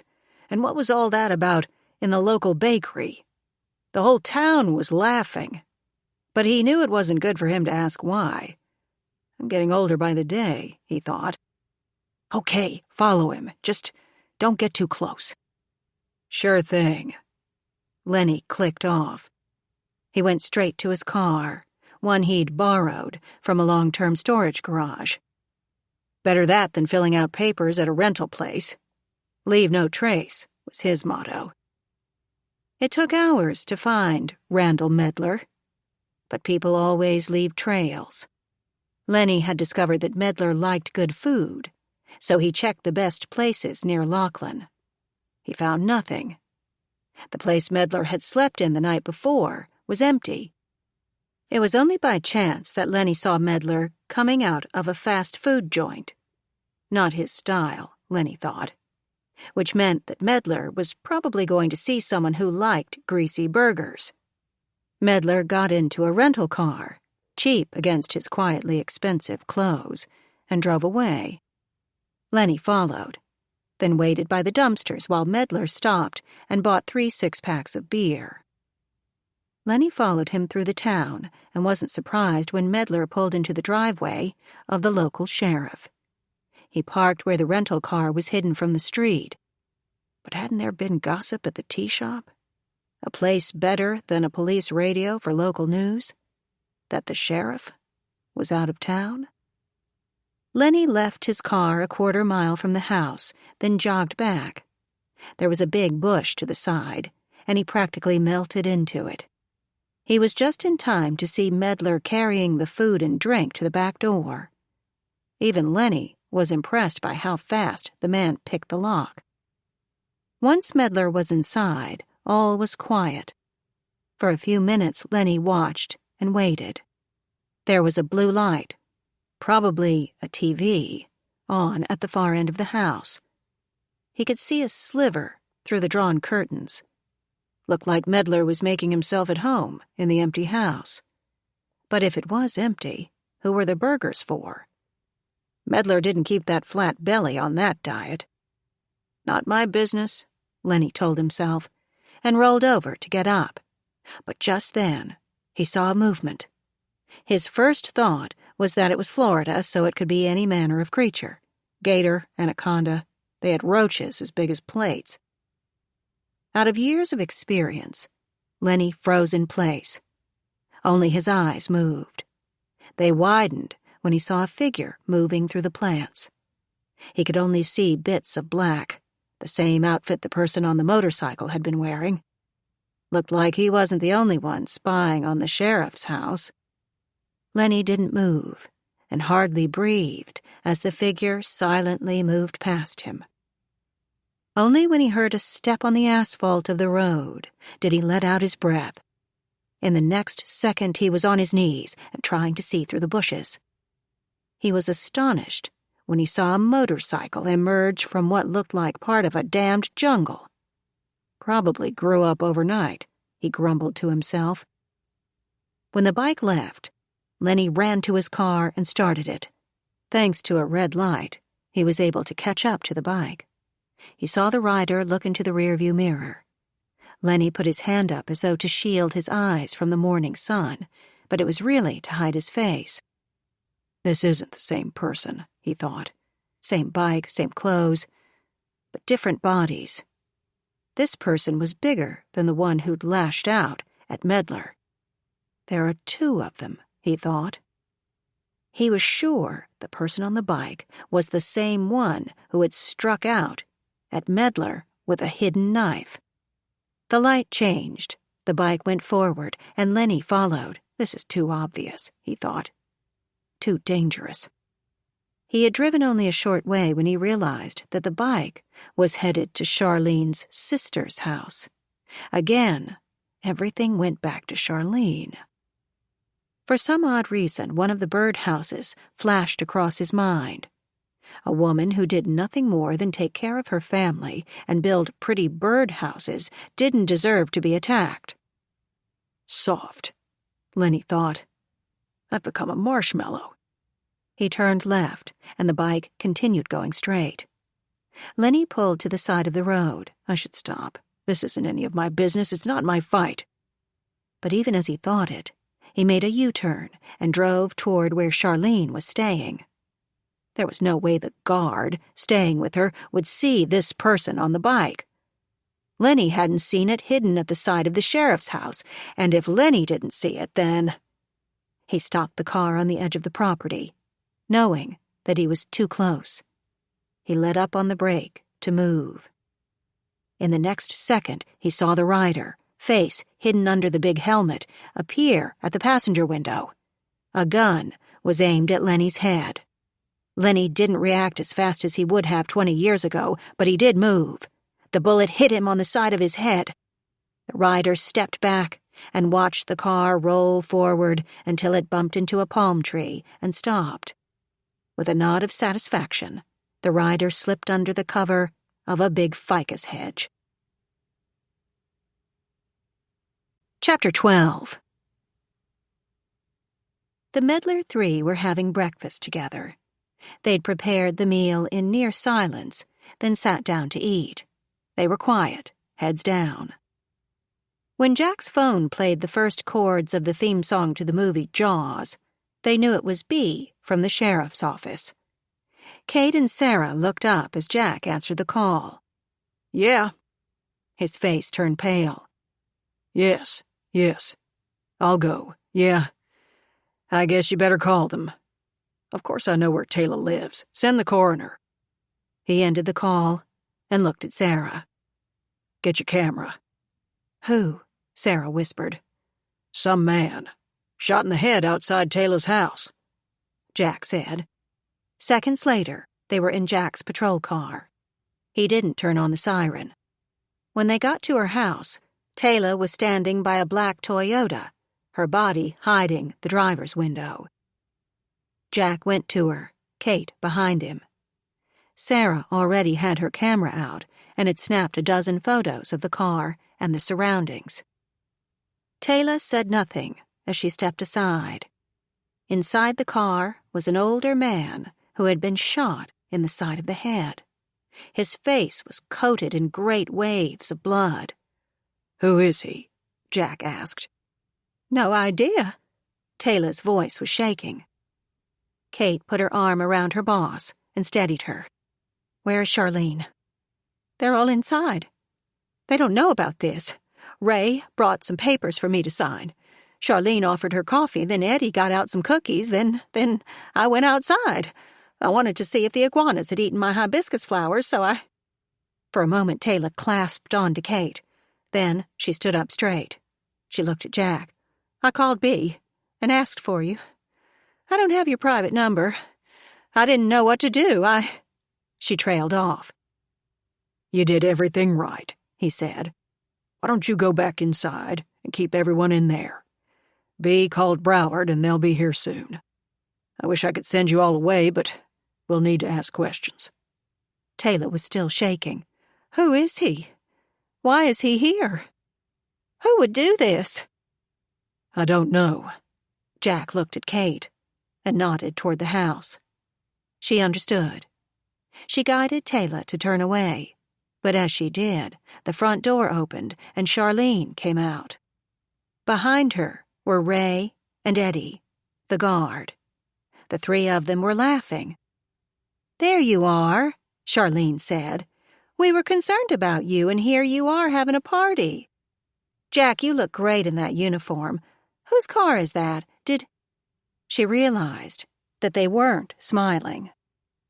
Jack took a step to block their view of the interior of the car.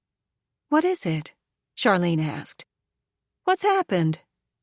Taylor stepped forward and put her arm around her niece's shoulder. Come on, honey.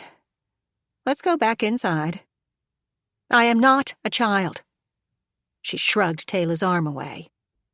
Jack tried to block her, but Charlene glared at him. He stepped away. At the sight of the man in the car, Charlene put her fist to her mouth. What is it? Ray asked. She and Eddie were too far back to see in the car. Go back inside, Jack said. We'll be there soon. Ray nodded and went back into the house. As Eddie followed her, he took out his phone and put it to his ear. Charlene looked like she was hypnotized as she stared at the man's bloody face. Taylor tried to pull her away, but Charlene moved out of her grasp. "I know him." Everyone froze. "Who is he?" Jack asked. "No, I mean, I saw him. He was leaning over the man on the ground." She looked at Jack. "I was going to my studio, and I saw a man by the barn. I thought he was from the vet's office, so I went toward him, but he sort of leaped out of sight. That's when I saw the man on the ground." "And you tried to revive him," Kate said. "I did. Then you arrived and called Jack. The others showed up, and I forgot about the first man, him." "You're sure it's the same man?" Jack asked. "Yes, tall man, and that eyebrow, I remember it." Sara took a half-dozen photos of the bloody face, focusing on the left eyebrow that was scarred into 2 halves. "You should go inside and wait," Jack said. Charlene nodded, and she and Taylor went back into the house. Sara put down her camera. The tall, thin person whose footprint was on the desk. Wonder if he pushed the other man out the window. "Whose rifle was it?" Kate asked. "You mean which dead guy owned the gun?" Sara asked. Jack's phone rang, and he answered it, and he turned even paler. He hung up and looked at Kate. "That was Flynn. Your father is on his way here. They heard about this on Flynn's radio. Damn him."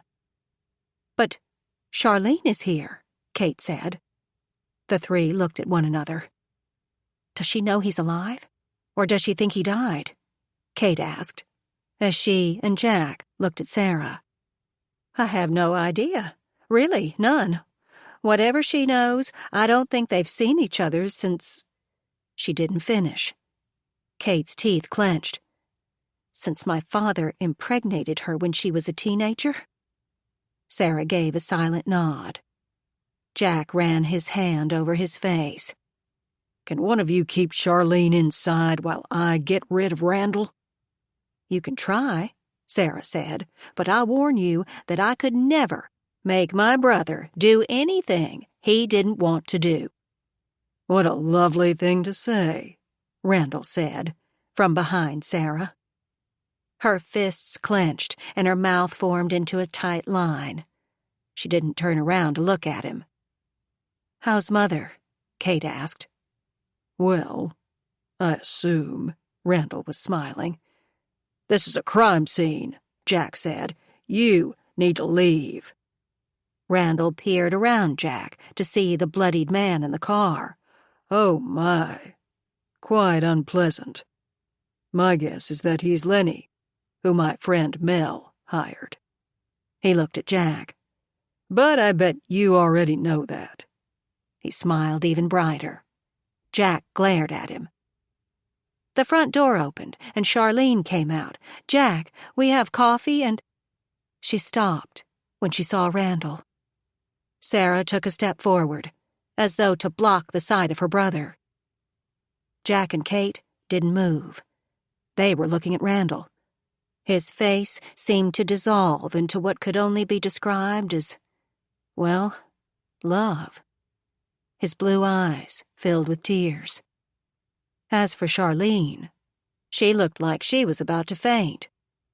Jack, who'd always had a crush on her, moved as though to protect her, but Randall got to her first. His arms opened, and she fell into them in complete and total surrender. "I am yours," seemed to be her message. They held each other in that way that only true love can. It was submissive and joyous and very loving. Charlene's face was pressed deep against Randall's chest. "I knew they lied to me," she said. "I knew you weren't gone. Not forever. But Grandmother and Captain Edison told me you died. It was while Walter was threatening Taylor and me, and I should have searched, but they said—" "Shh." He caressed her hair away from her face and kissed her forehead. "It's all right." With his arm around her, he led her into the house. The 3 only breathed when the door closed behind the entwined couple. Sara sat down hard on the curb.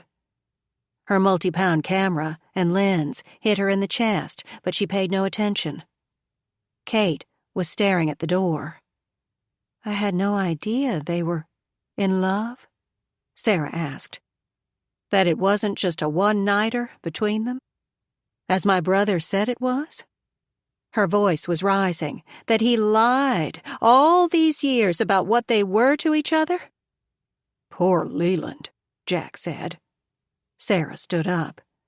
"My lying, thieving brother is not going to break up a marriage. So help me, I'll murder him. I'll hire somebody like this guy." She nodded toward the car to... Abruptly, she stopped speaking and looked back through the car window. "What is it?" Jack asked as he saw the coroner's van roll up. Behind it were 3 Broward County police cars. Cotia was in the first one. Jack looked at Sara in question. She was wide-eyed, staring. "He's alive," she whispered. "He winked at me." "Probably just a reflex. He couldn't be alive with a shot like that. Jack broke off because the man's eye twitched. It wasn't an involuntary movement. Jack ran to the 2 men who were getting out of the van. In the next second, an ambulance had been called. "Suicide," Cotia said to Sara, as the EMTs took the man out of the car and put him on a stretcher. Jack and Kate were in the distance with the other police officers and answering questions. Sara had twisted her small body into an upside-down position on the passenger seat as she photographed every inch of the inside of the car. To make sure she got the details, she was using a macro lens, and she'd set up 6 lume cubes for extra light. At Cotia's word, she halted and looked at him as though he were stupid. "Suicide? Really? Where's his weapon? Or did he shoot himself in the head, then throw it away? Or maybe an iguana mistook the gun for a hibiscus and ate it?" Cotia was unperturbed. His voice lowered. "If it's a murder, I have to report it to the Broward brass. Maybe I should add that I believe the dead man at Mrs. Adams' barn is connected to this shooting. If I do that, they'll send lots and lots of men with big shiny badges and really big questions about everything." Sara sat up straight and looked at him as she thought about what he was saying. It wasn't a good image. "Just so you know," Detective Cotia said, "if anybody does come, your Jack will be removed from the case.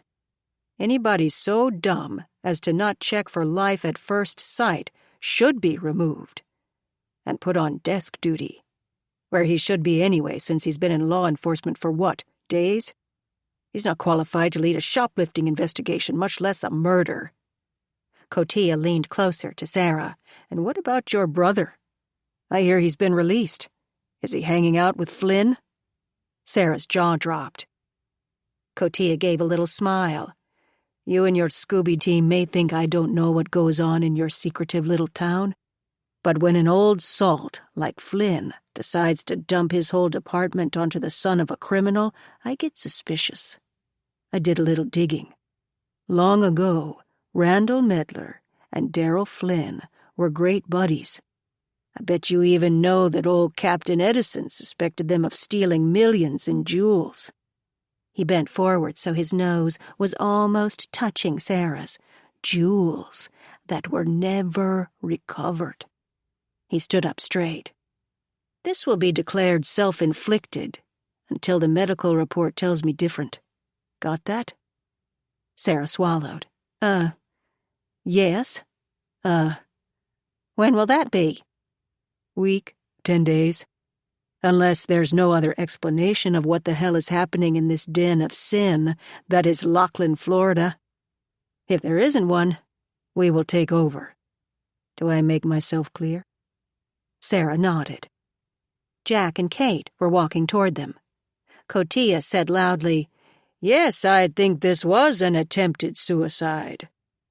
"Are you crazy?" Kate said. "He couldn't have done this to himself. Sara practically jumped out of the car and put herself in front of her niece. "Yes, suicide. I agree." "What?" Kate said. "Are you kidding?" Sara gave her niece a look to shut up. Kate blinked. "Okay, suicide." Cotia turned to Jack. "Go write this up. I'm looking forward to reading why you didn't check for signs of life as soon as you saw him." With a groan, Jack went toward the other officers. The ambulance drove away, sirens and lights blaring. Cotia turned to Sara. "Was your brother here when the man was found?" "No." Sara sounded meek, subdued. "He arrived later." "Then get him out of here. He complicates everything too much." Sara looked at Kate. "Sure," she said. "I'll get him." Inside the house, Kate saw Ray and the guard, Eddie, in the kitchen. They were both on their cell phones. Eddie looked embarrassed and downcast, like he was being bawled out. Probably is, Kate thought. Ray gave Kate a look of, "When can I go?" Kate shrugged that she had no idea. In the living room, Taylor was sitting on the edge of a chair. She was staring across the room at Randall and Charlene. They were sitting on the couch, close together, heads nearly touching, holding hands and talking so low they couldn't be heard. Kate did not like what she was seeing. "We have to go," she said, loudly. Randall was twirling a strand of Charlene's hair around his hand. "I like it. It's nice." She smiled at him, as though she'd never heard anything so wonderful in her life. Finally, Randall looked up at his daughter. Kate gasped at his expression. Pure, unadulterated love. And the look made Kate angry. Furious, really. She clenched her fists and almost raised them to boxing position, ready to strike. Up, out, now. She could hardly speak. Randall turned back to Charlene. "I have to go." He kissed her cheek, then her forehead. "We have a lot to tell each other." Kate gave a sound like a growl. Randall stood up, but he kissed Charlene's hands before he released them. He followed Kate out, but he walked backward, his eyes never leaving Charlene's. Once they were outside, Kate stopped at Jack's patrol car. She didn't dare start saying to her father what she wanted to. "Car, now." "How nice," Randall said. "It's been years since I've been in one of these." When he put his hand on the front passenger door, Kate said, "Back seat." Randall opened the back door. "This certainly does bring back memories. Not fond ones, but they are there." Only after Jack got behind the wheel and Sara and all her camera gear were next to him did Kate get in the back, beside her father. "This is like family," Randall said cheerfully. The pent-up anger inside Kate exploded. "You are not going to break up a marriage," she shouted. "Charlene has 2 children, 2 of them, and a wonderful husband. She has a good life. So help me if you try to entice her, seduce her again. I swear I'll do something horrible to you. She showed me photos of them," Randall said calmly. "It's a lovely family." "Yes, they are. And there is no place for you. You cannot try to take away—" Sara turned to look at her brother through the wire screen across the back of the seat. "Do you know what you did to her?" Kate's anger increased. "You impregnated her. Then you abandoned her. She... Kate's anger didn't override her sense of protection. She wasn't going to say what happened to Charlene afterward.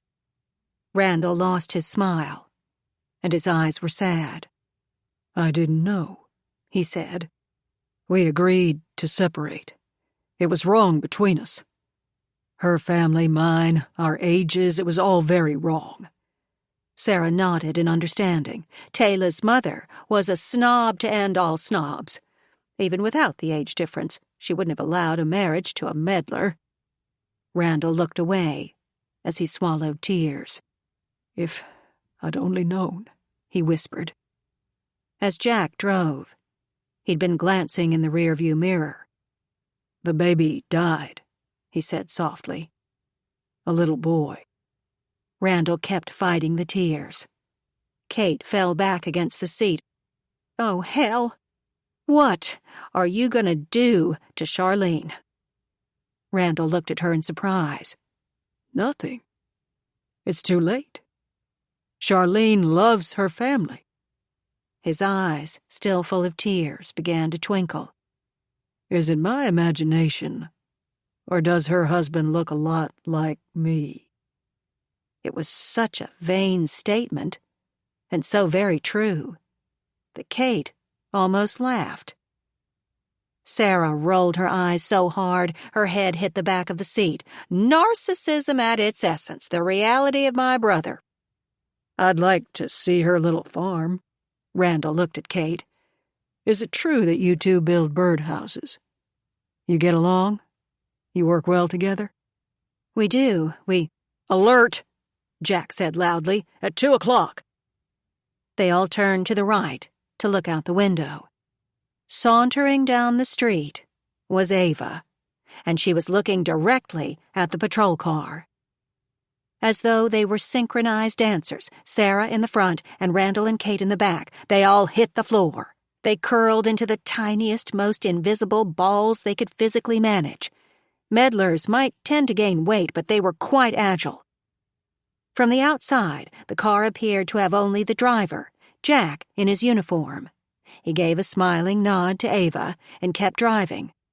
When he was past her, he said, "You cowards can come up now. The boogeyman isn't going to get you." As Kate sat up on the seat, she glared at her father. "You have to see her. She's your wife. Or do you plan to ditch her for a young married woman who is half your age?" For the first time, Randall looked angry. "Why haven't you sought her out?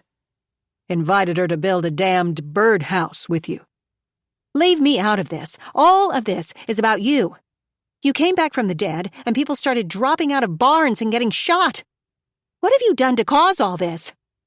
"Don't change the subject," he said. "I'm a master at that. The question is, when are you going to face Ava?"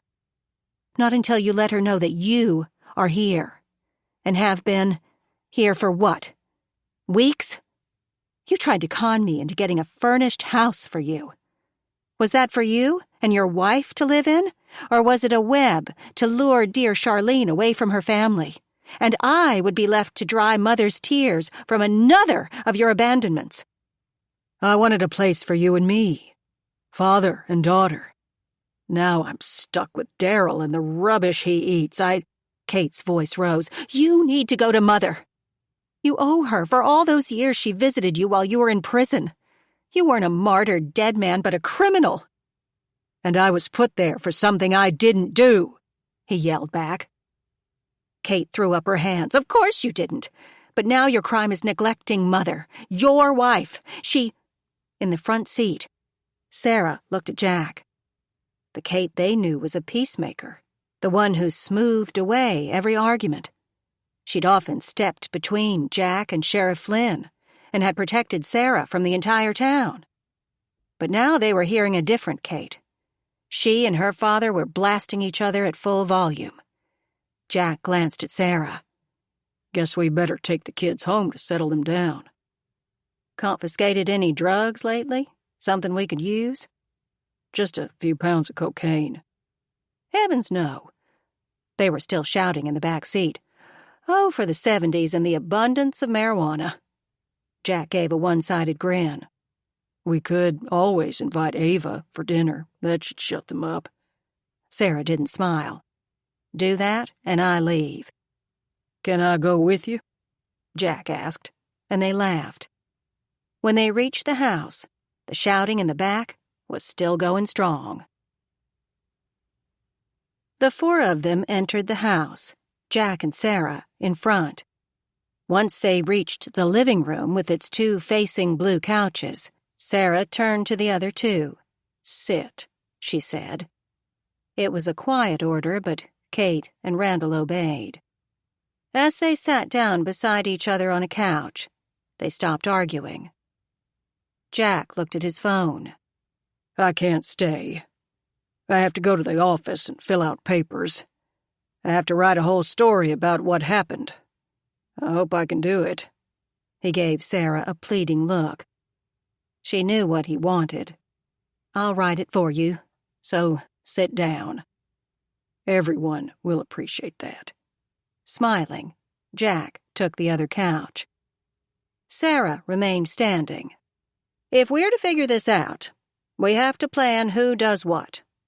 She looked at Kate and Randall. The first order of business is Ava. I think. Sara held up her hand. If I know nothing else about my sister-in-law, it's that she can take care of herself. Ava knows where I live, but she hasn't shown up here.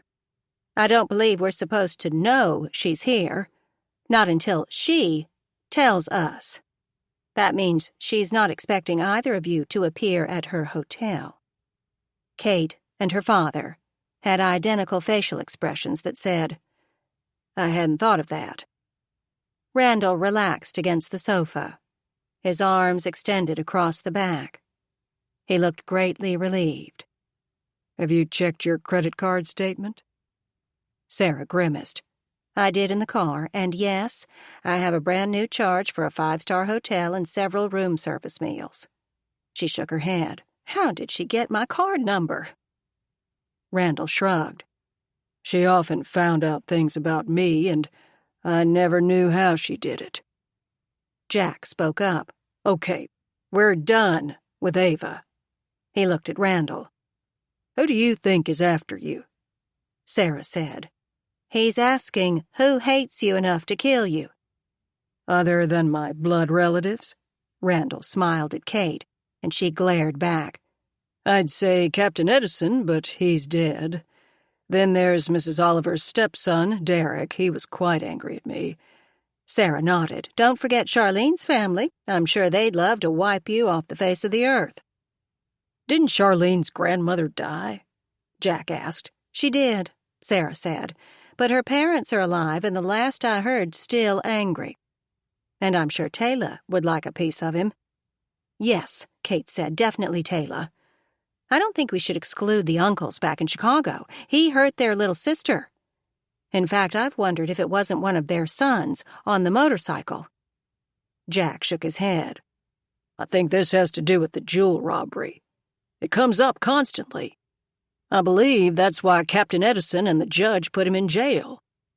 Not that anyone is asking me, Randall said. But there are no jewels. The three looked at him, considered that for a second, dismissed it, then continued. I want to see Everett's research, Sara said. I read some of it, Kate replied. Is it any good? Sara asked. Randall spoke loudly. Did he find out who betrayed me? Kate glared at her father. He was more interested in who did the crime than who brought the criminal to justice. I did not, Randall began. Yes, we know, Sara said tiredly. Even a Bentley is beneath your ambitious thievery. You're more into jewelry worth millions. But in fairness, Captain Edison was right to get you for anything that he could find. It's what happens on all the cop shows on TV. Randall gave his sister a hard look. I believe there was a time in your life when you were falsely accused of a crime. Did you get over it? Ever? Kate and Jack looked at Sara with interest. They didn't know what Randall was talking about. Color flooded Sara's face, and the look she gave her brother was downright scary. Randall smiled back at her. Sara kept looking at her brother. Now is what's important. Your job is to find out about the man who was in the barn. Who is he? Why was he there? Find out about the man who was shot. If he was after you, why was he at Taylor's house? I can answer that one, Kate mumbled. If Cotilla sticks his nose into this, we'll be thrown off the case, Jack said.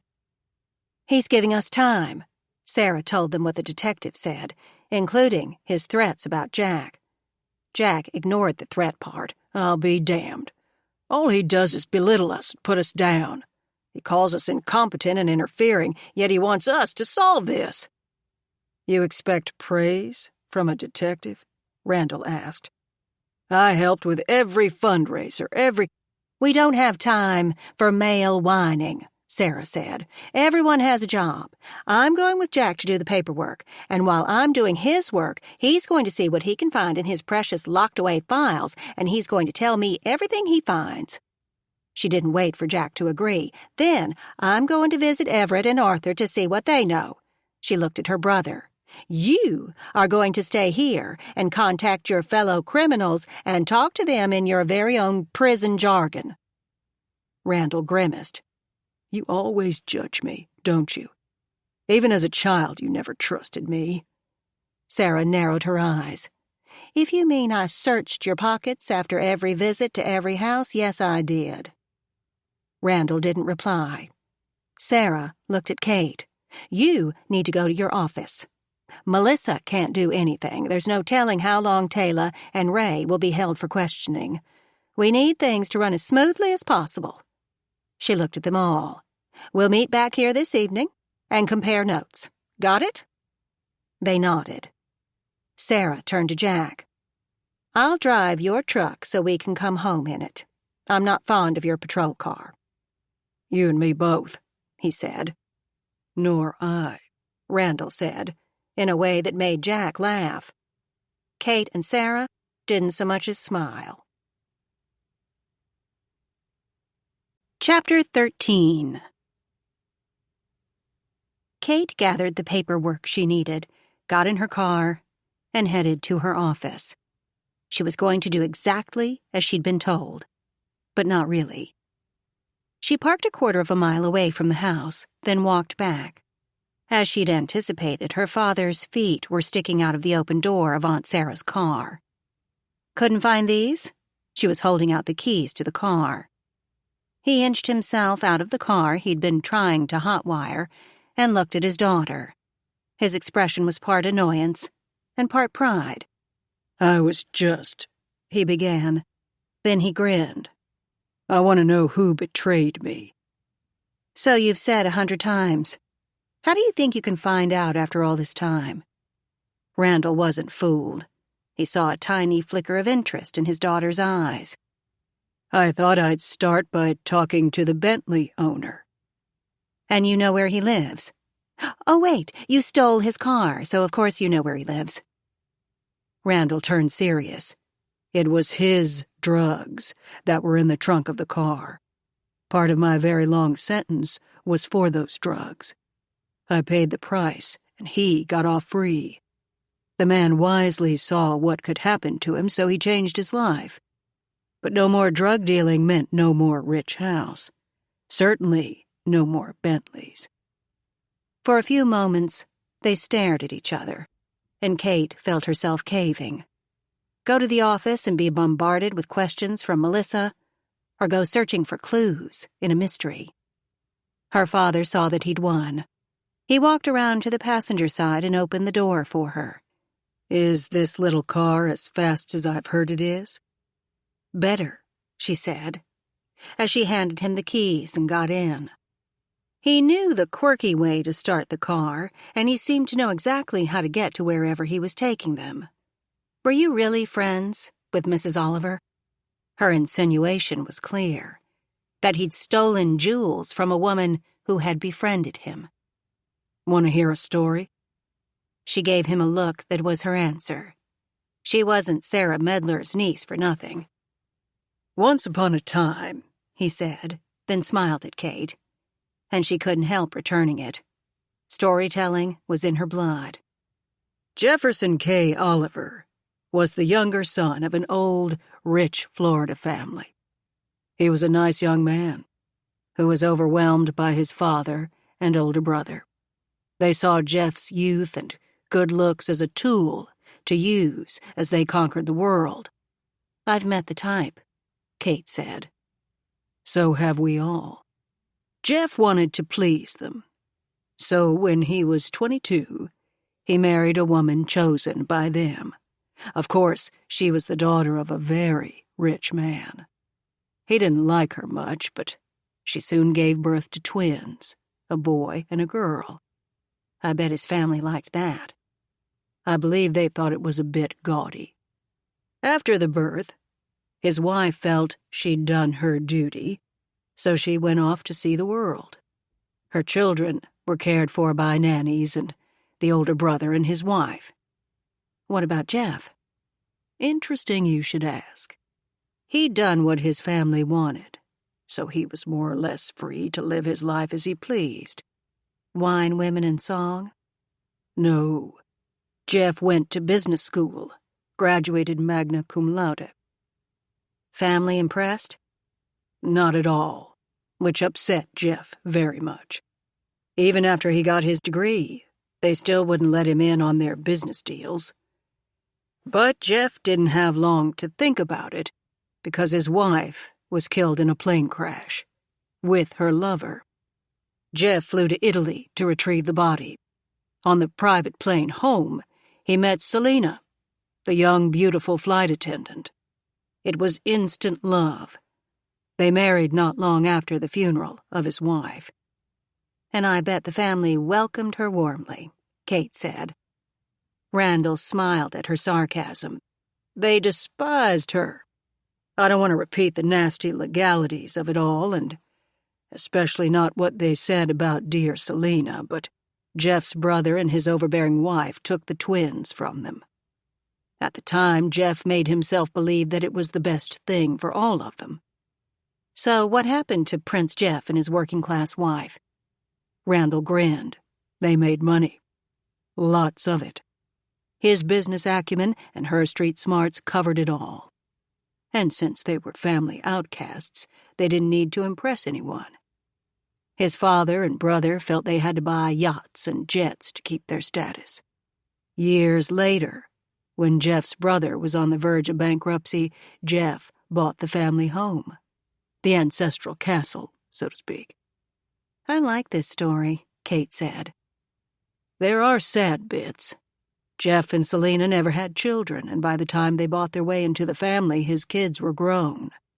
Randall glanced at his daughter. They'd been taught to hate Selena, to look down on her. The things children are taught, like idolizing a ghost. Randall shook his head at her reference to him, but he kept smiling. When Jeff was dying, his children assumed that all he owned would go to them. They thought that since he'd bought the family's home, that made it family money. But he left it all to his wife, who was also his business partner, Kate said. Yes, he did. Jeff's daughter married a rich man and went away to live her life. But the son dedicated himself to... He waited for Kate to fill in the story. To getting what he thought was rightfully his. Randall was quiet, waiting for her to end the story. But you came along. Yes. Selena and I found each other. She was older, widowed, lonely, and I was a misfit. He paused to let Kate comment, but she said nothing. She educated me. She taught me the things she'd learned from Jeff when they were first married. How to properly use a knife and fork, how to carry myself, how to dress. She gave me clothes, watches, cufflinks, even the shoes of her late husband. When my old car broke down, she gave me an ancient Mercedes. I truly loved that car. Kate thought about saying something like, and years later you went back and stole from her, but she didn't. With her childhood, she knew all about loneliness. She thought about what would have happened next. You saw her years later. Yes, 26 years later. She and I met again. How the world had changed for me. I had a wife and a beloved child. When he stopped at a red light, he gave Kate a look of such love that she turned away, her face flushed. Please don't say you robbed someone for me, she thought. Her father seemed to read her mind. None of this was your fault," he said softly. "You were innocent in all of it." Kate looked out the side window and said nothing. When they entered an area of magnificent mansions, Randall pointed to one and said that was where the Bentley man used to live. He didn't stop, but he did slow down. When he spoke, his voice was earnest. "I didn't know you weren't told the truth about where I was. It was years before I found out, and when I did, I was very angry. Ava said..." Kate didn't want to be put in a position of siding with one parent over the other. "I don't want to get into this. The past is done." She suddenly jolted. "I know this place. I remember pink and purple balloons." He smiled at her, glad she remembered. They passed walled and gated mansions. Pulling to the side, Randall stopped the car in front of a sprawling white house.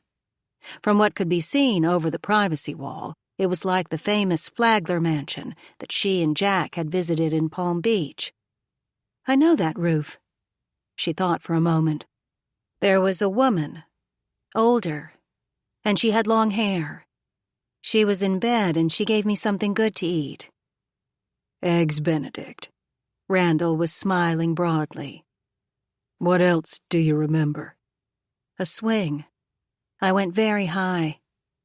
It was scary, but exciting, too. And there was a man." She paused. "Was that you?" "Yes." For a moment he looked out the car window. "When you were 1, I came back to Florida. You and Ava stayed in Chicago." She couldn't keep herself from saying, "That was the year of the Oliver jewel robbery."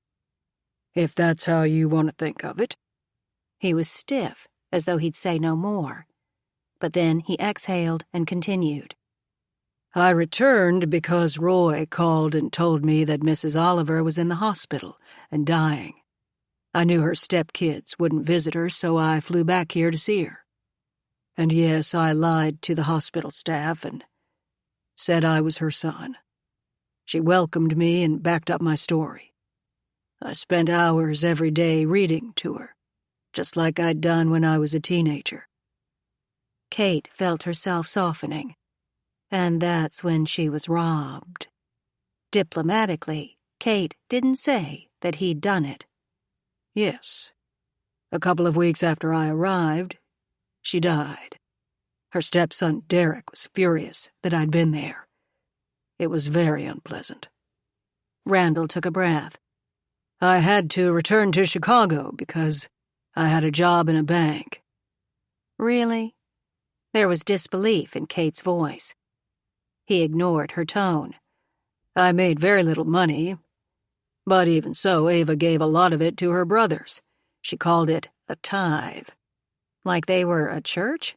Kate was sneering. "Exactly like that. Did you know that Sara had an apartment near us?" "Yes, she told me." "Anyway, by the time you were 4, I was sick of everything in my life in that cold state. Ava and Sara fought constantly. Ava said Sara should also give the brothers money, masses of it. Aunt Sara would refuse." "She did, but that didn't keep Ava from making demands." Randall paused. "To be fair to my sister, she paid for our groceries and there was no limit to what she bought for you." "But Mother wanted more," Kate said softly. "Yes," Randall replied. "But worse was what the adult anger was doing to you. You were very young, but I could see that you felt what was going on. Every day you got quieter. I saw you go from a laughing, happy child to playing alone with your toys and whispering to them. So I wrote a letter to Mrs. Augusta Lenore Myers. She'd given me her card when I was visiting Mrs. Oliver in the hospital. She said that if I ever needed a job to call her." "So you did?" "Yes, and right then, over the phone, she offered me a live-in position. I accepted and said we'd be there in a week." "How did Mom take that?" Randall shook his head in memory. "Not well. There were a lot of tears and great anger. The brothers said I was a spawn of Satan and going to hell. I packed up you and Ava, and we came here, to that house." He nodded toward the big place behind the security wall. Kate well knew of her mother's wrath. Ava's temper could be ferocious. How did Aunt Sara take it? Randall's answer was a look that told of tears and anger and guilt. Unfortunately, Kate could imagine it all. "What did you do for Mrs. Myers?" "I guess you'd say I was her butler." He was in profile, and she could see jaw muscles working. She didn't have to be told that being a butler was a job he'd consider beneath his dignity. But then, being in prison wasn't up to his standards either. All for me, she thought. Aunt Sara didn't come back to Florida with you? "No. I asked her to, but she couldn't bear seeing people in Lachlan again." Randall turned to Kate. "It was good. You were happy again. You and Mrs. Myers adored each other.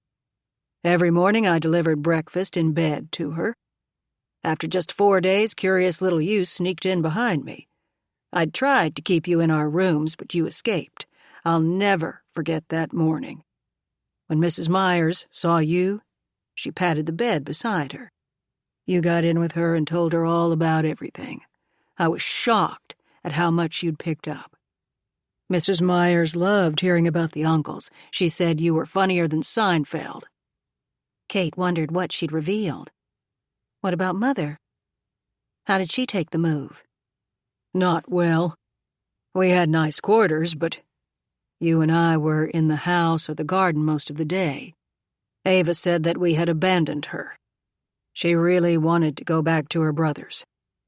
"So Mother didn't have a job with Mrs. Myers?" Kate sounded serious without a hint of humor.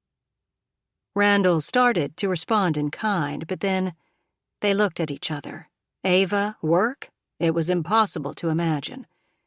Their faces, so alike, went from serious to amused, then to downright laughter. Hilarious, riotous laughter. It took a while for them to calm their laughter. Then Randall started the car and pulled back onto the road. "So, what about the balloons?" Kate asked. "Why do I remember them so vividly? And they weren't here exactly. Did I go to a birthday party?" "I don't think so, but you did go to a nursery school for a little while. Maybe they had balloons." They didn't say any more.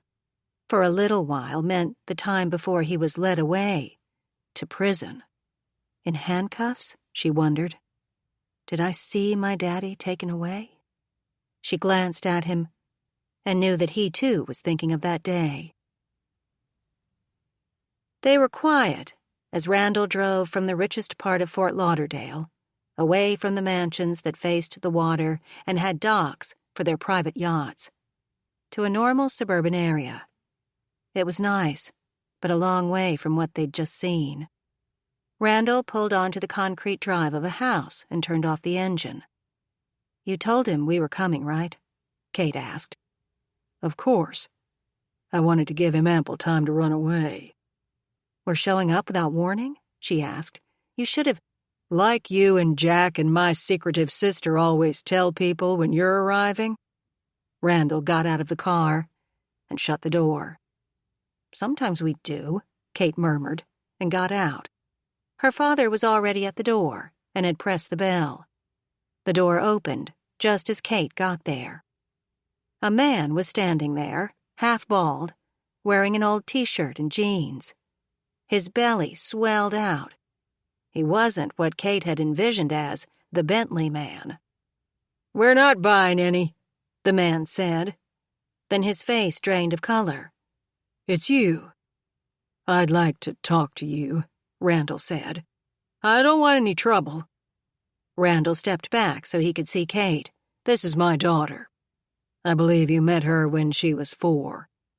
If possible, the man's face grew even more pale. "I guess I do owe you." He opened the glass storm door and let them enter. They followed him into a living room filled with furniture that looked to have been purchased from a discount catalog. It wasn't the highest quality. They sat down. My wife will be back soon, and we won't stay long, Randall said. I just want to hear the truth of what happened. I didn't lie on the stand. You did take my car, and I didn't give you permission. The drugs were yours, Kate said. When the man turned to look at her, she saw a flash of anger in his eyes. He looked back at Randall. No one asked me about the drugs, and I didn't volunteer to tell. But, Kate began. Randall gave her a look to be quiet. I want to hear the whole story. The man glanced at his watch. That old guy, Edison, arranged everything. He told me what to do, and